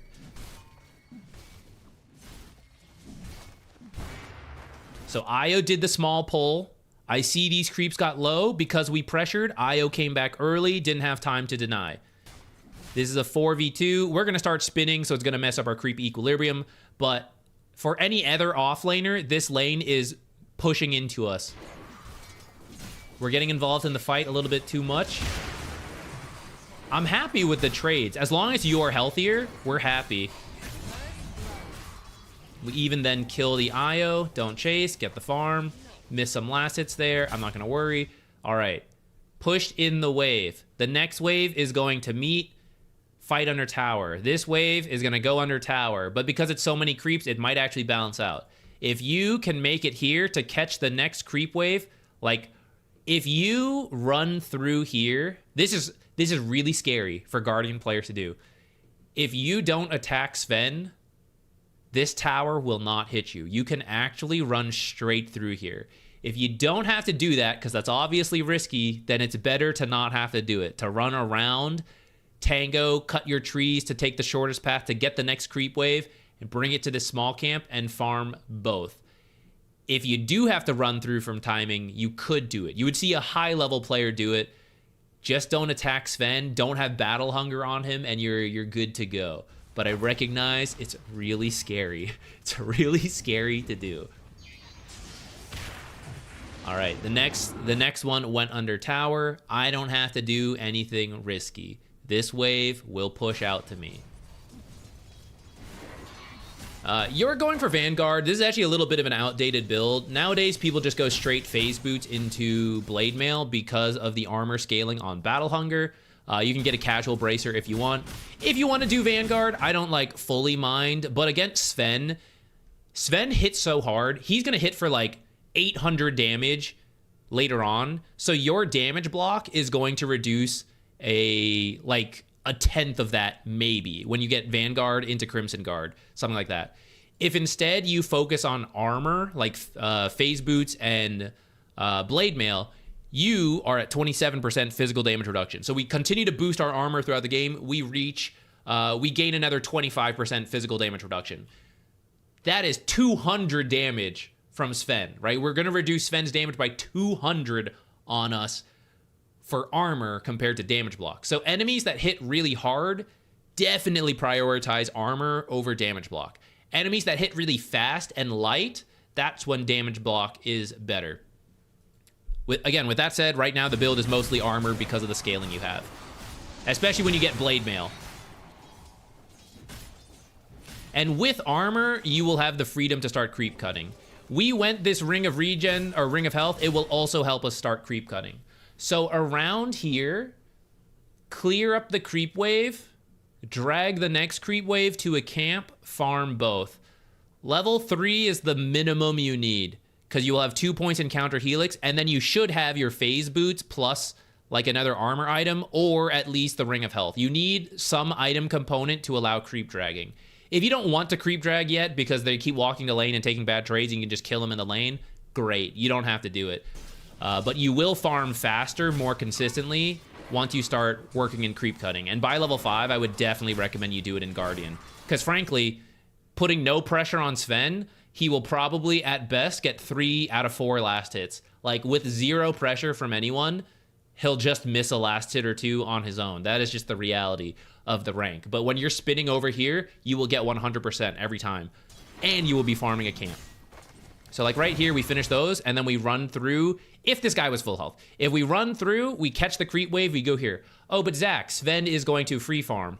I am going to kill Sven. When I have my blade mail blink, it doesn't matter. Like, I will kill Sven. And I'm going to get that so much faster than him, because while he is dealing with 1 creep wave, I am farming 1 creep wave, and I am farming a camp. I am twice as efficient as Sven. I will finish Blade Mail Blink before this guy can get like Mask Echo Blink BKB, something like that. If he is low, because that is the idea. As he tanks the creep wave, he is not as good at it as you. As he gets low, we can go for the dive. So here's a case where I would say you can go for the dive. He's pretty low. We have a big creep wave. You can fortify if you really want to, but you don't have to. Battle Hunger, chase him, go for the call, you know, support, throw spells. I think you should just be able to kill Sven here. And if not, it's close. You cut the next wave is really good. Drag it here. Run here. We are going to not actually double our farm, but this is 200 gold because it's a banner creep. You're going to get 200 gold for this creep wave. This is 60 gold. So obviously, it's better to get 260 gold compared to just 200 gold.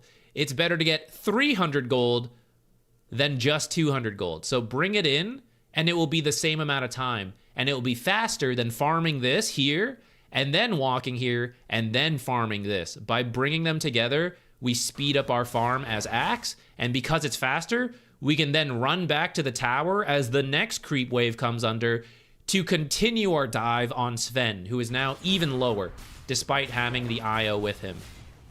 All right, this guy's here, so we want to continue this. That's fine. Cut the trees. You have a Quelling Blade. Cut the trees to make it easier to find Sven. You should have been able to kill Sven right there if you cut some trees to get closer.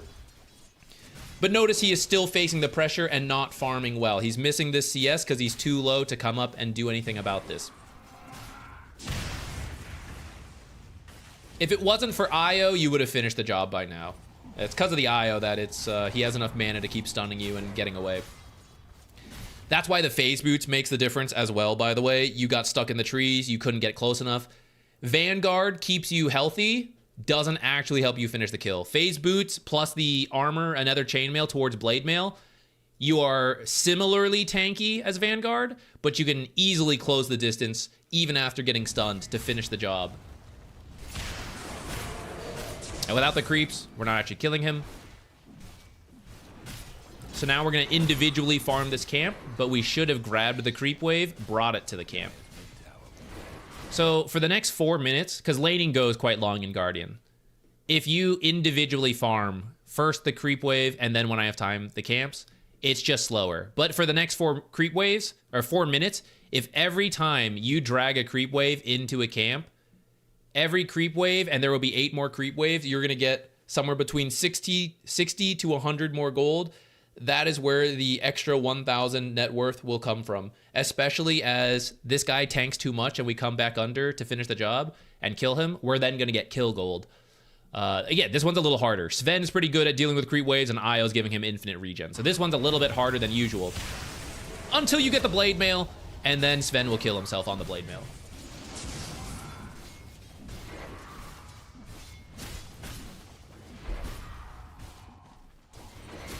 So you're cutting, but you're not bringing it to a camp. So we're missing the double efficiency. And now we're farming this one. Whereas you drag that first creep wave to this one, you farm that, you grab the next one to this hard camp, I got you an extra 100 gold. And the XP, of course, to then be higher level, get stronger, creep cut faster, because we have our 3rd point in Helix, get our ultimate faster to finish the job on these kills. So we're gonna pause on this game. Let's go look at the other Axe game and do a follow-up. Same concepts, so it'll be a little faster. We don't have to repeat everything.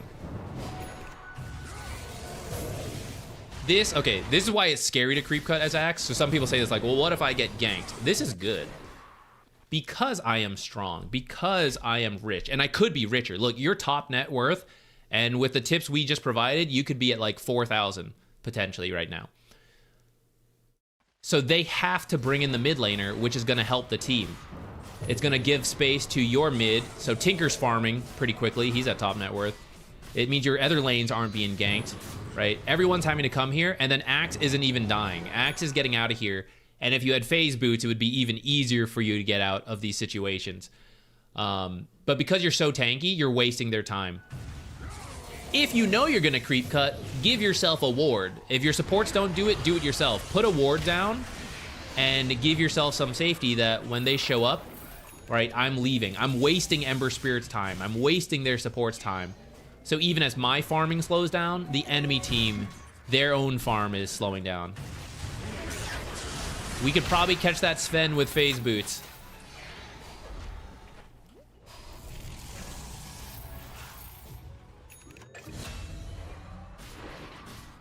This is the most dangerous place to cut the creep wave, by the way. Bring it to the camps. Bring it here. You can even bring stuff to the ancient camps. You're Axe. You got a Vanguard.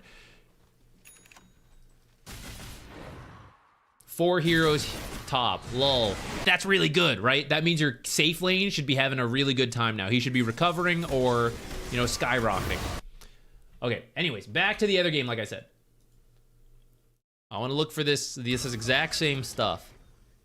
If you're gonna play Axe and you start incorporating this, you'll be better off for it.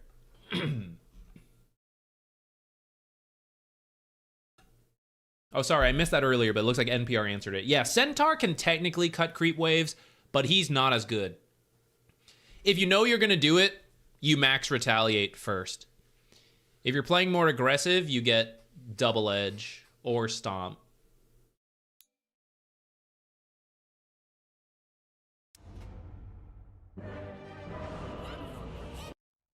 Okay, see if Axe does a different build. So this Axe did get the armor. You have a casual circlet, which maybe you're going to get a casual bracer, which I'd be okay with.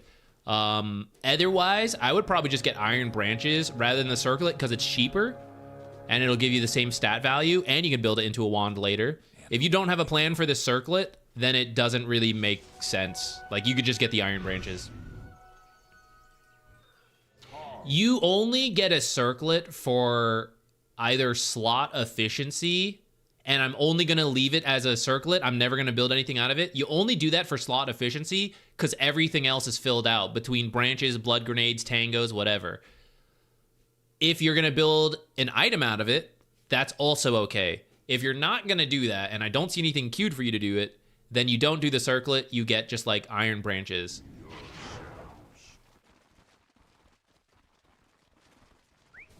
Terrorblade is... You have to be careful of meta for Terrorblade. So to address your particular questions in this game, which I guess I should timestamp this as well. Timestamp the follow-up. Or should we actually? I mean, it's all the... It's still an Axe Guardian game. Follow-up. Maybe I won't even separate those timestamps. You have to be careful of meta. When meta is down, you can bully this guy more. When you get more points in Helix, the pure damage goes through the armor for the low health hero. So This one has like ups and downs, right? Be careful around meta and then bully him.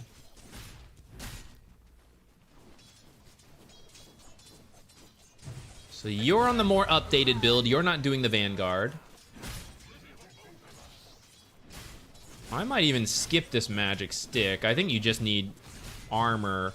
Lion will be annoying, and yeah, we may not have spells, but you can farm way faster than Terrorblade by dragging creeps to camps in the same way. And if you get to Blade Mail, and he's still trying to play the lane, like you'll just run at him, call him Blade Mail, and between your pure damage and reflected damage, he'll die. Especially as you hit level 6 and you can just like ult him. So let's speed through this. Let's get to the point where you can creep cut and see how good you do. I don't mind the magic stick, though if we're gonna do it, then we could have replaced the circlet. Or again, the iron branches into a faster magic stick, into faster other items. Okay, we're very careful now because he used meta. You walked back in, took like an extra 100 or 2 damage there. All right.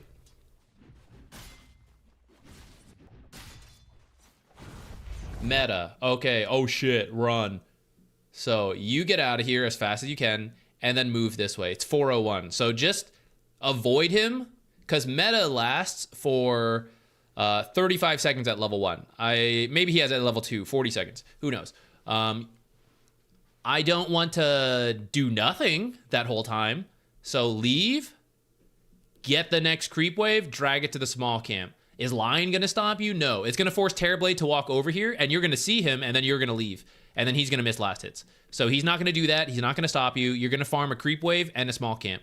If you're scared of this area because the support's stronger than a Lion, drag it to the Boglets. Drag it to a medium camp up here. Drag it all the way around to your hard camp. Drag it all the way around to over here. Here you get out. 567 health, Tango, not bad, right? So head over here. Grab the next creep wave. You kind of walk back in, so then we get reflected and we just tank. Yeah, we just take 100 more damage. It's like you just gave up a Tango for free, if you think about it like that. You dropped it and you broke it.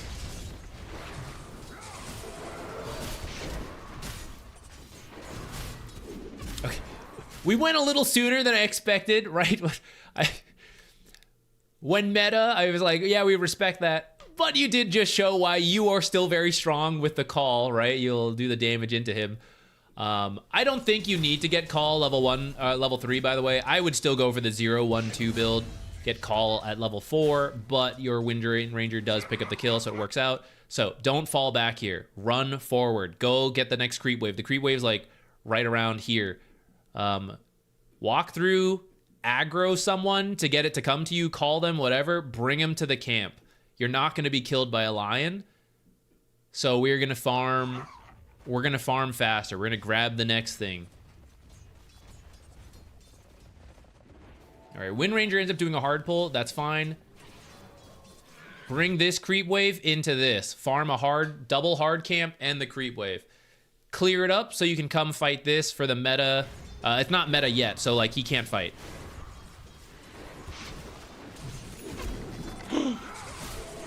I'll tell you what, level 3 call kind of paying out.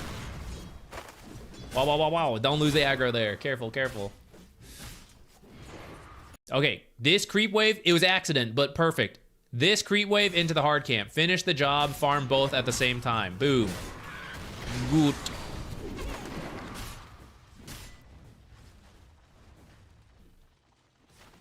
A little bit more efficiency in the small things we've talked about. You'll have your phase boots already. Here, zoop, zoop, zoop. Next creep wave. Now he has meta. I know meta is about to be off cooldown again, if not already. So now we start avoiding him. Make him waste. He wants to use meta off cooldown. That's efficiency for him. He's going to hold it until you do something, but you can farm faster than him in the meantime by dragging things to the camps. So you just sit here, walking back and forth, and because of that, we missed the chance to catch the creep wave, which means I missed the chance to get an extra 60 gold over Terrorblade, an extra 100 gold, an extra like 80, you know, whatever camp you go to. The Radiant's courier's a goner. And we're doing this like, let's fight for last hits.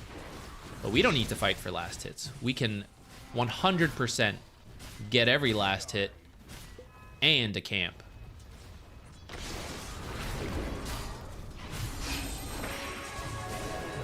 Because we stick around, you actually do get the kill, which is nice. Because we stick around this area, it's super easy for Puck to TP in, and then everyone is in position to kill you, and they do. If you're dragging camps between waves, that's why this one's pretty dangerous, because it is relatively close. But again, you'll see the carry go from like here to here, and you'll know to start being careful. If you bring it to any other camp, it's way harder for Puck to easily join these two, because your creep wave will always limit what the carry can do. And if he tries to ignore it, that'll be your warning system.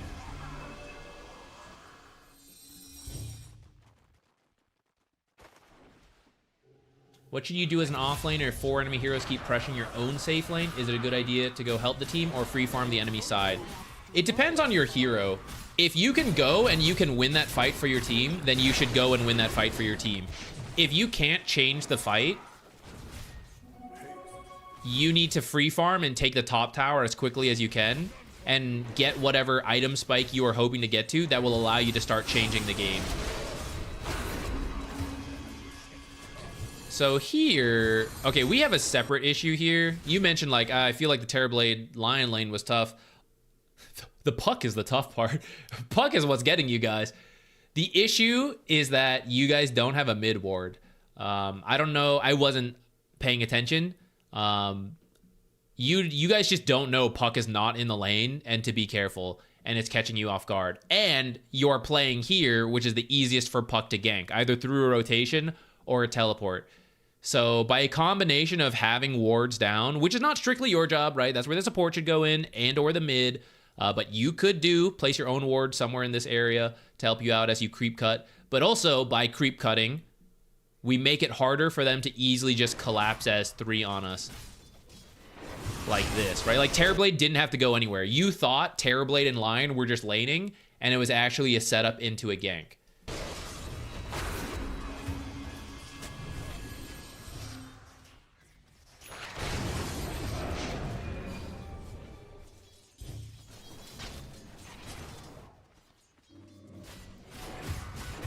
Okay. I think that covers it. For any offlane Axe players, Axe especially, right? Like this whole creep cutting talk. But for offlaners, the points where I've highlighted where you recognize creep equilibrium is good, so you don't need to do anything, that is very important. And the creep cutting, I've been talking about gold of like 200, 260 gold. But you do get XP, which means Axe will hit 6 first, which means you can just kill Terrorblade before he has Sunder, right? Ignoring these like Puck ganks that tipped it as well. But like when you farm these extra camps, you get more gold and XP on Axe to get the next levels of counter helix and your ultimate online sooner to make the dive faster. So you give a little bit to get it back later. I think that's where a lot of people feel weird about creep cutting, because they're like, isn't the carry just free farming? It's like, yeah, to a degree, but they have a harder time than you. They're not as fast as you. And then you're supposed to come back and punish them, like either with the creeps or with the higher levels, because you finish your item sooner. So it's not like free, it's a ticking time bomb that you're gonna get them later.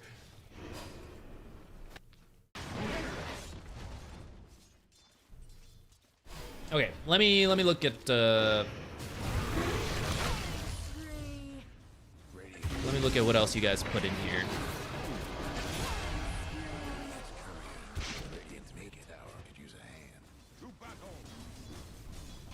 I like the title, thank you.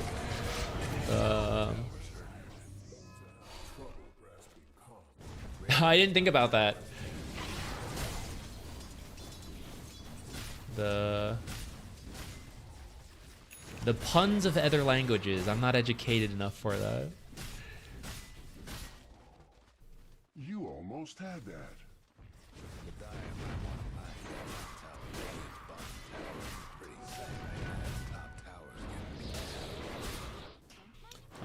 Juho, for example, enemy, so this is a follow-up to like the enemy having 4 heroes in your safe lane. So enemy offlane creep cuts, your own team respawns, everyone lingers there for the next 5 minutes.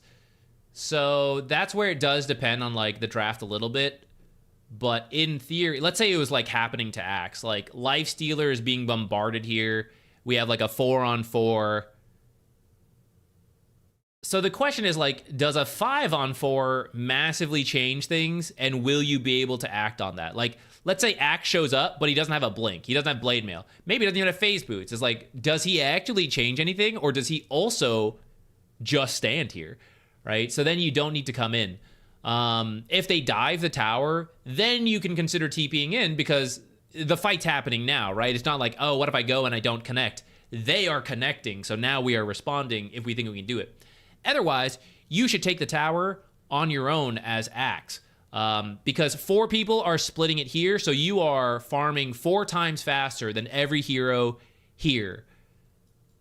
And then, for Axe specifically, I know your question wasn't to Axe, but for Axe specifically, or any offlaner that can connect creep waves into camps, then you're even faster. Now you're like 5 times more efficient than any of these heroes, and more efficient than the enemy carry, who is maybe just farming a creep wave. Now, if they're farming creep waves and jungles, then we're both matching each other. That's where it then depends, like, who hits the timing first to shift it. Like, will you be able to punish the carry because you're farming, or is the carry going to get out of control because you guys aren't punishing him? At that point, then your team needs to stop doing this and be like, wait, this is bad for us. You got to mix it up. Other times, it's fine, you know? Although I would generally say it's not great for your own safe laner to be stuck in the 4-on-4 and theirs to be free. But you need to decide if you can actually change that. Otherwise, you just have to deal with pub game inefficiencies like that.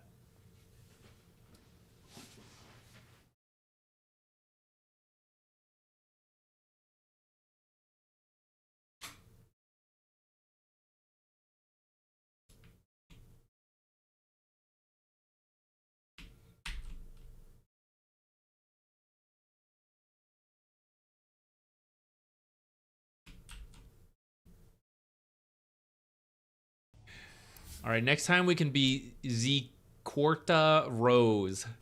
We can combine all these ideas. Or maybe every Wednesday it is just a little bit different. We just change it by a little.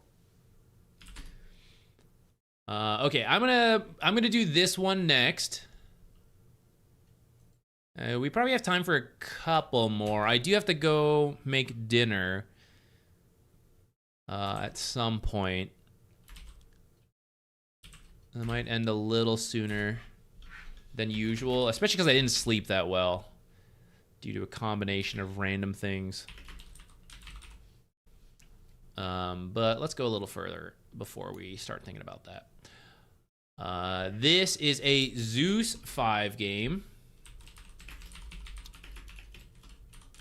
And your question is, how did I end up so poor, and where should I have farmed? Was my team right to blame me for all the problems? Almost never is it any one person's fault, so pay no mind too much. But let's see what you can do to improve, and things that maybe are a little bit true. Because as much as it hurts to be flamed, sometimes there is a little truth, right? We just have to learn from it and move forward.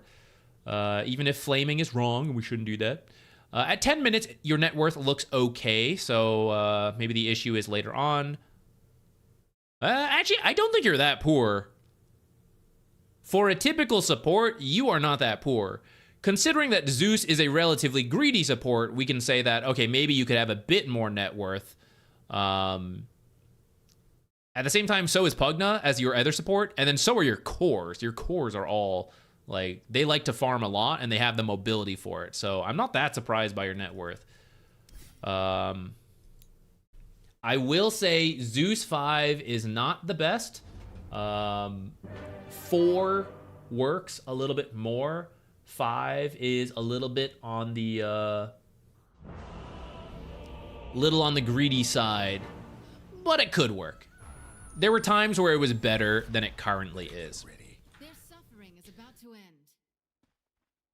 Same advice for you. I'd probably skip this circlet, just do like 2 iron branches, save the money, or just do 1 iron branch and save towards more mana regen, since Zeus 5 or Zeus as a support is pretty regen heavy, and especially as 5, we need a little bit more upfront power if we're going to justify the Zeus, especially for an anti-mage lane. So you're probably going to have to spend more money on consumables than we would ideally like, going back to why he's better as a 4 than a 5. But, you know, it'll be what it is. And here we go. Got a feeling this is gonna be good. Anti-mage, no! Don't grief us. Thank God our shaker also blocked.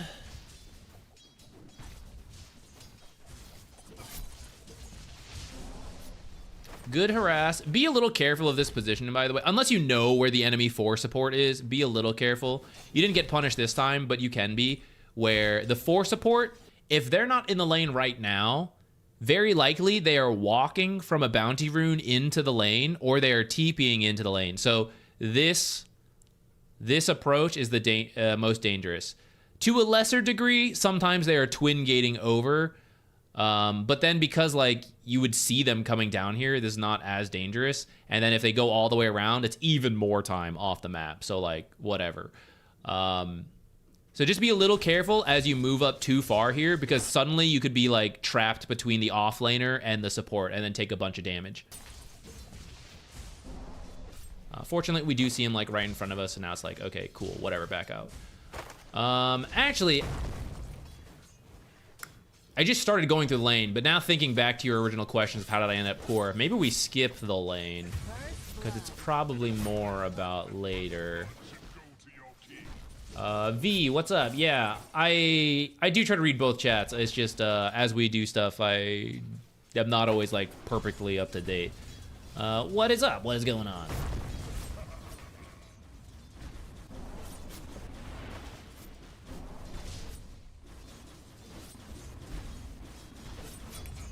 Okay, maybe we skip ahead a little bit.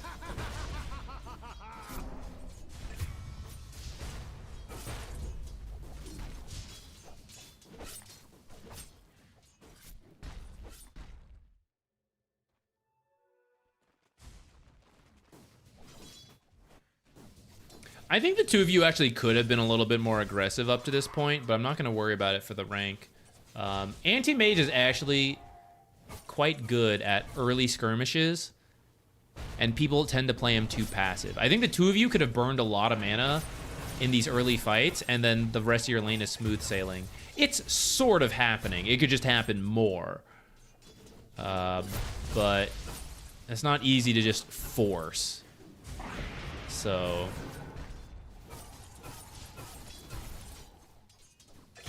let's see when you leave the lane. And in this time, I saw a question. Is the laning stage so important that you feel it can predict the rest of the game? It depends. It depends on the draft. Because the draft determines how the game should go and certain people's power spikes and win conditions. And if the laning stage goes a certain way in accordance to like the way a draft should go, it can just determine the game. If the draft is closer and both teams have like comeback potential, playmaking potential, and then especially in a pub game where there is so many mistakes, the laning stage is not everything. But there are some drafts, especially for professional level. If you hear it, if you hear the panel say like, okay, this is the late game team, you know, it's like Medusa, Spectre, whatever. If they can survive the lane, if they can like, you know, drag it to the late game, they'll probably win. And then they get kills in the lane, they pull a net worth lead, and it's like 3K in their hands by 10 minutes, it's probably done at that level. Like, the draft essentially says, like, that team is supposed to be losing. Like, if they were down 2K, that would be, like, part of the plan. Like, we lose early and we win later. We weren't supposed to win early, so unless we screw up, we are, like, 20 minutes ahead of schedule. And it is so hard to change that. if you've already screwed up that hard. So yeah, I guess there are games where the laning stage can determine everything, but it really does depend on the draft. Okay, times like this, when the anti-mage is pretty safe, is when we can kind of like wiggle around and do stuff as the support. He's just like farming under tower. You really don't need to do much. You could maybe do a half pull here. You could potentially stop pulls to do it safely. Do it from like over here, not from over here. Potentially go and stack. Rotations, things like that. This is the window to do it because, yeah, just look at what anti-mage is doing. Really don't have to do anything here for him.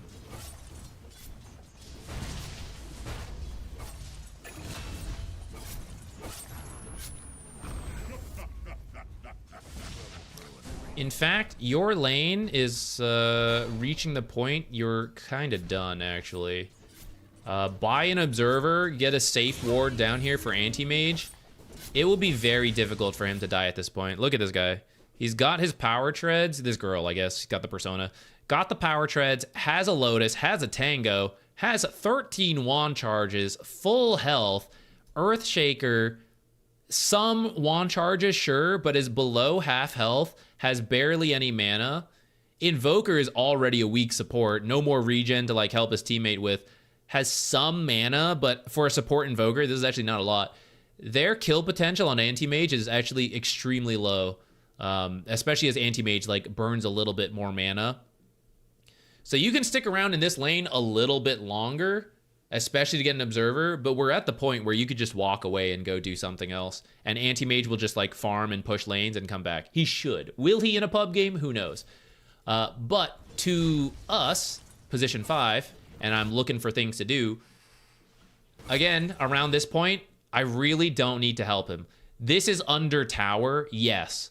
It will shove, and he might need me. But Anti-Mage can do his own small pull. He has power treads. He can jungle the small camp, jungle the boglets for 30 seconds. That's how long you need for you to walk mid and then walk back in a very rune-dependent matchup. Shadow Fiend versus Queen of Pain, it is very important who gets the power runes and the bottle refills. So this is far more impactful than what we ended up doing, right? You like harass the Earthshaker a bit, you know, maybe help with some denies. Maybe we get the Lotus, but the Lotus is worth less than the bottle refill, not even accounting for what the actual power rune is. Like this little bit of like harass and zoning, Anti-Mage could have just tanked. He could have just been the focus of all the damage and then tangoed up. He would be under tower, he'd have the Lotus, have the wand charges. What you protected him from is pretty minimal for him to deal with compared to having walked over for the power rune. Queen of Pain is 6. She's ready to make a play. Let's see what rune actually spawns, right? If she gets amplified damage, arcane, haste, invis, very likely to get a kill. If she does not get the bottle refill, she will not be able to farm and gank. She only has enough mana to maybe do one if she pops the wand after backpacking and regenning with the raindrops, right? She needs a little bit more mana to blink, scream, and use all these abilities, especially if she wants to continue using any abilities in the lane itself to farm and to like play the lane. She has to have this bottle. Shadow Fiend, a little bit different. He is full on mana, but he's behind. He wants Requiem. He wants to use these to farm some jungle camps to get to level 6. He'll have Requiem, but then he won't have mana because he used all his raises to farm. So he needs the bottle refill to be able to do both. Get to 6 to recover, and then be able to threaten Requiem either for an aggressive play, especially if he got an Invis rune, but if he gets dove by anybody, he can Requiem to fear them and then like TP out. Only if he has enough mana. So now he has to reduce his own farm speed to make sure he saves enough mana for Requiem when he gets there. With that said, I mean, he's like pretty full on mana and has a mango, so like he still has some room till then. But I mean, we could have checked in and he could have had like 2/3 mana, right? We never know. The point is the bottle refill here is super important to determine how this mid matchup will continue to go and how the side lanes are going to go for if SF comes and Invis Requiems your anti-mage who's having a great start. If Queen of Pain comes up and can just blink, yell at Wraith King to finish the kill, doesn't even have to use Sonic Wave, right? Because she gets a haste, she like sprints up here and makes the difference. Invis Rune could have been a free kill for Shadow Fiend. If this spawned top, Shadow Fiend Surprise Requiem changed the tempo of the game. But if we come over here, we get this one, Quap gets top, very likely to go towards us. And because you're Zeus, while you're here, you'll Fade Bolt to check for mid wards, so that future rotations are even better for you.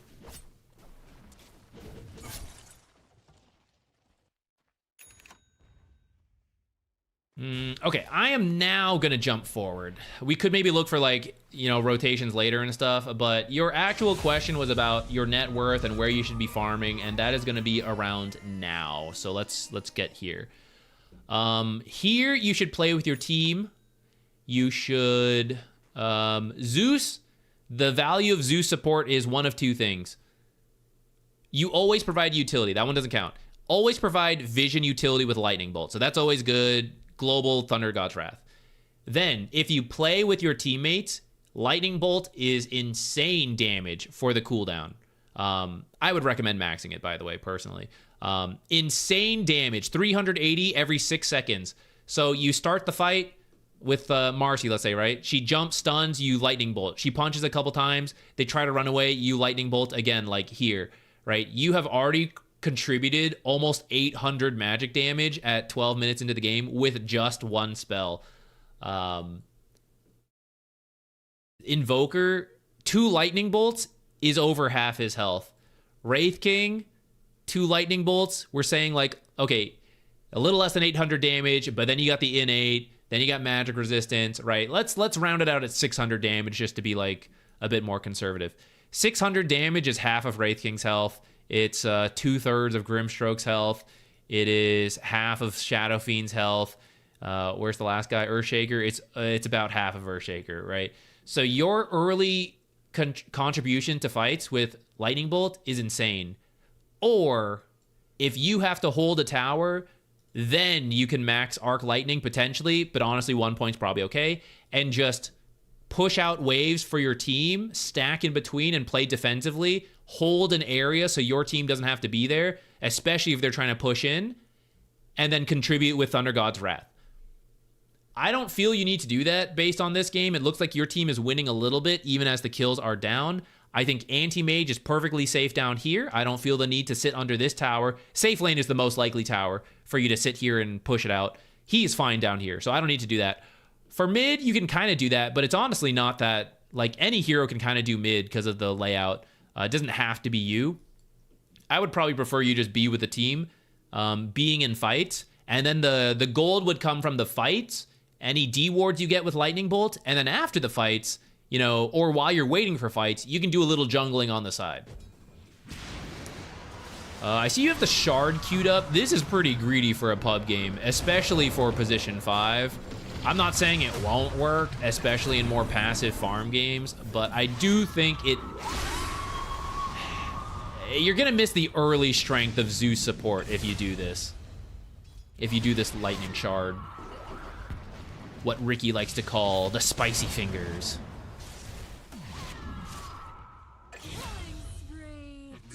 Look how much damage that was. Great, let's take this tower. This is good.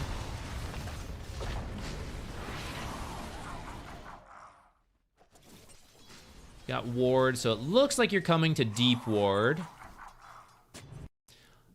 This is fine. Be a little careful. If you're gonna do this one, you should probably come from here.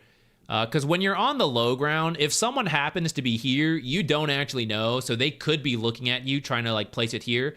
You are out of the creep wave, so I appreciate you trying to do that. But there is a chance someone is on the high ground looking at you on the low ground.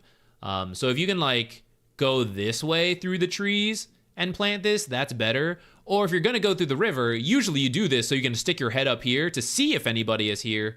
You can even lightning bolt because you're Zeus to like scout a little bit ahead. And if nobody is here, then you avoid the watcher. That's why we're going topside and to be further from the tower. And then place your observer somewhere up here. Here could work. If you got a way to cut the tree on there works. Anywhere near this camp outside the box works. Back here also works. So you can see like both camps. Any of those spots, it depends how far you want to walk in.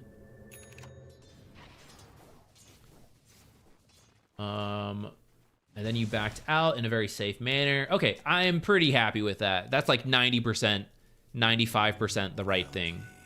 I'm just 5% nitpicking the exact placement of the ward. I do think you fell back a little too far, though. So let's, up to here is good. Right, we're here. Okay, 2 heroes showing in top, so I'm not really gonna, like, walk up and start farming in front of them. I do want to be a little careful. Do I need to help anti-mage? Should I, like, twin gate over? He's fine. So I'm either going mid to help my team with this. Oh, this is almost dead, right? So maybe I don't even need to. Maybe they'll finish the job. If I want to come and help this, especially with the power rune coming up, I would say it's not too bad. If you can make it back in time to stack, double stack, Wisdom Shrine, right? All of that's coming up. But look at the positioning. Pugna is handling the Wisdom Shrine in this stack. Marcy handling this power rune. It's kind of covered. So if you want to go, you could. But if you want to be greedy, and this is like we're looking for time to farm, this is it. So come over here and jungle these camps. This will keep you near this wave, because what if we see, especially with your ward place, right? Wraith King finishes farming this, and if he pushes up, I'm a little scared, I'm going to leave. But what if Wraith King goes top to farm these boglets, goes this way through our ward to go jungle here, because he's scared. He goes back this way. Now, as the wave pushes forward, because I'm right here, I can just immediately come up and push the wave back for my team, and then back out again. But if I fall all the way back to like here, and then I see Wraith King go away, I go, oh, I gotta go deal with this. I gotta walk all the way back again. So I'm spending like 10 seconds walking this way, 10 seconds walking back, as opposed to instantly farming, instantly pushing it out. I'm using that 20 seconds of walking time to just farm in a very useful area. And then if I do see like a fight breaking out mid, I can teleport. Oh shit, you don't have one. We got time. We got like 13:55. We could teleport for the power rune. I think we can hang out.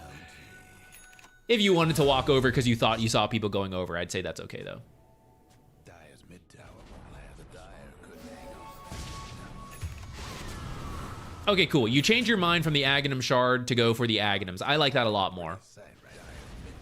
It's greedy, don't get me wrong, but if we're playing Zeus, we're playing Zeus. Let's do it. Great. Let's go back a little bit. I don't always feel comfortable walking this far, 14 minutes into the game, right? So, because our whole team was here, we did stuff great. Are we going to take the tier 2 at 15 minutes? Maybe. We got Pugna. We can put some pressure in. If your team just wants to back out here and continue farming, playing the map, that would be good. So let's check for wards over here. Because tier 1s have fallen, this stuff could begin coming up. They may not have had a chance to place it yet, so I wouldn't be like too surprised if there's nothing here yet. But there might have been something in this area.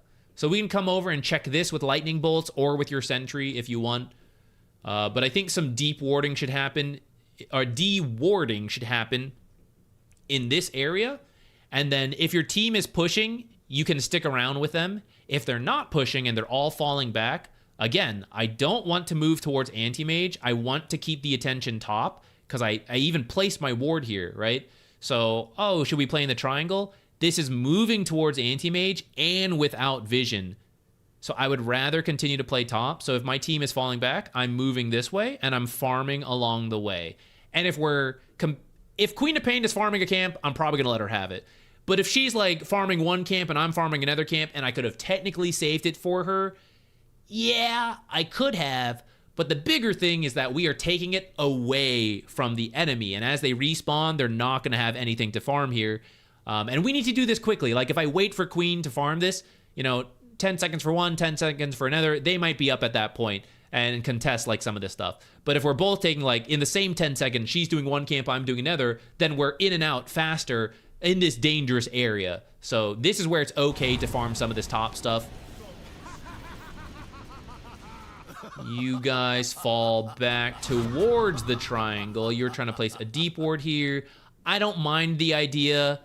We are pretty free. These two heroes are still dead. Wraith King is dead. So you should actually walk up here, sentry or lightning bolt, look for vision in this area. Up here is really common. Sentries here, really common. So we might just lose this observer.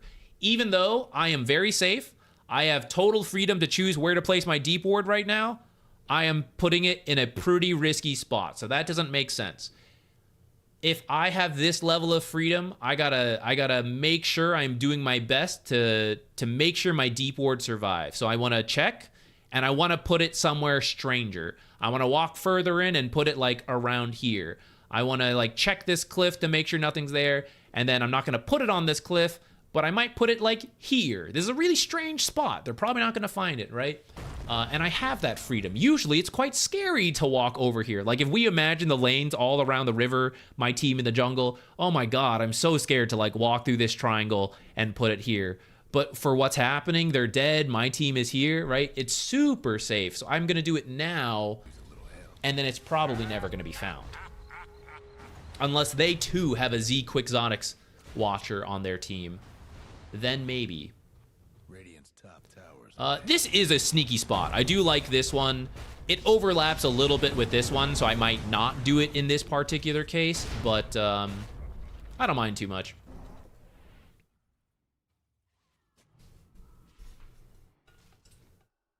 What's the timing of the half pull? It's kind of the same timing. I guess we could argue like a little, like a second later or something.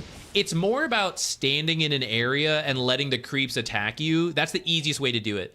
It's hard to explain, so we're probably in about like 10 minutes we'll be done with this replay. I can load something up and show you. That'll be easier. Though there's also an old video that will really show it in a much better way than I can demonstrate live.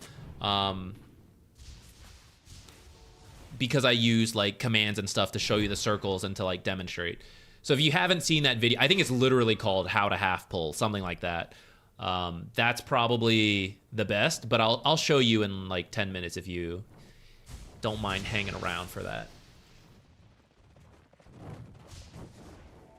Stacking's good, and then let's get back to the team because they're playing pretty aggressive. And while you're with your team, so let's talk about supports farming, right?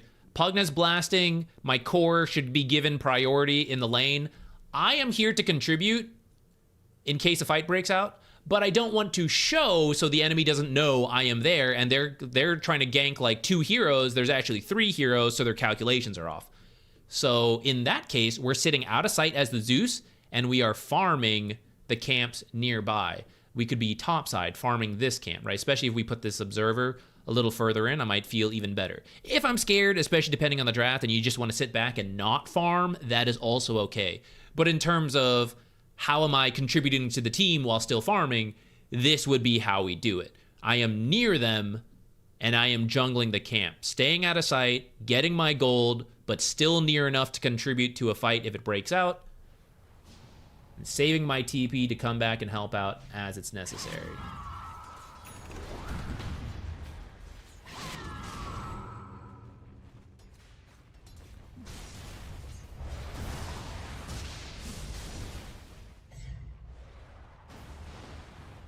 I don't mind like some casual harass. At the same time, I kind of wish you would just stayed out of sight so they didn't know you were here and you could have just jungled this camp.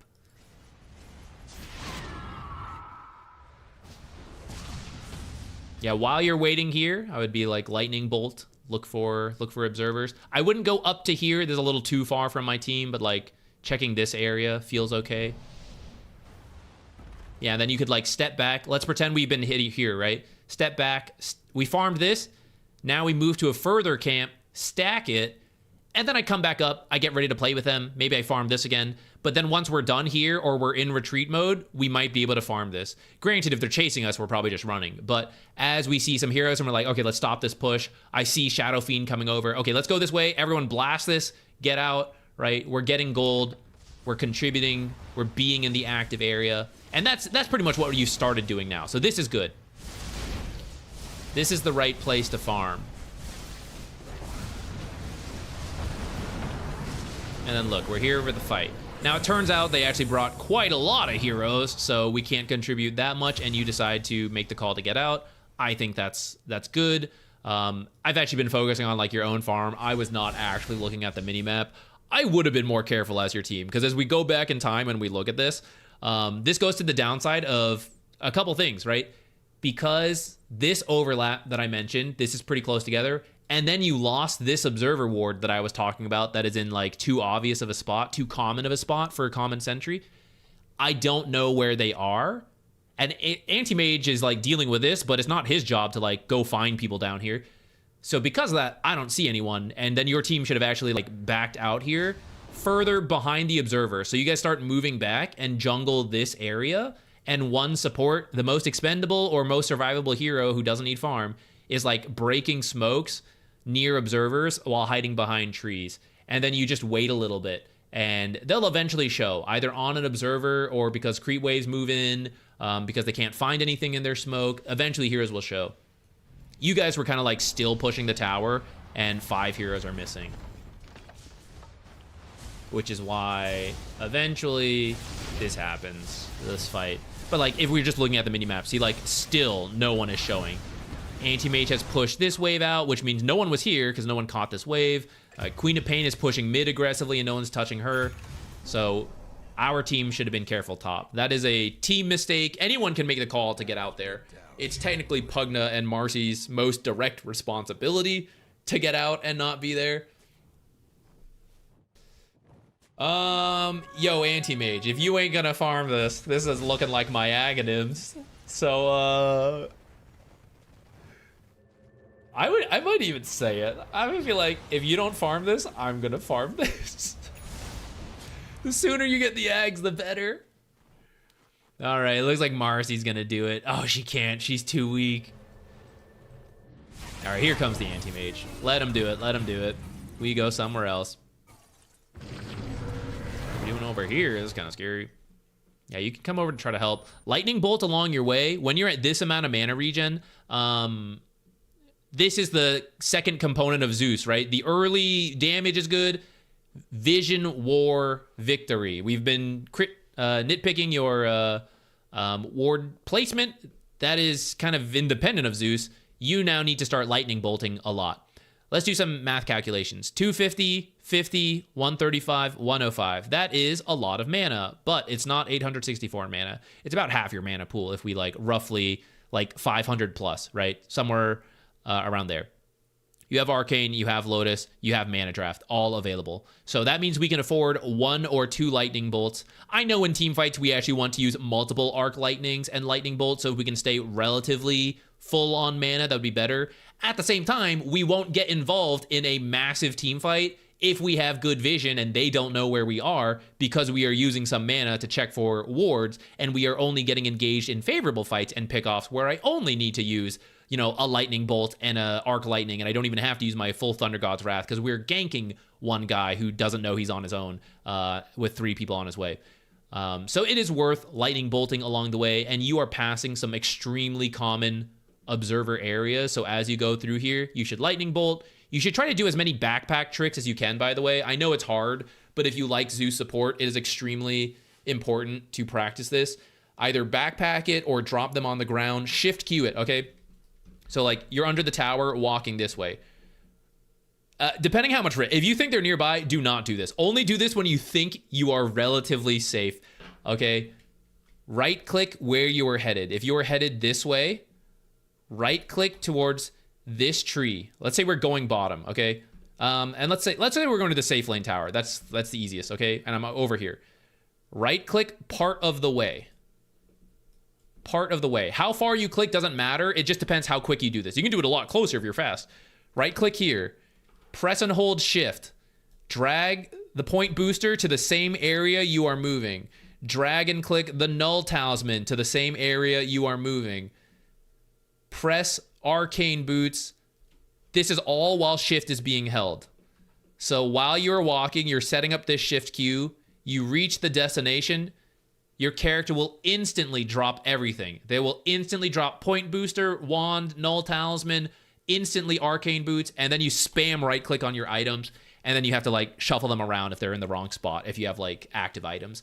But that's how you can do this trick. That's what I use quite a lot of times. You'll see me if I play these kind of heroes, I do that.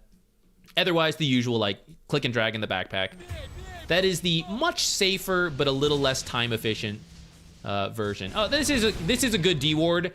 but it's scary. It's like on their half as Queen of Pain's running. So this is a really dangerous time to do this. I am glad to see you, Lightning Bolt, but you should be real careful of that.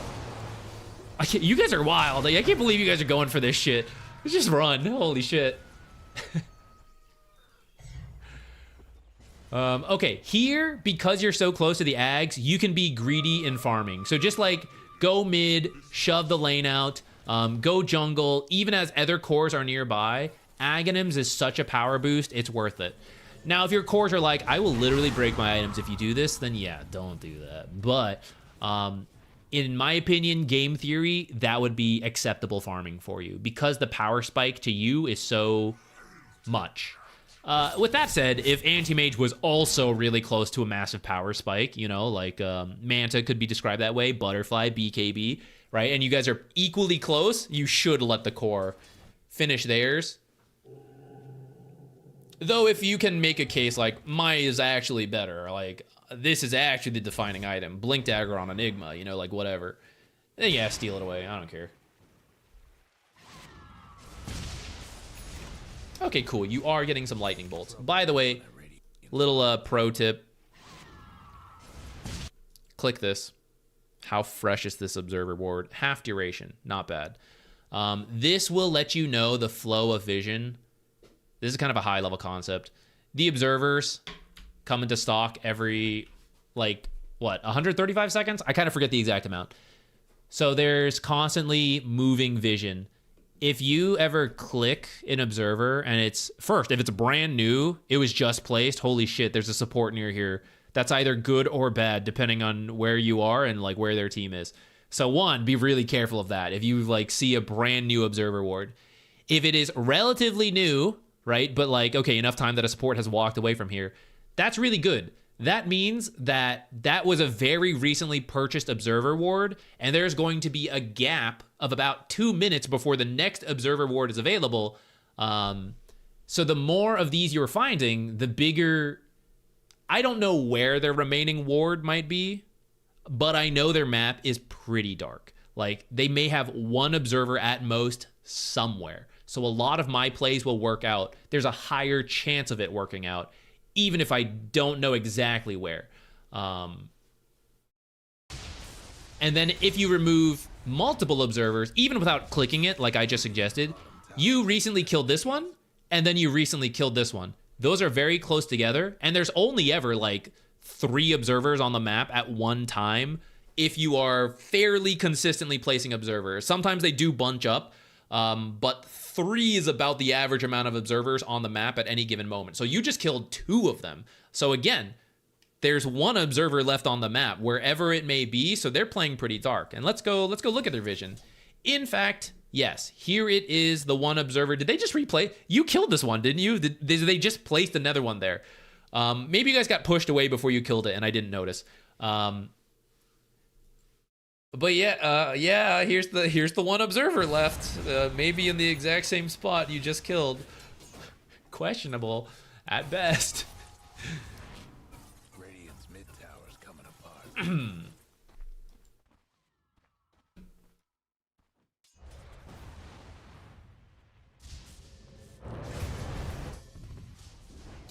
What's up with the YouTube? Looks like the YouTube was hacked or something. Why does it not show? What's wrong with YouTube? Is it just saying like there's not a lot of people? The numbers like shift around. I'm not worried about that. If there's something actually messed up, let me know. I looked away. I don't know what just happened.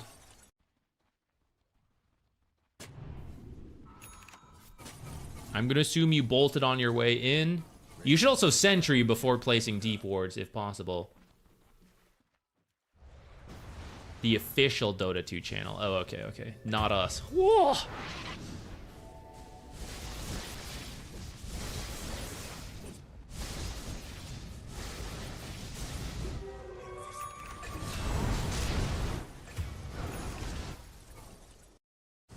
feel like you guys saw this happening.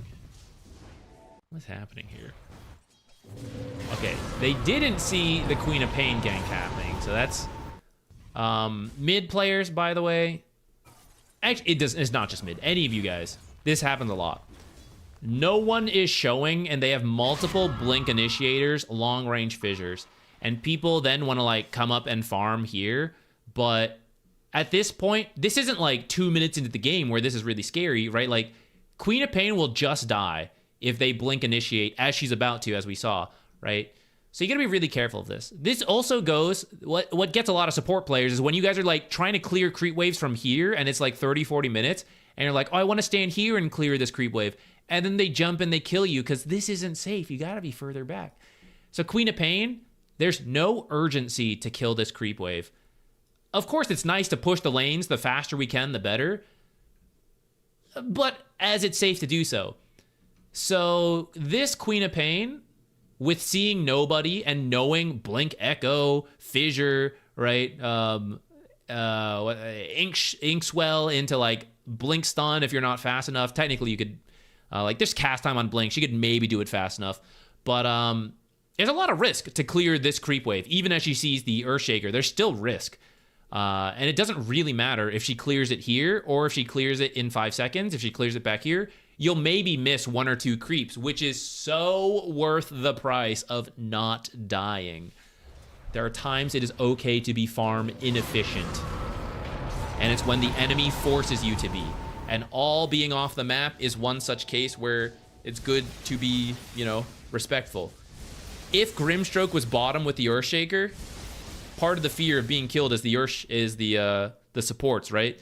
That's why, as support players, if you don't need to help clear your creep wave, don't show in the creep wave. Only Earthshaker was bottom, the other 4 were missing. So we have to be scared as the Radiant. If I see a Grimstroke like, oh, let me come in auto attack, let me throw some spells, even though Earthshaker can one-shot a creep wave without me, right? It's just free information for me to know, like, okay, Grimstroke's not here. So if I was scared of him, I'm not, right? I know he's down there. But if he's not, then suddenly everywhere on the map feels the pressure of like, Inkswell plus Blink Stun. That's scary. I gotta be careful.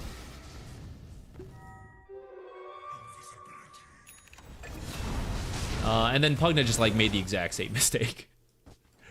Pugna went for a rune. This is like psycho shit. What's going on?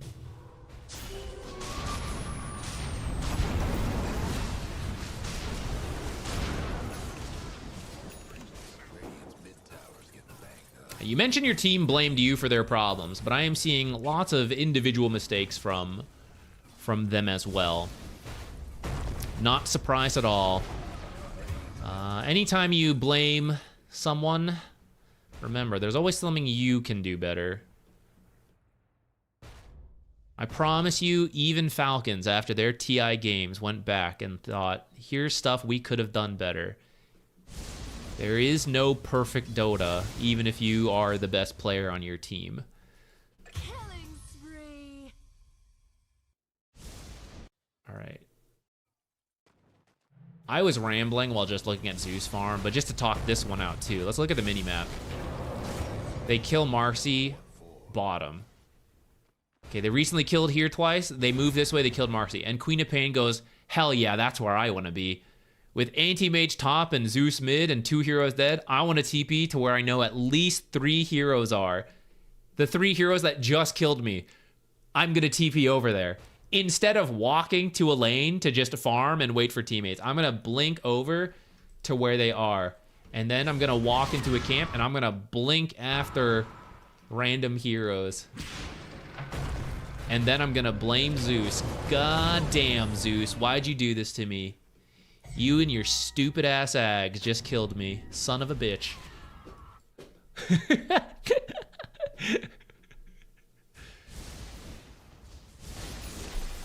All right, let's see what else. Should we? Oh, I said I would show. I said I would show the half pull stuff. I think we've covered enough, some advice for you and like signs that it is not your fault, some of these deaths that are happening. It is not on you. What's the best way I can show you this? Rizky, are you here? Hopefully you're here, but if otherwise I'll just tell you to check out the YouTube VOD for it. Let's go through here. Map effect. Demo terrain. No problem. I'm hopefully not going to butcher your name, Safaku. Safaku? I don't know. I am uncultured, but thank you. Thanks for tuning in. I do hope it was helpful. Quick, we got to get here with the creep spot. Actually, we're not in that much of a rush. Okay, let's do a classic. Let's do like Ancient Apparitions. You know, pretty solid support. Okay. Neutrals. I need them to spawn. Spawn neutrals. Okay. So. Okay, Risky's still here. Perfect. Okay, so 47 is a pretty safe pull time. You could arguably do it later to like really min-max and take the least damage possible. And if you need to, because you're low health, then, you know, maybe you would do that. But in general, what we're looking for is for this auto attack. God, I screwed it up. Oh, look away. All right, 1 second. We got to reset it. Get out of here, creeps. Okay. For a ranged auto attack to connect while we're in the back half of the creep wave. So this creep has 500 acquisition range. This one's got 600. So that's going to go to about here. A circle kind of like this. So if we're in that circle and an enemy auto attack, if we take damage from an enemy source, whether it's neutrals, hero spells, things like that, if I am in that circle, I will draw aggro. So usually when you're pulling the full wave, you just walk into the full wave. So then like, yeah, they all overlap, right? All their acquisition range circles, there's a massive overlap in this area. So that's why you have to go through the back half. The kobold is the hardest because they're all melee. So I need the kobold to physically walk into this range and attack me, but not into their range, right? So the overlap, that's the hard part. And that's why the further to the side, to the back you go, the easier it is compared to like doing it from the side. It's much easier with a ranged auto attack because you can kind of time it better. So let's give this a go with these melee creeps. You can't really do what I'm about to talk about with the melee creeps, which is why I didn't really want them. But I'll try to do it with them first. For range creeps, what you do, this, actually, you know what, let me just show you. Right around here. God! Press the wrong button. Can we... I just took 3 screenshots. All right, we need another creep wave. Since we're doing that, let's get a range camp to make this easier to start us off. Okay, this'll work. This'll work. Okay, look. This creep wave, when it stands about here, the acquisition range ends around these 2 trees. So aggro the camp and stand above these 2 trees. So like this, they'll attack. And then when a ranged attack launches, walk in. I am slowed by this ghost camp, so I was a little off timing. But essentially, I stand out of the acquisition range, the attack starts, and then I walk into the acquisition range. So to me, I do it less based on timing and more by feel nowadays because they keep moving this camp around. But let me see when I did it. All right, we can tank a little bit. I'm not drawing aggro, and then I step in at the end. I didn't even see what time I did that in. Again, it was, to me, I do it based on like visuals, creep stuff. I use the time to know to walk over, and then I do it based on visuals nowadays. I guess you can just rewind the VOD and see what time it ended up being. Let's do it with a different camp, just to showcase. Harpy Stormcrafter. So, I'll tell you what, 17's actually a lot later now. Or a lot too early. Let's do like 55. So, that time I walked in too soon, and I ended up aggroing the whole wave. This will be a really bad pull. Your carry will flame you. They'll make a Reddit post. Why does every support only know how to pull like absolute morons? That one's not good. Let's get another one. You could actually do 17 still if you pulled this way. Shall we try it? Let's grab the front 2 creeps. Here's why it's hard to get the front 2 creeps. Ah, damn, I thought I could show you. if you grab the front 2 creeps and then you drop aggro and these 2 creeps start walking up and the neutrals attack these 2 creeps, then these 2 back aggro to these 2 creeps. That's why if you do the back 2, it's usually a little better. All right, let's do a proper back half pull. Okay, we can do it from here. Your bottom tower is under attack. So I walked here around like 55. You saw the auto attack connected with me here, so it grabbed the back 2. Let's get a new camp. Looks like 25, 55 might be a good time to go for it through here. Let's do 1 second sooner because this is a lower attack range plus a slowing creep. I'm gonna go for 24. Bottom tower is under attack. I turned around a little bit. If I kept walking, I think we would have grabbed both creeps. So yeah, maybe if you need a timing, 24 and 54 through here could work. Add an extra second to go this way. Subtract a second or 2 to go this way. This one seems pretty tough. Let's try. Most of the time you don't do this. Oh, I missed it. Let's do another 54 attempt. Your bottom tower is under attack. Yay, 54 through here seems to work pretty well. Usually you don't do this pull. This is how to get a pull uncontested, but it takes the most time out of the camp. If the 4 is actively stopping you by being here, you can do this pull to like surprise them by how early you are doing it. Your bottom tower Okay. is under attack. That is the... Aw, you spawn down here? Your bottom tower is under attack. That's Radiant. Let me show you Dire just to do it. Your bottom tower is under attack. So Shadow Demon. I do it when they're about here. And I either go through here or here. It doesn't really like matter to me.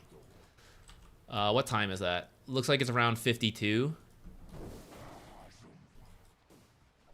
So you see, I ran in and then I adjusted on the fly. If I kept running in, I felt I was gonna grab these creeps, so I cut a little bit to the right. It's all by feel. I don't have the circles like perfectly memorized, but the more you do it, like it becomes inherent.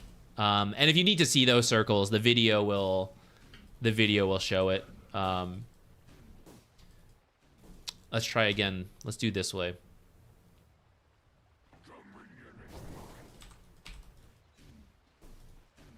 Yeah, just like a last second cut to the right, because I think I would have pulled this 3rd creep otherwise. Ultimately, if you pull 1 through 3 creeps, it's still pretty good. You just want to avoid pulling 4 or 0. That's the worst case scenario.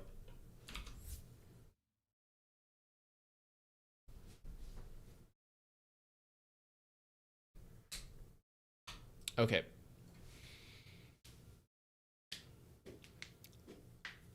Let's see. Oh yeah, you guys were saying there is a pulling custom game. I have not checked it out myself, cannot self-verify, but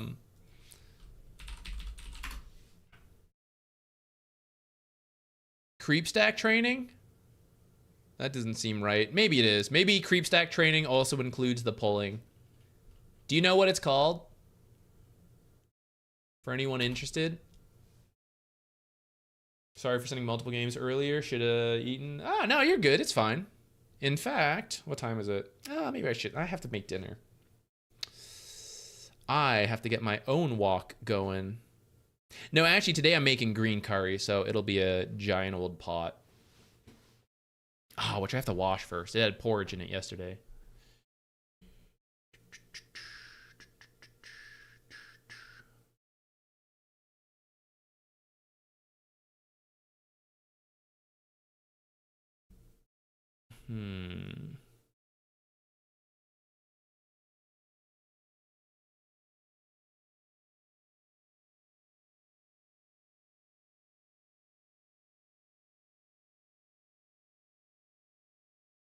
Rip Dota 2 YouTube channel. Wow, it really was hacked. All right, I'll have to.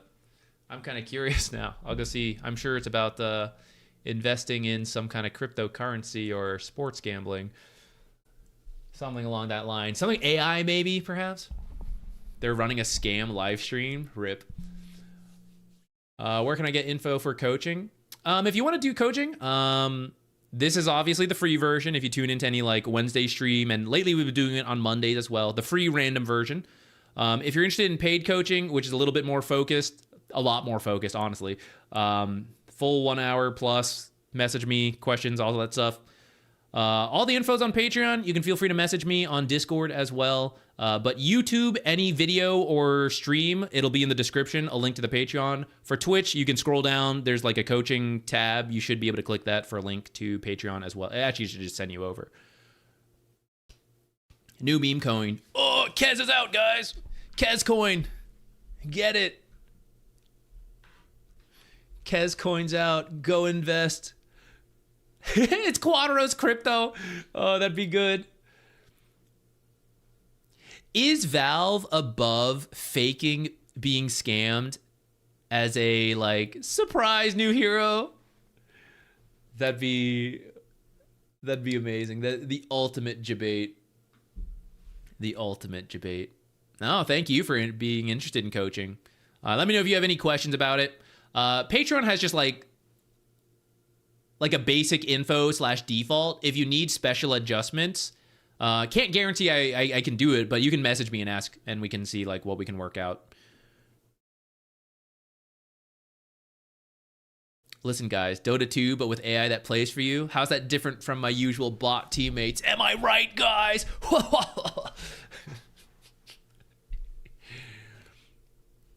Are we still doing reviews? I think I might stop, actually.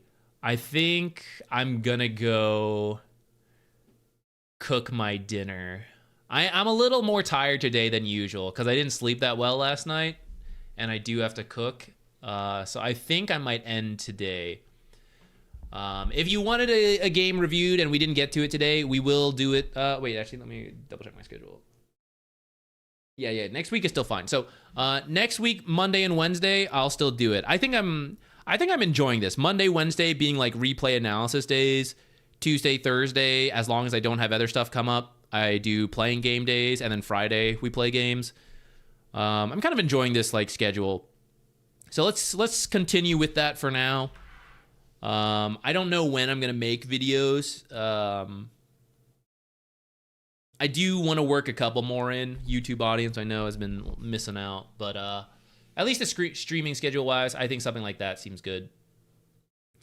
And then tomorrow, I did just say we would stream like ideally tomorrow, but I do have to sort out some like I got double charged on something, so I gotta go sort that out.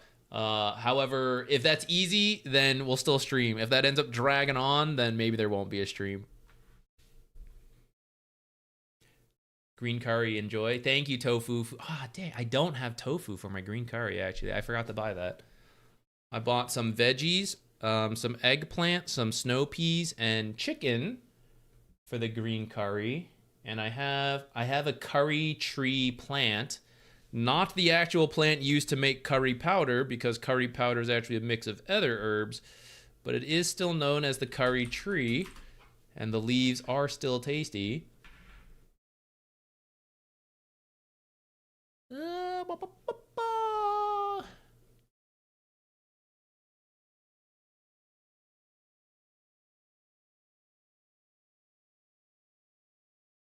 Okay, I know not all of you are Deadlock players, but I do know there's some overlap. So, Twitch gang, I'm gonna go raid Ricky. YouTube, sorry, I can't raid, but if you want, you can go check out Ricky's channel on Twitch. He doesn't stream on YouTube. He's playing Deadlock, so any of you guys who want to go check that out, I'll send you guys there. Thank you guys for tuning in and for enjoying the videos and the streams. I appreciate it a lot. I'll be maybe back tomorrow with some games. Otherwise, we'll definitely be back Friday for some Dota. We'll see if we do any variety on this Friday. Okie doke. Bye, everybody. I'll see you later. Have a good rest of your day. Okay, Twitch people are out. YouTube gang, you're the best. the OGs. You know, I started YouTube before Twitch. You guys